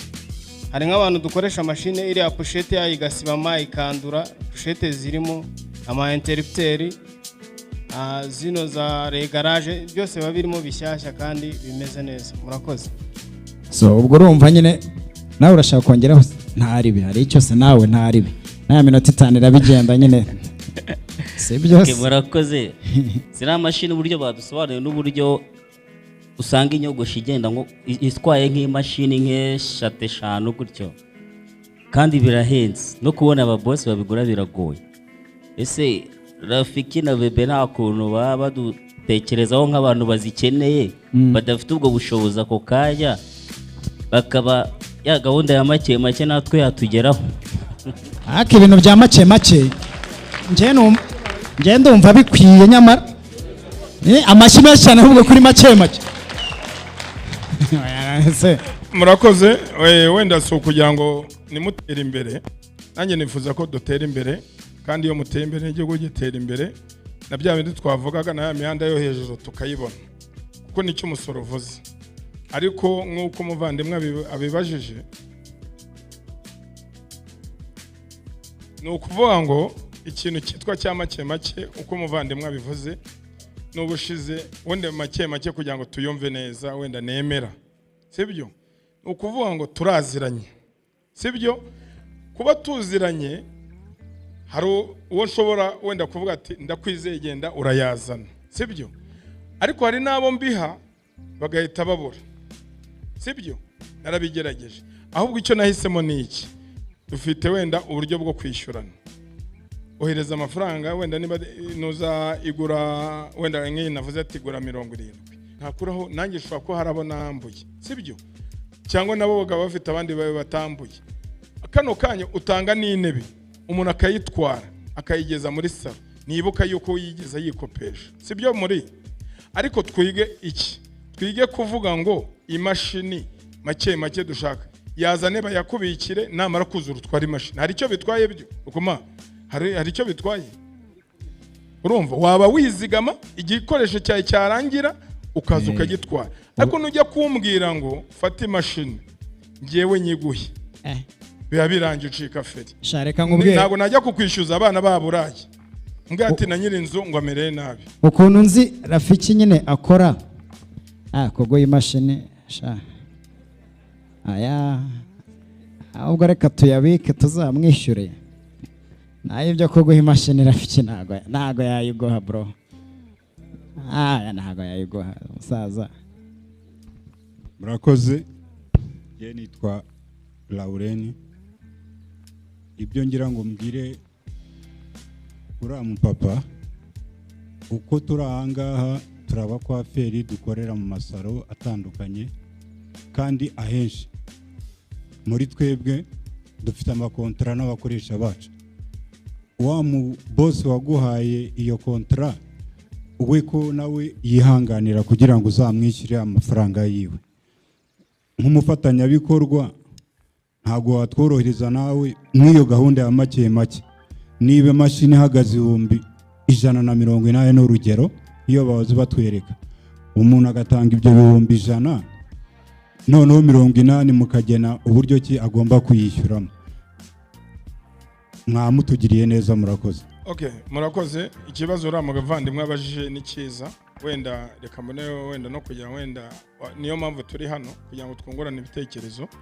Wenda nk'umubosi aramutse aje muri kumwe wifuza igikoresho, wenda Hakim wino hano, dore uyu mugabo si ukumuvuga cyangwa si ukumusingiza, icyo nzi yuko azana umukwaferi wiwe muri saro yiwe amuga ati uyu muntu muhe imashini, nimara kwimu mashini ibindi bimbaza. Siko bimeze? Hari amasezerano dufitanye. Umva abasore, iterambere ryanyu ntabwo rireba ababosi gusa, ariko n'imikoranire myiza yanyu n'ababosi irabemerera kugira ngo mubigereho. No kuvuga ngo nushaka ko ibintu byose boss azabigukorera, byose umwuga wawe ukora akeneye kubona yunguka ku bwenge bwawe, ariko nawe ukeneye kubona yuko nawe yabonye ko byaguturutseho. Bigomba kuva kuri wowe, agaciro umuntu ukiha. Jewe reka mbabwire basi agatekinike gamwe nkoresha, hari bamwe bakazi batari bakeya hano. Narafiki arakazi no kwanze kukavuga ariko nakihorere. Jewe ndaza nkagura imashini, iyi mashini y'ibihumbi 250. Ikiganiro cya mbere ngirana n'umukwaferi gutya, genda kwa intimate ahubwo petit ufite 50,000 yashyire hariya baguha intebe. Iyo ntebe wowe ubuzi yuko 50,000 yawe ari yaguhaye intebe, ariko je mbashaka kureba ubundi wogosha imyaka ingahe. Imyaka 10. Hari bamwe bajya bambwira ngo wogosha imyaka 10. Ese mu myaka 10 ufite iki? Mbwira kuri konti yawe ufite iki? 0. Kubera iki? Imyaka 10 umuntu agera 0. Ubwo rero mitangu kubita training y'amezi 3. Nkabanza nkakwigisha ukuntu kuri konti bagira amafaranga, nkanakwigisha ukuntu bagira 50,000 bagendana umukwaferi mu mufuka gutya, yahura n'umubosi wo hejuru bakicarana bakanywa icyayi, byaba ngombwa kanakishyura. Kugira ngo mbone ibitekerezo byanjye jewe ntabwo nakwicarana nawe, komande ni wowe itanga meze gutya kandi n'undusha amafaranga. Aba barabizi, bamwe barabizi turanga, sibyo? Ndabubwira ngo genda nywera icyayi muri hoteli nicaranye nawe kandi urakishyura. Mbereka amafoto y'abakwaferi banyemvita, dore barabizi. Ndagushaka turicarana, komande yose urayishyura, nkaza nkicarana nawe. Ubwo 50 Rafiki yakubwiraga bimwe bavuga make bariya, abona ababosi bakiri mu nzira y'amajyambere, ariko ababosi bayabonye we aragutega agatego ko kureba niba akazi agiye kuguha koko uzakabyaza umusaruro. Ibyo 50 iyo bishyize hariya agenda ngagufatira imashini nakubwire za miliyoni gusa ku meza yawe, mashini za miliyoni, kubera ka kantu ka 50 nagusanganya gusa. Ariko iyo nsanze nta faranga ugendana nta n'iryo ugira, ntabwo nakuzana mu mujyi. Tube tubiziranyeho, nabwiye ko ari benshi tuziranye hano, ariko ako kantu turahurira hehe? Ufite iki duhereho? Urumva ako kantu Bright, mbabarira uhaguruke, uri umuniga wanjye. Sa n'uhaguruka, ndabizi ko hari Bright. Ndabeshya hata ndabeshya? Ayo sinama niga muzi mu mujyi wa Kigali mubona ku mateleviziyo Madiba haguruka gatoya, ndabeshya? Iyo tukibonana bwa mbere mwe mugira ngo namananiza, ntago ari inaniza, mbashaka kureba urwego uhagazeho rw'ibitekerezo ndi buganire nawe ko tugendana. So munyangano ubwo nagira ngo mfashe wa muntu wa make make, icyizere gituruka kuri wowe ukagaragaza icyo wagezeho nuko uhagaze, undi muntu muganira cyangwa ushaka kuzamura agahera aho ngaho. Sister, sibyo? Yego. Sawa. Nibyo narabigerageje nuko umuvandimwe yarabivuze. Narabigerageje kugira ngo turebe yuko twabigeraho. Uramubwira ati zanaya duhere kurayi, ati ndaje, agahita agenda. Hari n'ubwira ngo zana ayo wari ufite kuko aburaho kuko igikoresho gikeneye, noneho wowe yasige, kuko nusohoka ukagenda ntabwo ubura ukifite ya mafaranga. Siko bimeze? Nuko ngo iyo ugeze imbere uhindura ibitekerezo ukayakoresha ibindi. Ariko ku cyizere cy'umuntu nk'uko Hakima bivuze, nanjye nyishumangira, ushoboye ntago mwese nzibima. Hari abo nziha ndazibaha. Ama nta kintu watangiraho ubuhamya mu gutanga imashini? Aje yarayiguhaye. Oya reka ngoye Mike. Akoze ubuhamya natanga kuri Rafiki, akorera mu mujyi inyubako ya UTC. Nge abashaka kumenya ahantu nkorera cyangwa se wananye nakwivuga muri rusange, buri Musanze mu majyaruguru y'u Rwanda, ora muri Sawa Salon. Abantu bose bazagera i Musanze bazageze batemberere. Mu by'ukuri ikintu navuga kuri Rafiki ntabwo ari umuntu nyine ushobora kuba yakurera abajeyi, ahubwo ni umuntu ukugira inama avuga ati ni gutya ibintu bikorwa. Ntabwo mu by'ukuri aramutse aguha imashini uzo wifuza, biragoye ko wagira ubushake bwo kuba wakora umuzanire amafaranga. Mu by'ukuri akwereka inzira ahubwo nziza wakabaye unyuramo kugira ubone bya bikoresho wifuza. Ikindi kuri Rafiki ni umubyeyi tugira inama muri rusange mu buzima bwa buri munsi, nyine atwifuriza ibyiza. Mureke ahubwo tureke kumugora, ahubwo dufatanye nawe mu nzira iterambere twifuza. Murakoze. Ntabwo yakorera abajeyi. Ngewe ikintu nifuza nuko umwuga wanyu mukora nanjye ngomba kuwuhuza namwe. Mudahari nanjye ntacyo nabona.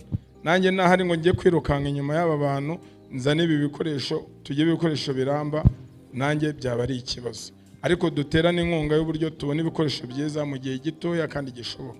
Bivuga ngo kano kanya make make yasubijwe, Hakima yabivuzeho. Nukuvuga ngo kontra yawe umukoresha nanjye n'umukoresha wawe ibaye ngombwa yuko umukoresha wabikwemerera, ari sere yasanzwe dukorana, genda bikora. Ariko icyo kuvuga ngo ngewe ndi bufate icyemezo, urabizi umwanya wishobora kuri Kimisagara, mukanya ugeze muri Menzi, mukanya ugeze Kimironko, mukanya ugeze mu Gasyata, gusa nazakuraho umuntu kandi ambwira ati nanjye urabona simboneka.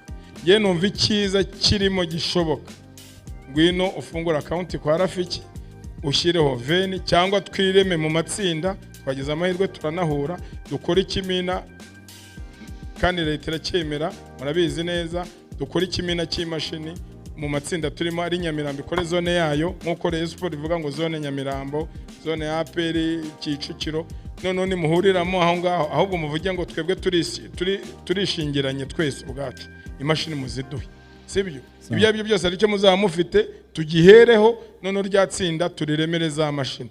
Ngewe nyibivuga n'abakwaferi bari tayari, n'ubushize mu mahugurwa y'ubushize narabivuze, no kuri televiziyo murayo, n'ubushize nabibwira ko mane turi muri RBA, BNB murabizi naho narabivuze, BTN naho narabivuze, abakwaferi bazishyira hamwe ari batanu batatu.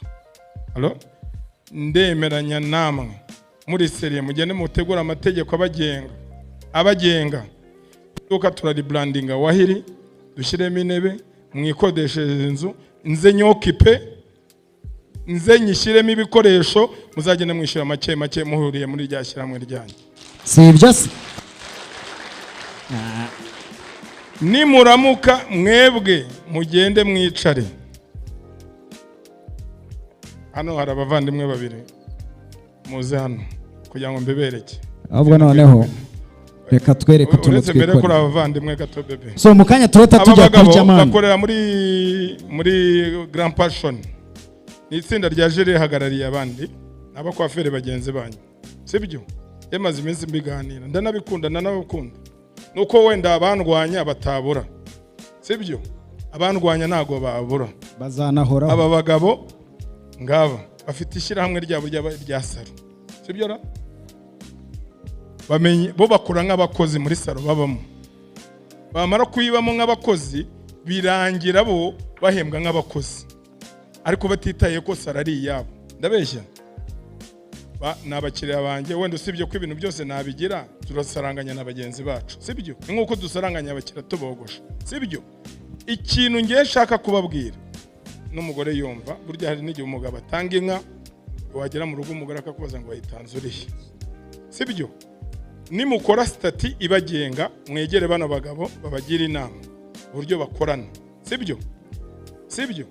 Nimurangiza mukore wenda salo y'intebe 6 tu branding wahiri garuke ibona yuko buri mwaka yasara tuzagenda tuyihatondeze nibura 2 cyangwa 3 zisute na kugira ngo bakoreshe ibikorwa byawe hiri neza kandi intebe nzibahere nzibakopye nimara kuzibakopa mukore salo yanyu y'ikitegerezo mushaka mu myaka iri imbere.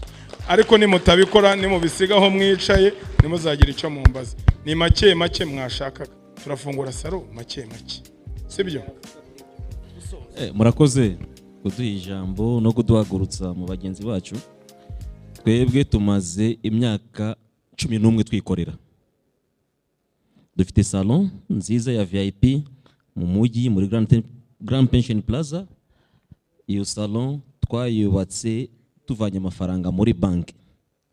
Ibigo by'imari birahari kandi biteza imbere urubyiruko rushaka kwikorera.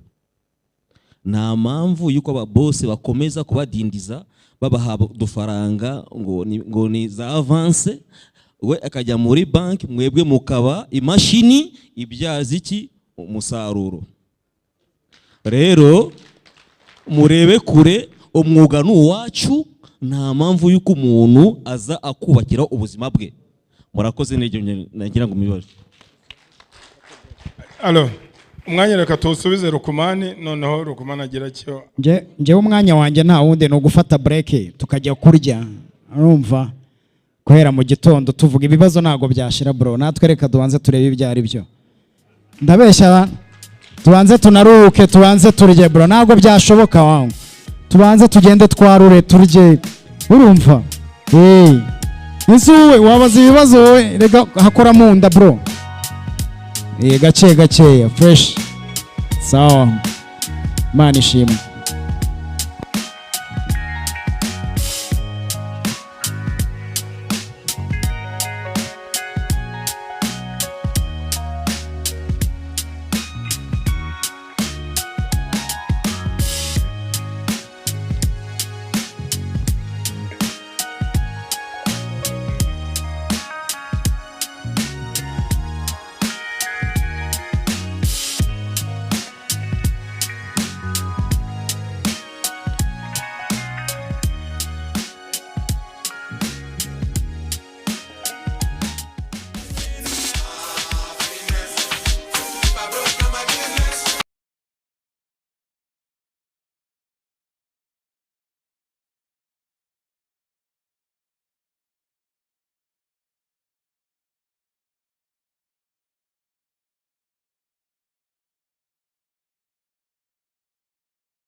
turafata iranuza tuyijyane hariya hejuru nk'uko ubushize twabikoze twifotoza. Kwifotoza turi free, sibyo?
Ah, there we go.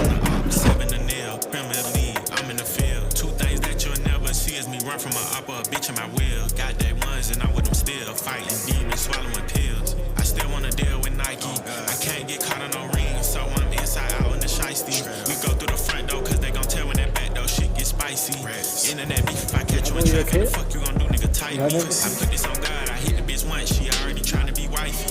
I'm from the street and I got ops, I don't got time to go sightseeing. Wake me up with head, put this in your purse and shut the fuck up if you like me. I fill up your closet with Birkins, buy you a wagon and make sure you icy. Alright. If it went a UK, would I had an AK-47 with 100 rounds. Red carpet on my Chucky and Air Max. They went up way with a London style. Feel like I'm Me, I got generational wealth, got a couple of mil for my unborn child. If I pay man £100,000, I can get man bum right in front of a crowd. That's GBP. The price go up if it's USD. No, come on. Better watch your words, I get you X by the shit you tweet. I told lil' bro if it's personal, he better jump out and do it on feet. You got something in common with scuba divers, where could the guys indeed? It does.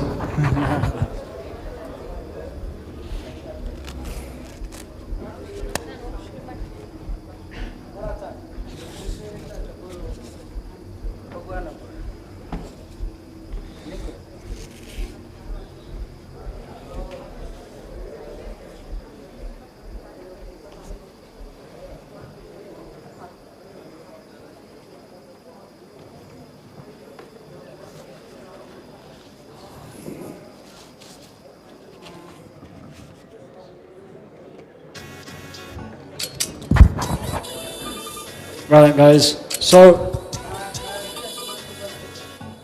before we get started, I know that we have the two barbers with me on stage. We're going to show you a new presentation on the new launch trimmer. I know that you've seen me using this before.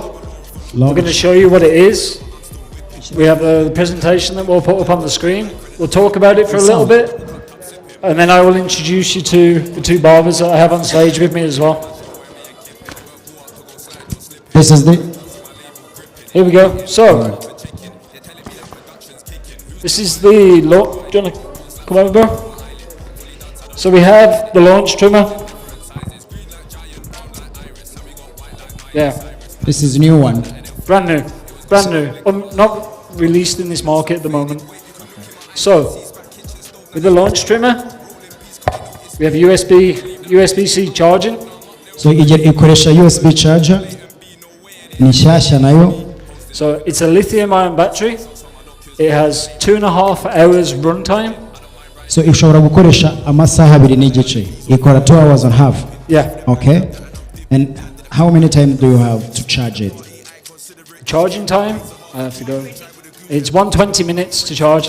Iminota 120 y'icharging. It also has the detachable blade. So aya menyo yayo urabona ko avaho warangiza ukayasubizaho uko ushaka. The blade is easy for cleaning, and then also at the same time you can zero gap the blade. So if I come closer to the camera, you can see we have 2 screws here where you can zero gap the blade. Also with cleaning, you can clean the inside. No kuyoza ushobora kuyozamo.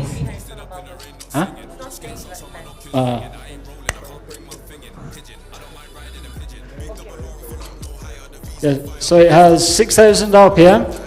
Can we just switch the camera onto the screen, just for the moment? Shiraho kamera kuri screen kugira ngo abereke imashini. Iyi kamera.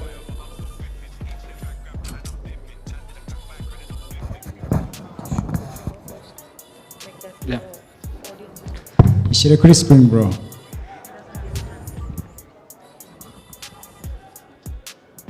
Okay, nice. Okay, there we go.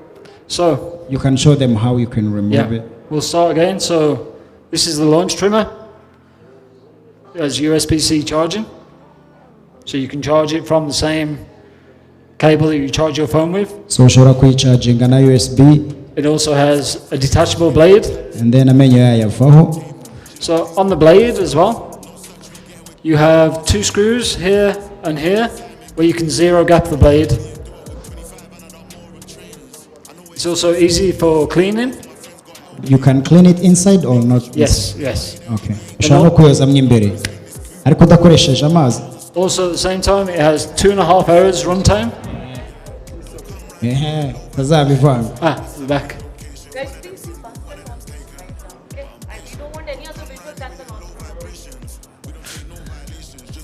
Okay, so yeah, we're back. When you turn it on, it runs green. Also, when it's charging, there is a red light that comes on. So when you're charging, it's red. Yes. So when you're not charging or you're going to use it, it's green. It goes green, yeah. So iyo ugiye kuyikoresha nyine iri mu muriro urabibona ko yaka icyatsi, mu gihe uyicaje ntabwo yaka icyatsi ahubwo yaka umutuku. Yep. So you can hear the machine. I'll put it next to the microphone. Yes. It has 6,000 RPM. The run speed. Okay. And then also we have the T-blade on it as well. So iranoroshye no mu ntoki n'uyifashe ntabwo ikomeye cyane, karoroshye cyane. So this is a brand new clipper that we have. Sorry, iyi niyo mashini nshyashya bafite iri ku isoko ubu ngubu. And it does come in cheaper than the other machines that we have. So ni nayo mashini ishobora kuba ihendutse mu mashini zose bafite ubu ngubu. How much this one? So okay. We'll see. So igiciro hariya ubwo Rafiki nawe azakitubwira niba cyagiyeho. So, Lukman, this is a very newly launched product, and basically, a lot of times we have heard that WAHL is a little bit out of the affordability range for a lot of barbers.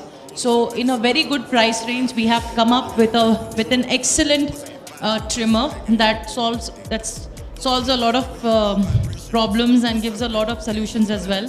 So, my colleague Dan has already briefed you regarding the blade. It's a white T-blade. We will pass this trimmer to you guys to see it. And the RPM is 6,000, right? Yes, so 6,000 RPM. 6,000 RPM. So what is RPM? Basically, RPM means rounds per minute. In 1 minute, the blade makes 6,000 rounds per minute, the friction, for the lining, the precise work, right? And it comes with a detachable blade. Correct? And what else? Sorry, where is Dan?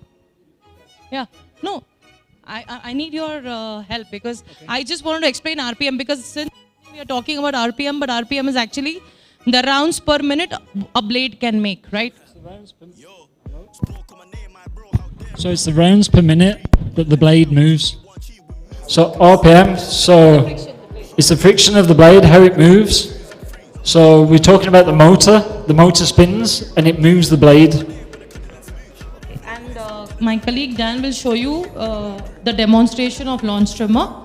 Okay, and if you have any questions, let us know. And this trimmer is a solution to a lot of you guys asking for an affordable trimmer within WAHL. So that you can, sometimes you don't want to use another brand or any other clipper from China or anywhere else. But we understand the price range. So we have come up with a WAHL trimmer which is multifunctional and is a very much affordable and a very good trimmer at a very high performance speed. And yes, you can see the performance when my colleague Dan is giving the demonstration. Thank you. Mwakoze cyane icyo saba tubwiye mu ncamake nuko ni mashini nshyashya bafite iri ku isoko kandi ihendutse kurusha za mashini zose zindi twagiye tubona. Ikindi kandi ko ku bantu mwe mwogosha murabizi uburyo imashini yihuta mu kogosha nyine kaba ari imashini nziza nyine kuko yihuta cyane mu kuyikoresha. Ubwo ibindi bijyanye no kogosha nimwe mu bizi kundusha sibyo?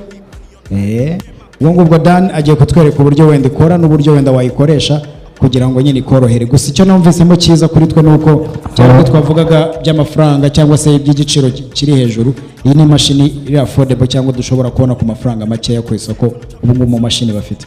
Kandi kuyicaginga birakorwa, wayikoresha USB, amasaha ikora wayumvise, ni imashini ishobora kugufasha kugira ngo ibyo ukora byose ku munsi wenda bigende neza ku giciro cyiza kandi. So can we proceed? We can proceed. So I have two barbers that are going to be on stage with me. So the first introduction is Lacey the barber. Tell them about yourself. Your name, your barber shop. Izina ryanjye nkoresha mu kazi ni Lacey the barber. Abazwi nk'umukobwa wogosha. Nkaba ngiye kogosha uyu muntu turakusha. Ibindi muraza kwa mureba. Amazina yanjye banyita Micongo. Niryo zina nkoresha mu kazi. uyu mukiriya wanjye ngiye kumwogosha tapafeti. Nkaduhaye amashyi. Ni sawa, ujya wisabira rata. Cyakoze amashyi abantu bamaze kurya neza. Okay.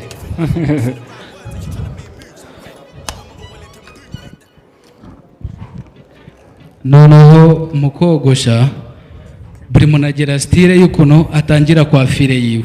Ushobora kutayitangira nk'uko yitangira, ariko final answer ishobora kuba iyawe.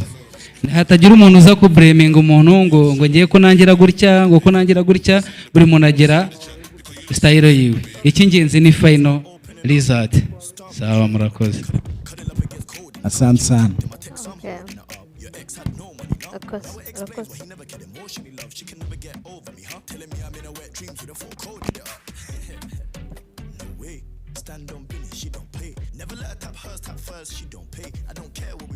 Gutya.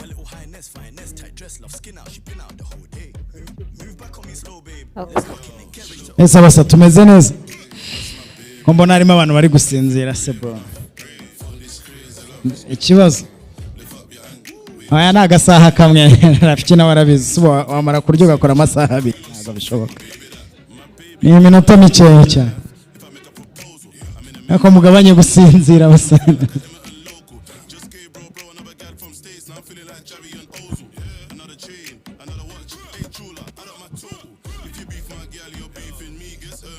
The receiver. No, he's going to bring it.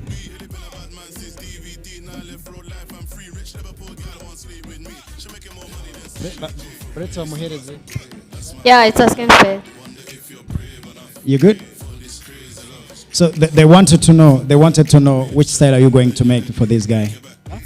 What are you going to do with this guy? I'm actually going to do a mullet. Have you heard it? Well, I'm sure you've seen the mullet before. So on this, with the hair, we're going to keep the length longer at the back. Keep the length through on top. We'll fade in this section. We will line it up. And we may put a design in as well.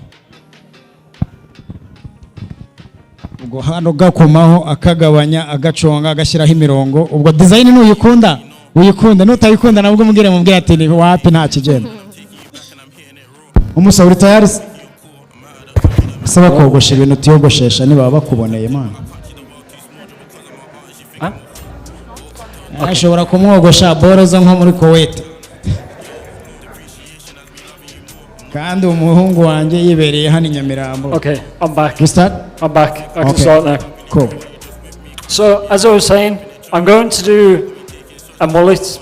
So, if anybody doesn't know what the mullet is, it's where the side is shorter here, both sides shorter. We keep the length coming through into the back. Yeah. And then, so we'll fade in this section like a high taper. We'll keep the length and we're going to create the shape. We're going to angle it in towards the head. So what I want to do, I don't want to take it up too high so that it goes like a mohawk. I don't want to do that. I'm just trying to keep it nice and straight, angle it slightly. We'll keep the line up. So ntabwo ari buze gutuma wenda umusatsi wo hejuru ari usigara cyane ahubwo arabiringaniza ku buryo wose ushobora kuringaniraho gakeya ndana namucongeho gatoya. Reka tubareke bakore natwe tube turuhukamo gake ndabeshya tuze kureba final result. So the stage is guys. So it can be the same as earlier on when we did the 4-step method for fading. I can switch it around and I can do the taper in the same method. Okay. So I'm going to start with a number 2, close, just come down and just take it off. So arabanza ugabanyeho gatoya. Ya umusaza niba kogoshe bya Dubai wihangane. Yari yarawuteretse. Ni sawa cyane. Yenda ukagabanyamo gace gace.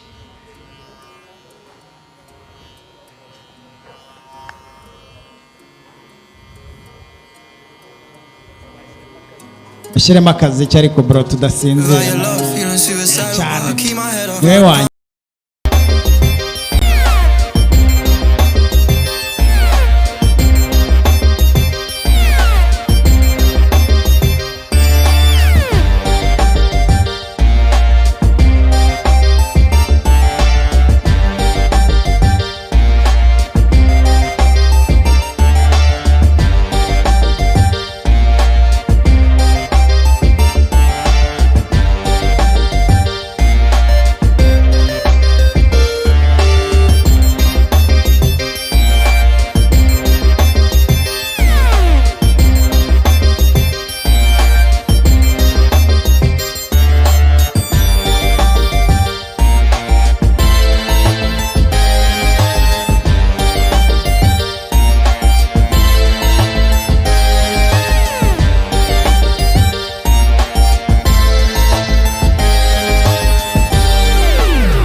abantu bashaka kuza kureba bakigira imbere nta kibazo.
I also have, am I saying this right? Mchongo?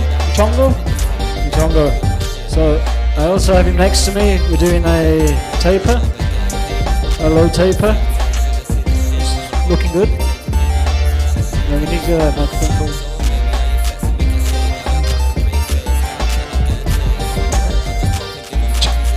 Tell them about the method that you're using.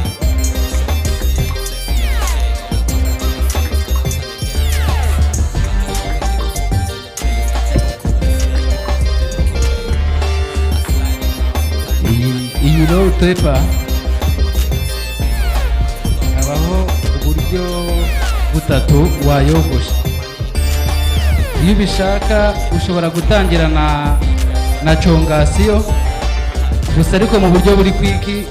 Urabona ko nk'ubu ngubu ndi gukoresha legend, ndashyize muri 0.5 kugira ngo hasi making ko nkoze 0. Iyo rero utangije iyi nini birihuta cyane kuruta uko watangiza chongasiyo ngo ukore gipara uze kurwana no kwica umurongo cyane. Aha biza guhita byoroha. Ngiye niyo systeme nakozemo.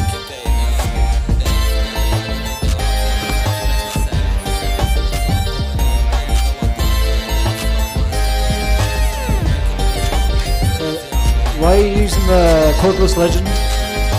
Why are you using the cordless legend?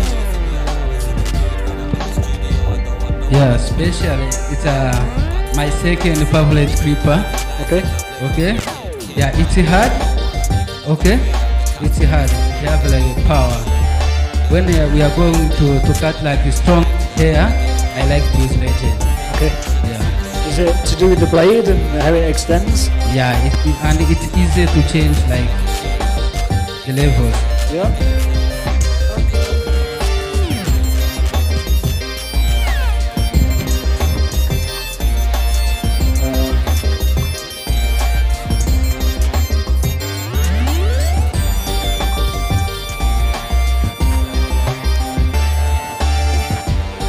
Lexi, talk to me. Why are you using the magic clip? Yeah. Impamvu ndi gukoresha magic clip iri mu mashini zimwe zikora fade neza kandi konte mfite yanjye hano iraza kunsaba gufadinga cyane kandi nta nubwo iremera.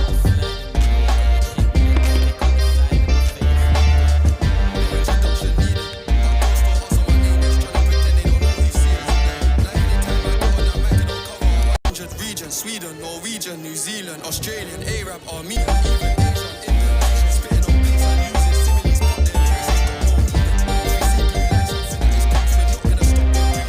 Come on, don't stop us screaming. Lost it, when it's got me grieving. Posted by a convenience store and I'm back in the road, so it's not convenient. I wanna live this up, this up, when it's not realistic. I feel like I'm back in the UK with this music.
looking good. I'll tell you after.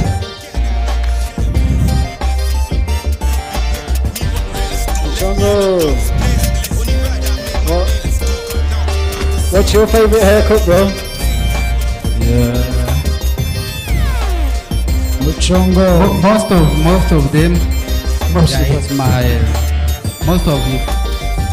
It's my favorite, but especially I like hair tattoos. To design, to draw. Okay, so a haircut with a design. Even here on the back I put Okay. a design. Yeah. So do you want to? Are you starting on the back now? What? Are you going on to the back? Yeah. Okay, spin the chair around so everybody can see. Yes.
igikorwa nk'iki ngiki gikomeza ariko hari n'ikikibanziriza kugira ngo tubone umwanya wo gukora tombora y'abazahatana ejo bambaye bazahatana kuwa gatandatu dufite kuwa gatatu tugiye gukora selection mu kanya y'abantu bazahatana ku itariki 6 sibyo bivuga ngo hari na tombora ya indi mumenyere twakuze ubushize nayo y'amamashini ubwayo mwihanganeho gato noneho twarangiza icyo gikorwa tugahita tujya ku cya certificate buri muntu agahabwa certificate yiwe yuko yakoze training kuba rero gusinzira mu bigabanye twicure urumva tunakurikira ibiri kubera ahangaha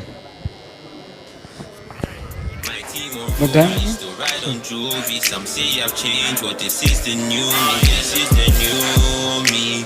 Still love her beauty.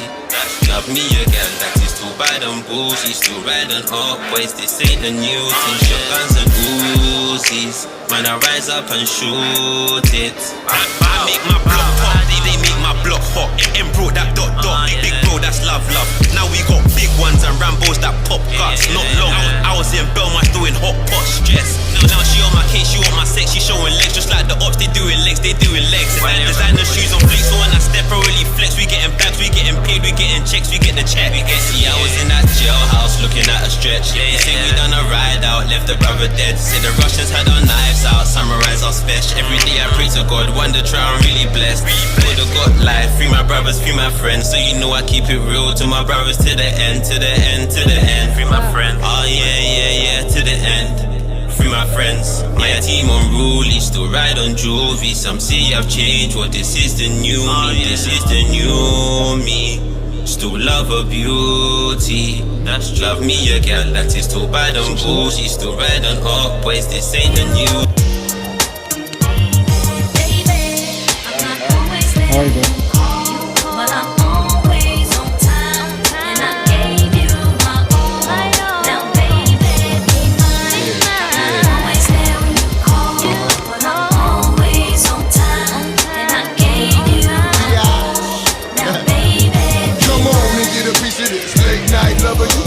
Wanna say kids like no other I know. I got a lot of things I need to explain, but baby, you know the name, and love is about pain. So stop the complaints and drop the order of restraint. Sex life's a game, so back me down to the pain. I can't wait no more. Cause it's about 3:15, and sure days I me. I got the Bentley Ballet, and I'm just outside of Jersey, past the Palisades. And I love to see that, some boots and shades. Throw out on the bed while I'm yanking your braids. Thug style, you never thought I'd make you smile while I was smacking your ass and hitting you all wild. We share something so rare, but who cares?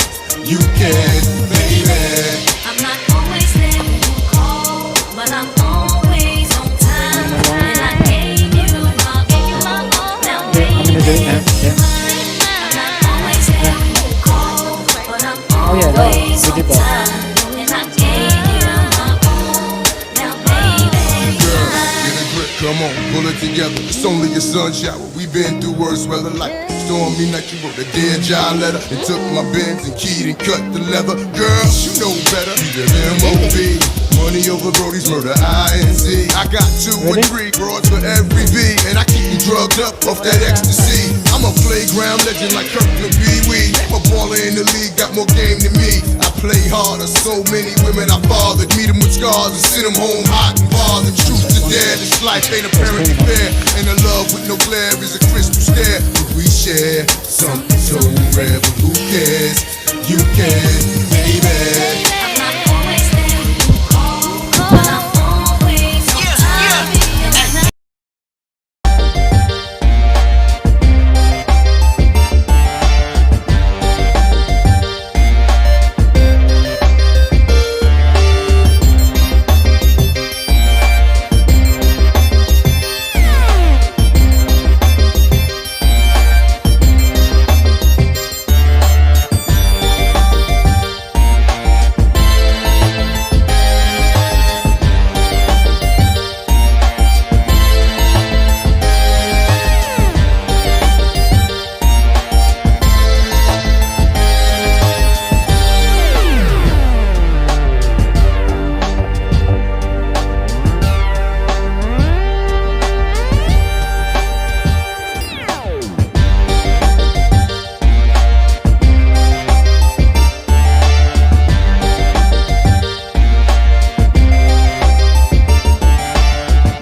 3 haircuts that we've done for you.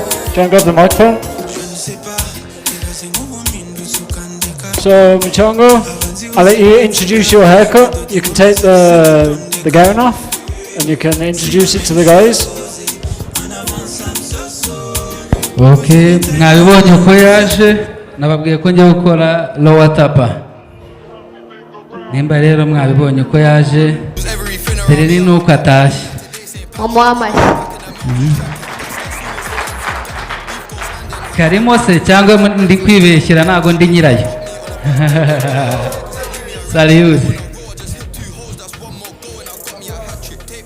Utuzi gusa. Okay, so I see. Do you want to introduce your haircut and show them what you've done? Uyu muntu yari afite umusatsi muke nagombaga gukora buryo ki nkora fade zo ku ruhande gusa sinzi niba mubibona umuhamashyi ariko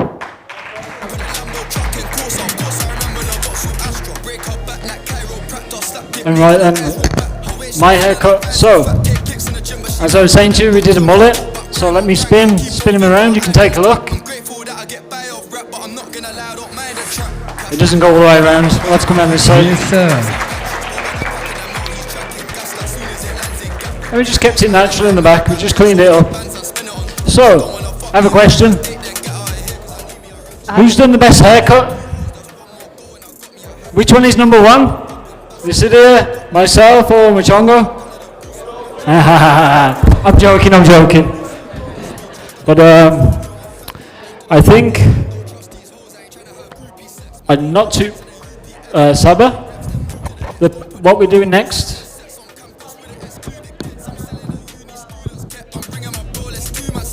Okay. So next up, we're going to announce who's been selected for the barber battle. I may need you to. Okay, what? So we're going to announce who's been selected for the barber battle on Wednesday. Okay, noneho mu mwanya muto hagiye gutangira cya gikorwa cyo guhitamo abababa batanu uno munsi bazahatana ku wa gatatu ku itariki 6. Mwe mwihanganye mutegereza. Ariko nabo bavuyemo n'uno munsi bari bwatahane ibihembo muri tombora y'uno munsi harimo izi mashini. Ejo naho bazahitamo batanu. Muri abo batanu bazahura ari 10 ku wa gatatu bazaza hano bogoshe. Havemo batanu hasigare batatu. Abo batatu habeho first winner, second winner and third winner.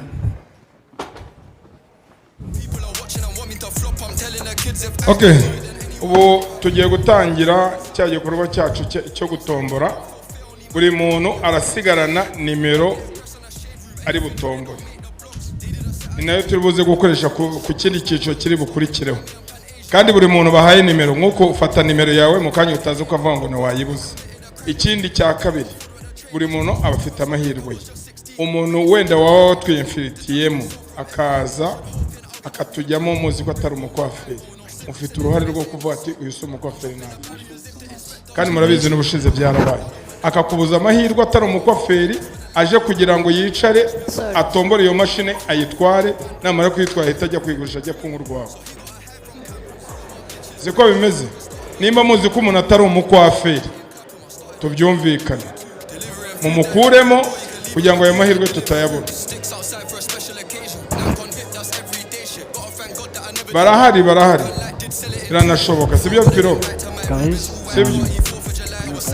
Izi nimero ni nazo turi bukoreshe ku mwanya wa kabiri wo gutomboza imashini. Tubyumvikane. Tugiye gutombora, nitumara gutombora abagiye guhatana kuzamuka twongere tuvuge ngo za nimero uko mukizifite tugiye kuzikoresha nazo kuri ibi ngibi.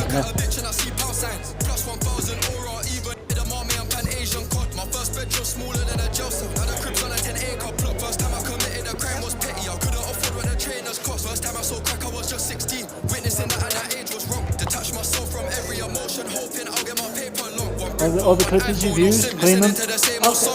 I'm jumping the barriers if the inspector get on the train, I'm gone. Now the whip that I'm in's an impatient one, put my foot on the gas when the light goes amber. Try touch me on guns, we'll shoot, we don't do kung fu and fight like panda. My guy's a convicted criminal, so he got a hide from cameras. All of my bitches pretty as hell, could start up a beauty pageant. How'd I end up all the way in Clapham? I started my day in NW2, delivering food direct to your door. You can leave a review like Deliveroo. Sticks outside for a special occasion. Nank on hip, that's everyday shit. Gotta thank God that I never did. Dark and light did sell it in two. Before I got an invite to my Rubens all white party 4th of July. I was sat in a trap with a pack all night. Cocaine fragrance weren't dressed in white. 15 minutes away from the shop, but I said that I'll get there in less than 5. It gives me the ick when girls come around and try too hard to impress the guys. I sat and I told the Sony exec if you give me a 10 for a umuntu ntabwo twari twamubonera waba watwigishemo so no gusanga ari muri bara abantu ba Catherine waje akatsimbamo gusohotse se muze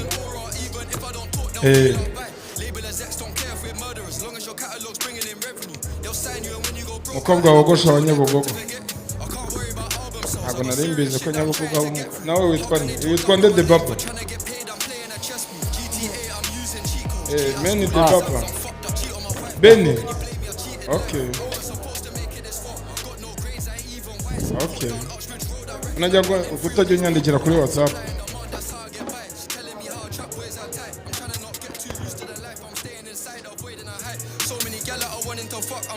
gake gake bakare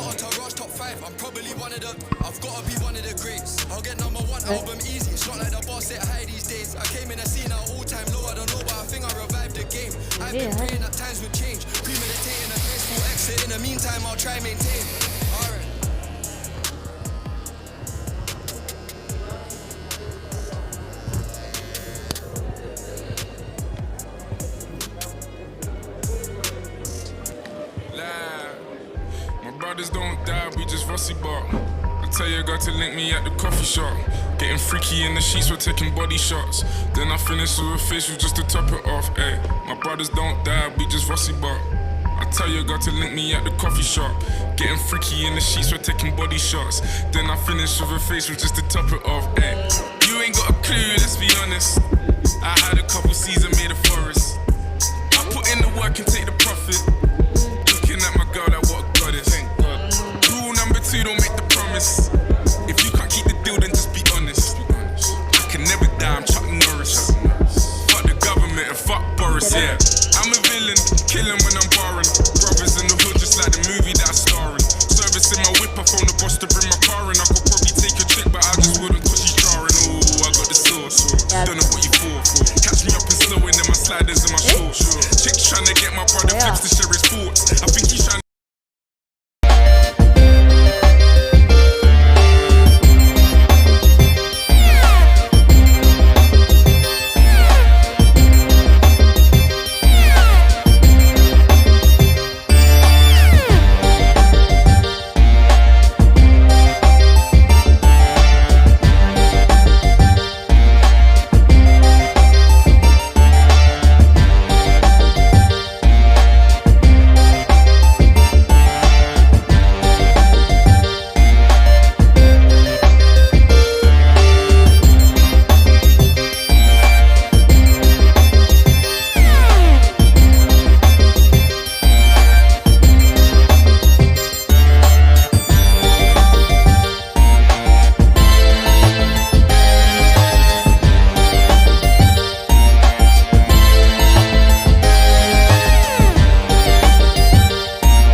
see they are happy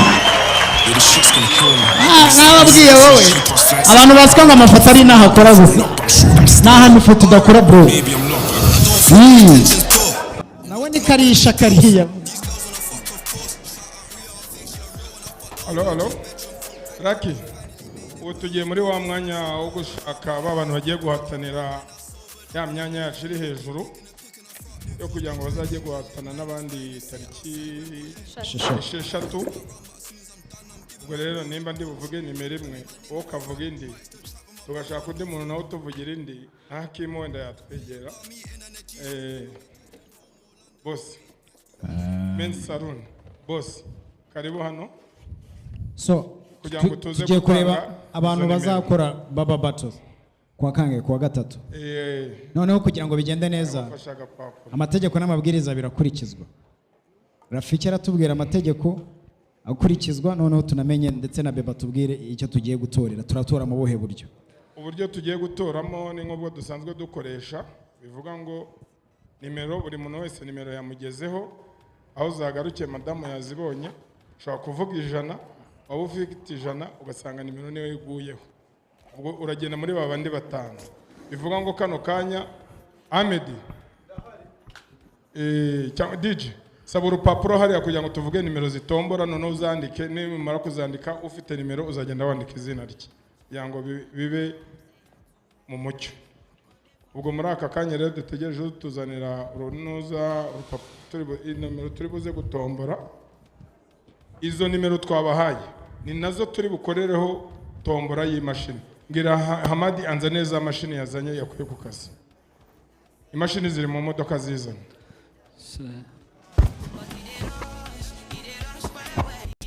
Okay. Bimwanya rero kugira ngo ubwiganze bwa bamwe nge ndirinda kuvuga nimero kugira ngo habe mu butabera. Sibyo? Ari Bebe wazanditse ari nanjye. Utaza kuvuga ngo yayitomboye ko yarari inshuti ya Rafiki bura yayimuhaye. Tugiye kuvuga nimero, turakoresha Hakim, dukoreshe na boss na Rukumani. Rukumani muramwemera? Rukumani muramwemera agemo? Raki? Ngewe na boss ntago tujyamo. Ngewe hari abantu nagiye hereza nimero nshobora kwibuka. Ariko kugira ngo bitangwaho simvuga nimero y'umuntu n'umwe. Nibyo byiza. Ufite nimero kugera kuri zingahe? Kugera ku 127. Okay. Nukuvuga ngo arabaziye bavamo sinzi akamwe ngo araje ngo agiye kureba umuntu hano ngo araje. Kugeza ugiye nagaruke. Ni nimero zingahe? Ugiye nagaruke. Nukuvuga nimero nshaka. Nukuvuga muri izo nimero uravuga nimero ushaka, bahite bandika Rakinze Imana yavuze iyi nimero tuze kongeraho ngo uyu wayitomboye n'uyu nguyu. Sibyo? Mufata watomboye na Rakinze Imana. Sawa. Karibu. Ntangire watangira ukavuga nimero imwe 88. Ye ntago bijya mu mibare. 88 ubwo natangiye ngewe nimero. Okay. 88 nahaguruke. Ubwo ndavuga bangahe banje wowe ugiye kuvuga umwe, Hakimu na boss baravuga izindi nimero ebyiri. Uko wowe uri muri staff yacu ubwo wowe uri kamera. Ngewe ni 88. Shwadiri. Chabana. Hakimu aravuga imwe. Ya. Navaho ahe boss navuga iyindi, navaho ayihe uwundi gutyo bigende gutyo. 102. 102 arahagana he? Umuntu ufite 102 nimero yawe urayigumana. Ubwo turahita dukurikizaho Mezi Salon nayo ivuge nimero iri bukurikiraho. Nimero 10. Akurikiyeho nimero 10. Tugaha Hakimu. Sare yacitswe mu cyaki. New Texas ni ikurikiyeho. Nimero 101. Nimero 101.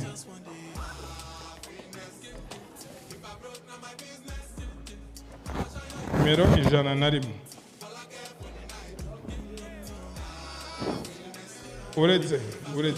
Satega yimwe se oya. None se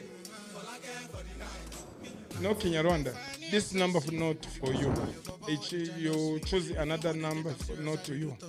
Eh? Okay. Reka bose avuge nimero yanyu. Musubire mu myanya yanyu. 38. Icyo nasabaga rero wenda kugira ngo tucyumvikane neza. Sibyo? Aba bagiye guhatana mu myanya yo kuzamuka. Ye nka Rafiki wenda ni igitekerezo natangaga kugira ngo Hakimu na mugenzi wanjye bafashe bari abantu batomboye tubashyire muri tombora y'imashini kuko bo bazamutse cyangwa tubagumishemo nabo bagira ayo mahirwe. Ndakeka ko aba bajya ku ruhande tugatombora abandi tukabahandi mahirwe bakazamukana n'abariye. Okay. Mwebwe mwatomboye nago nimero zanyu ziri bukore. Siko bimeze mu bantu bagiye gutomborera bya bihembo navuze. Mbese bako batabi Hamadi leta izo mashini hapa zote. Nukuvuga ngo iza mashini tugiye kuzishyira hano ni imashini 10 urumva imashini 10 ubwo tugiye kongera gusubira muri ya mibare isigaye babandi bavuzwe haruguru ntago bari butombore. Raki siko bimeze babandi twahaye amahirwe yo kuzamuka ntago batombora bari muri baba bato na utombora. Rero bashatse bajya mu bafana ubundi tukongera tugatombora za zindi zasigaye ni batanu bavuyemo na nimero zirazwe. Abi mashini noneho muzitandike hano. Ariko yego ntangire nta mibare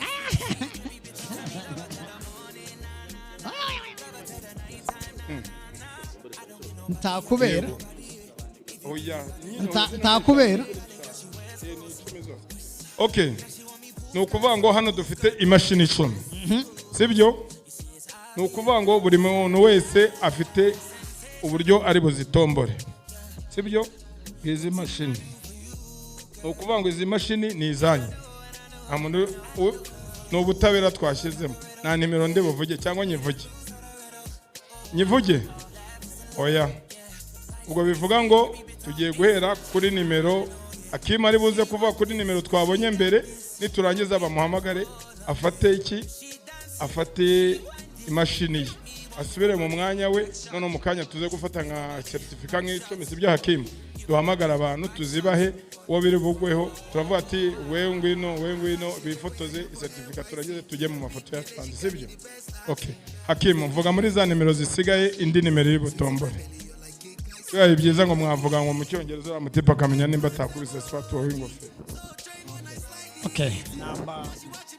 We are going to choose the number which is going to get a gift from machine.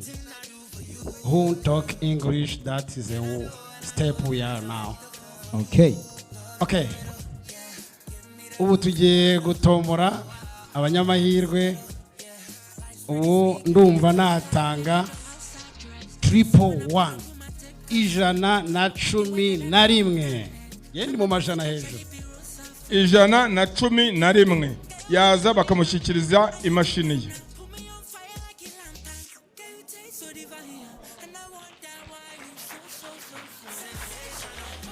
Okay. Amashyi menshi cyane. Ubwo barakurikiraho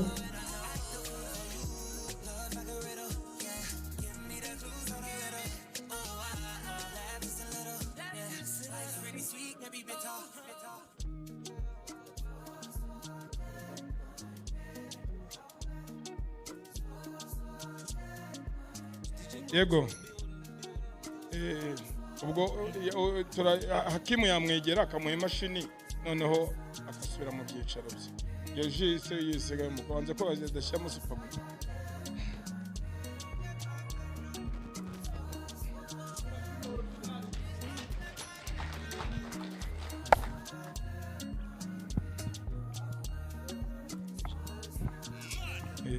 Okay. Boss Menzi nawe twamuha umwanya akavuga nimero wenda ikurikiraho. 131 131 131 dore ngiri no sini yawe lakini nawe navuge nimero bagende bafata ifoto. Tugeza kuri nimero zingahe? Tugeze ku 135. Njyewe ndagaruka mu mibare yanjye yo hasi. Reka bagufi bakukubita agafata bose. Bano nibavuze mu 111, 131. Reka ngaruke hasi. Umunani. Nimero 8. Mwe mufate hejuru nge ndafata hasi. Bazamura nawe umanuka nkameka ikorora. Muri wahiri ni ukuzamuka umanuka. Ubwo rero tugiye kongera gusubiza undi mwanya Hakim. Ubwo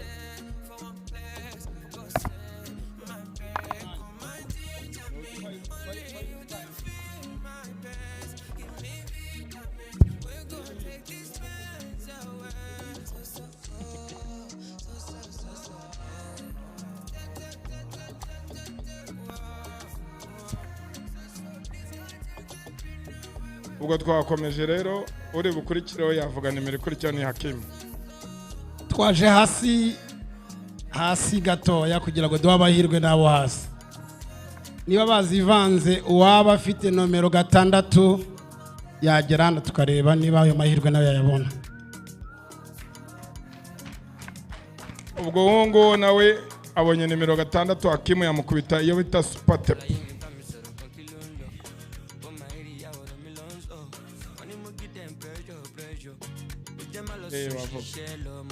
Twakomeje nimero 70. Mwabyumvise umuntu ufite nimero 70.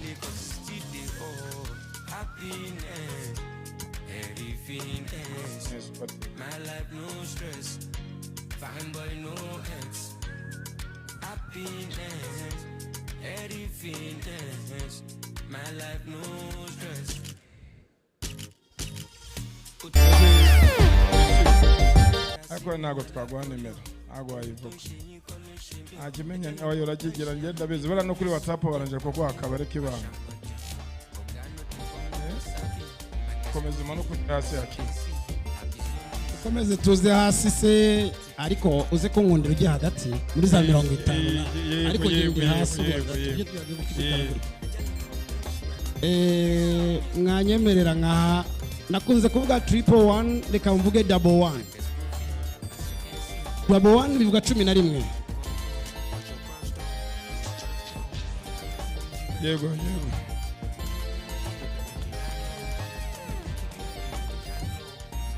Ayo mashyi yanyu ko atumvikana ibino bihembo menya ari bikeya. Ibyo ari byo byose ibi bihembo byaba ari bikeya. Ayo ni amahirwe yagwiriye umunyarwanda w'umwogosha mu gihugu cyacu. Noneho reka men's salon yongera avuga indi nimero. Hakurikiyeho nimero 55. 55.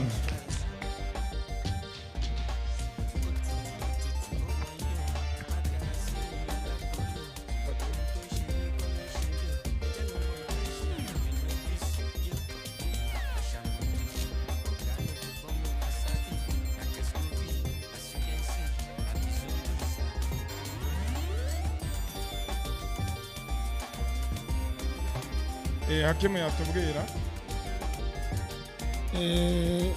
tugiye hagati na hagati ku 130. 130 ari he? 130 ari he? Naho hari yabonetse ngo ari he?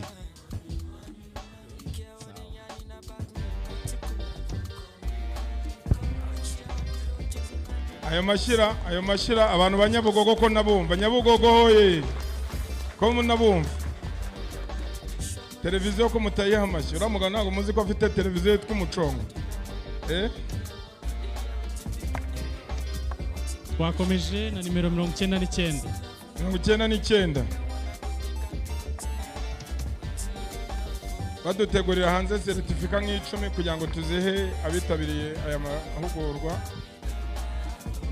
Ahmed udushakire certifica nk'icumi kugira ngo tuzihe nibura abantu 10 nabwo tutabayeho kujonjora ibyo Lucky. nk'icumi gusa zibimburira izindi ubundi tukajya hanze tugafata ifoto. Shigaje imashini imwe mu mbabarire tuyime uyu mugabo wishaka kuko ntabwo ndamwigisha kogosha. Mwandebeye nomero 28 nawe niba hari akaza. I Musanze rero twagiye ntago Musanze. Aho ni Musanze? Iyo ni tipe yavuye Musanze. Iyo ni message yageze hano saa 11. Baba kubitaga foto. Ari mu bwitange. Musanze message iragiye igikombe muragitanye. Ntago mwagenderaho ntabwo nari mbazi ariko amachensi yarahari. Okay. Muri urwo rwego rero twafatanyije n'aba bagabo nifuzaga yuko wenda twanabashimira nka timu yaje kumfata. Hari ibyo bita ngo kumfata gutya cyangwa kugira aje kuntera ingabo mu bitugu kugira ngo igikorwa cyacu kigenze neza. Gasaba umuntu umwe muri iriya saro abahagarariye abandi mu masaro. Nani Titi kuye ibyo ari byo byose hari indi saro yabirimo hano boss wa saro ngwino kuba ubyemera kuri boss saro uyu ndamuzi bayita mukuru wabo ikorera Bugesera.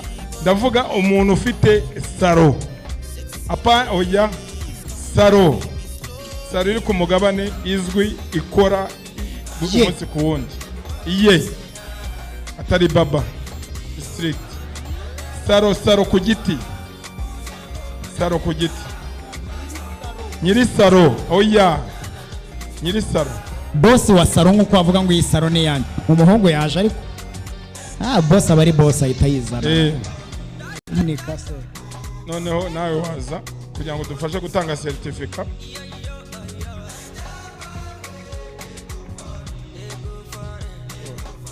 Tonton arize ko wicaye aho ngaho uyu mugabo ubushize twari turi kumwe hano jya hirya hano wenda nta hantu amarangamutima ataba nubwo ubushize twakoranye training murabizi mwamubonye no ku ifoto. Hari imashini twazanye nshyashya uzandebe ku kazi niziza nzaguha imashini sibyo. Noneho aba ni ba nyiri masaro niko bimeze. Abo bose bafite amasaro ndi kubahitisha ibyo ndi buze kuvuga nagira umuze kubinyomoza ngo natwe ibintu byose bibere mu butabera. Abantu bafite amasaro Shabana ari nta saro ufite Raki ugiye kumfasha saro imwe ebyiri eshatu enye eshanu. Uyu we ni umubaba ni saro ufite intebe zingahe enye ukorera he? Uyu mugabo afite saro n'umukire wanjye ndamuzi arayifite. Uyu we ndamuzi nawe afite saro akunda gupostinga. Boss we turaziranye. Uyu ndamuzi Akimu ndamuzi uyu no mukwaferi wanjye. Uyu ahagarariye ya saro. Uyu saro yawe ni yitwa ngo iki? Ibahe afite saro arayifite. Ibintu ngiye gukora zagenda nza ndebe icyangombwa cya saro ndebe ko gihora n'icy'amazina yiwe sibyo kugira ngo nimenye ngo saro ni yawe sibyo.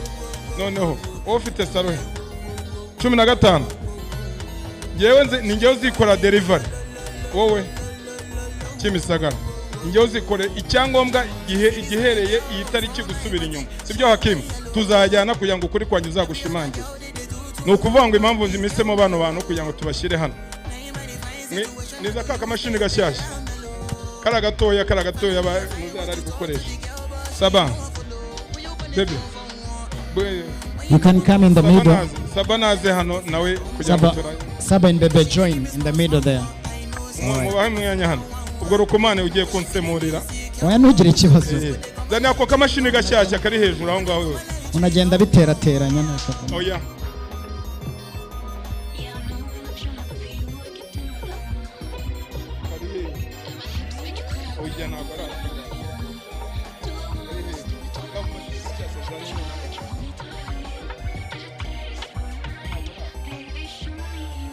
Ahmed ndashaka bwa mashini bushyashya buriya bwanuze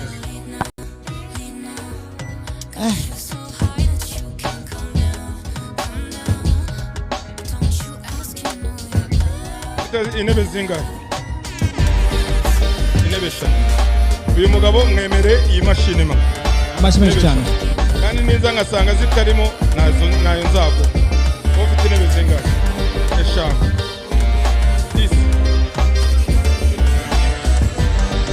both for salon. So they are owners. They are the owners of the salon barbershop. Kugira ngo byorohe.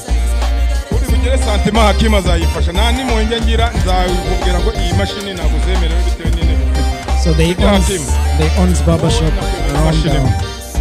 Mwemere mashini ebyiri. No. Ebyiri. No. Bandika amazina. Uyu nguwo ni imwe ukomeje gutya. Uyu nguyu ni imwe guhera hano kugeza hano 2. Ufite intebe zingahe? Eshatu nawe genda hariya bakwandike muri imwe. Ngoya gumaho. Ngo ufite zingahe? 7. 1. Baraguhebe wowe. Nawe genda hariya muri imwe. Wowe ni ebyiri. This is one machine. Wowe ufite intebe zingahe? Atari eshanu tuzakwiba nujya gutira imashini tuzohereza za maneko. Sibyo? Shaban.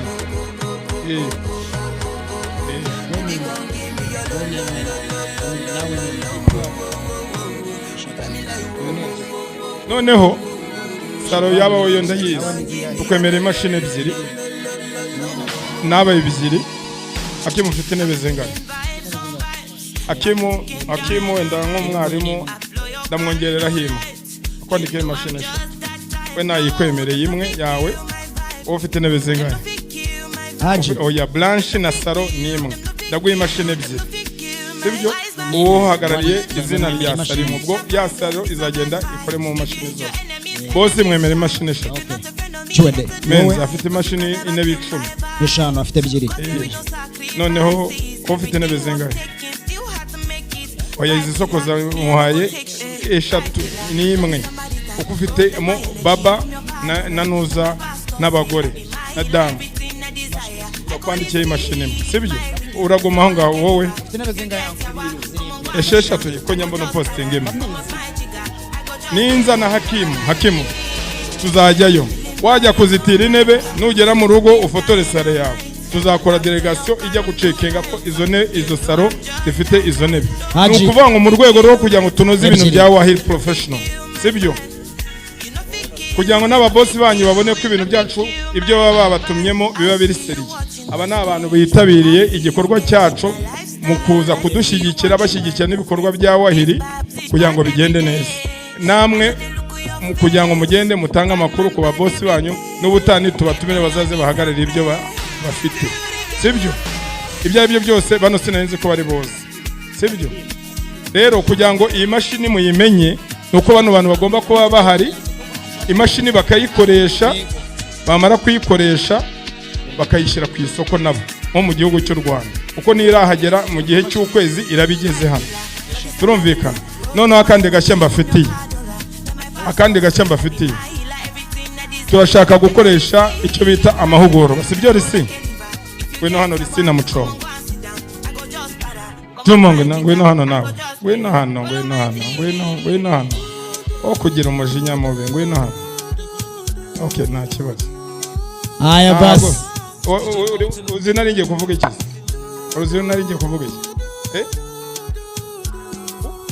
waba it's fine nta kibazo ni ukuvuga ngo dufite gahunda imashini zimara koza sibyo cyo gukoresha indi competition y'i Kigali yacu nta wundi muntu duhagarariye tugahamagara abakwafere b'inararibonye noneho bakaza bakatubera abajaji noneho bamara kutubera abajaji noneho bagakora iki bakogosha utsinze tukamugira igihembo tumugenera sibyo rero muri urwo rwego ku mbuga turiho ku byo twirirwamo umunsi ku wundi twifuzaga yuko twazabana namwe muri ivyo bihe kugira ngo ufite amahirwe nawe azayakoresha siko bimeze ndumva rero ibyari biteganyijwe uyu munsi byaba ari ibyo ngibyo ahubwo mu kanya twajya gufata ifoto y'urwibutso kugira ngo gahunda yacu wenda ibe yabasubikirwa aha ngaha, ariko muri urwo rwego twagira ngo wenda abashyitsi tuze kubaha umwanya wo kugira ngo abashimire natwe tubashimira umwanya baduhaye namwe ubwanyu.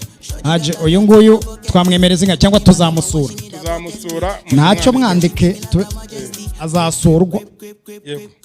Ubwo risi niyo mpamvu navuga ngo urubuga rwacu ruragumaho, nimero z'abakwaferi turazifite, ababasha kwiyandikisha tuzabakoresha muri icyo gikorwa duteganyije. Tuboneraho no kubashimira, ariko tubasaba na team yadufashije uyu munsi mu kuduhugura Rukumana, wabaha ijambo kugira ngo wenda bageze ku gahunda y'uyu munsi ko yagenze. Nimba waha ijambo Saba Let me start with harimo nayo nicyo gutanga certificate ariko. Before we hand over the certificate, would like to express your gratitude to these guys. If you have something to tell them about their career, so that you can even read one name, so that you can handle, no problem. You express your gratitude for them, and then you will read the name, and then maybe I will read the name, and then I will give it to you to hand over. So, firstly, I'd like to say thank you very much, guys. Thank you for having me here. Today's been amazing. I loved being on stage, showing you what we can do. And as some advice from my side, I would just say keep on pushing yourself. Always try and be one step better with cutting hair and everything in your life, what you do. Also, thank you very much. I'd love being here. It's fine. Mwakoze kuza kandi ishimiye gukorana namwe ndetse ifoto ntabwo twari twatanga certificate 10 za mbere. Ndetse n'ibyo yabigishe cyangwa se n'ibyo mwaganire byari byiza. So ngiye gusomera izina kugira ngo tumuhe iyi certificate, nurangiza niba ari wowe witwa gutya uraza ahita guhereza certificate. So I'm going to read the name so that the guy can come and then you can hand over the certificate. So Habimana Aimable. Habimana Aimable.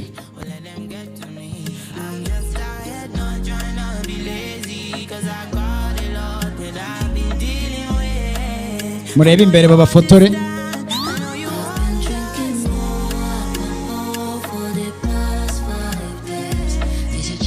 So Mukamana Jolie.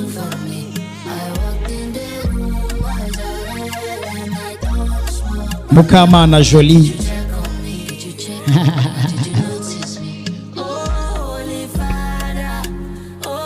Amashyi menshi cyane kuri Mukamana Jolie. Certificate. Iyi certificate ubu uri umwe mu bantu bafite igipapuro cyemewe n'amategeko. And then last one for you, Dan. Shimimana. Yeah, he likes the jacket. Yakunze ijacket yawe wambaye. Iryo koti ngo yarikunze byatari. Yeah.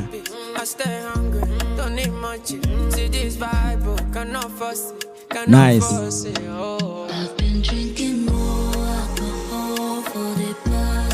Thank you, Dan. Thank you. Now Rafiki, wowe urahereza Mbonye Umuvunyi Albert. Mbonye Umuvunyi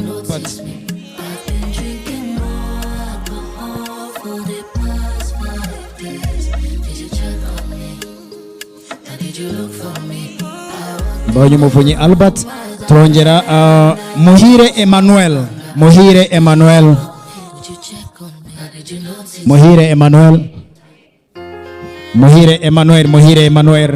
Safi sana. Muhire Emmanuel. Sawa. So umuntu umwe kuri Rafiki ni Aman Idrissa.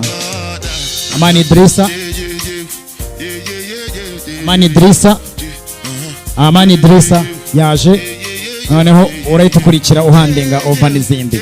Aman Idrissa. Amashyi ariko ako kantu nako kajya murega ntawamenya. Asante sana Idrissa.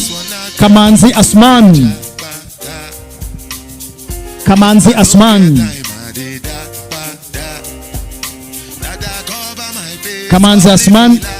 Ubwo nsigaranye na Men's nawe abari iruhande hano kugira ngo Kamanzi Asman.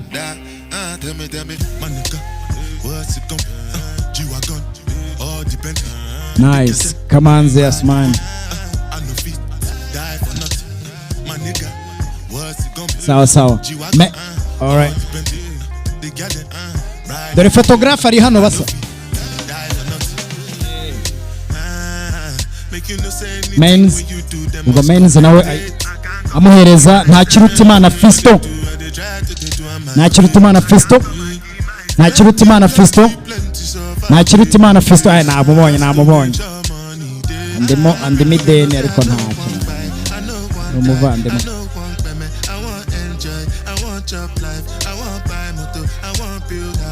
Nta kirutimana Fisto. Asante sana. Ubwo ngubwo turahita duhereza n'uyu muvandimwe nawe Rukundo Bosco yihanda ngeva. Ubwo Hajat nawe itazo nawe afitemo imwe ye. Vincent Mana iraguha Vincent. Mana iragu. Muri bangahe se? Ba Mana iraguha Vincent se muri bangahe ko hazamutse babiri? Mana iraguha Vincent n'umwe bro. Wowe se yitwa Mana iraguha Vincent? Ubwo muri impanga nyine ubwo uyu muri we yagukanye. Musa. Mana iraguha Vincent. Okay. Bebe Hajat nawe ubwo arahita yiha. Oya buretse gatoya. Ubu nguyu ni Bosco. Mana iraguha Vincent ni wowe. Nibyo. Naringize ngo muri hoya uriya ni Bosco. Ubwo Mana iraguha Vincent uyu nguyu. Hajat akahita yimuhereza. Noneho mu gusoza muhite mukoma amashyi menshi cyane kugira ngo adversaire abavandimwe tubakange nyine. Ibintu nabyo.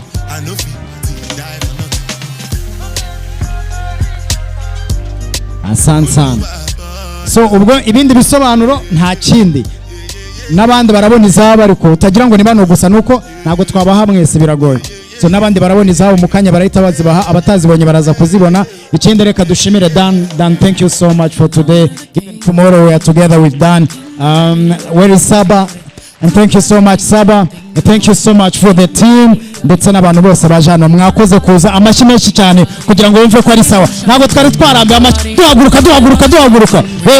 Duhaguruka. Thank you guys. Thank you so much. Thank you. Nice one. Thank you.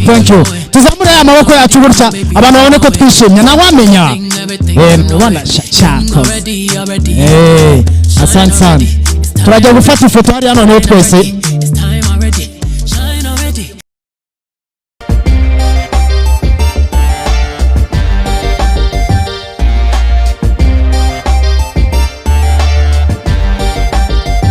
Photo nako mufate certificate zanyu ariko reka tubanze dufate photo hariya. So we are going to snap the picture for the group photo and then they will come back to collect their certificates. Thank you.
umusaza okay ubwo niko mwabihisemo ariko ubwo ni ibyo nyine hari boss ugira ikosa boss ugira ikosa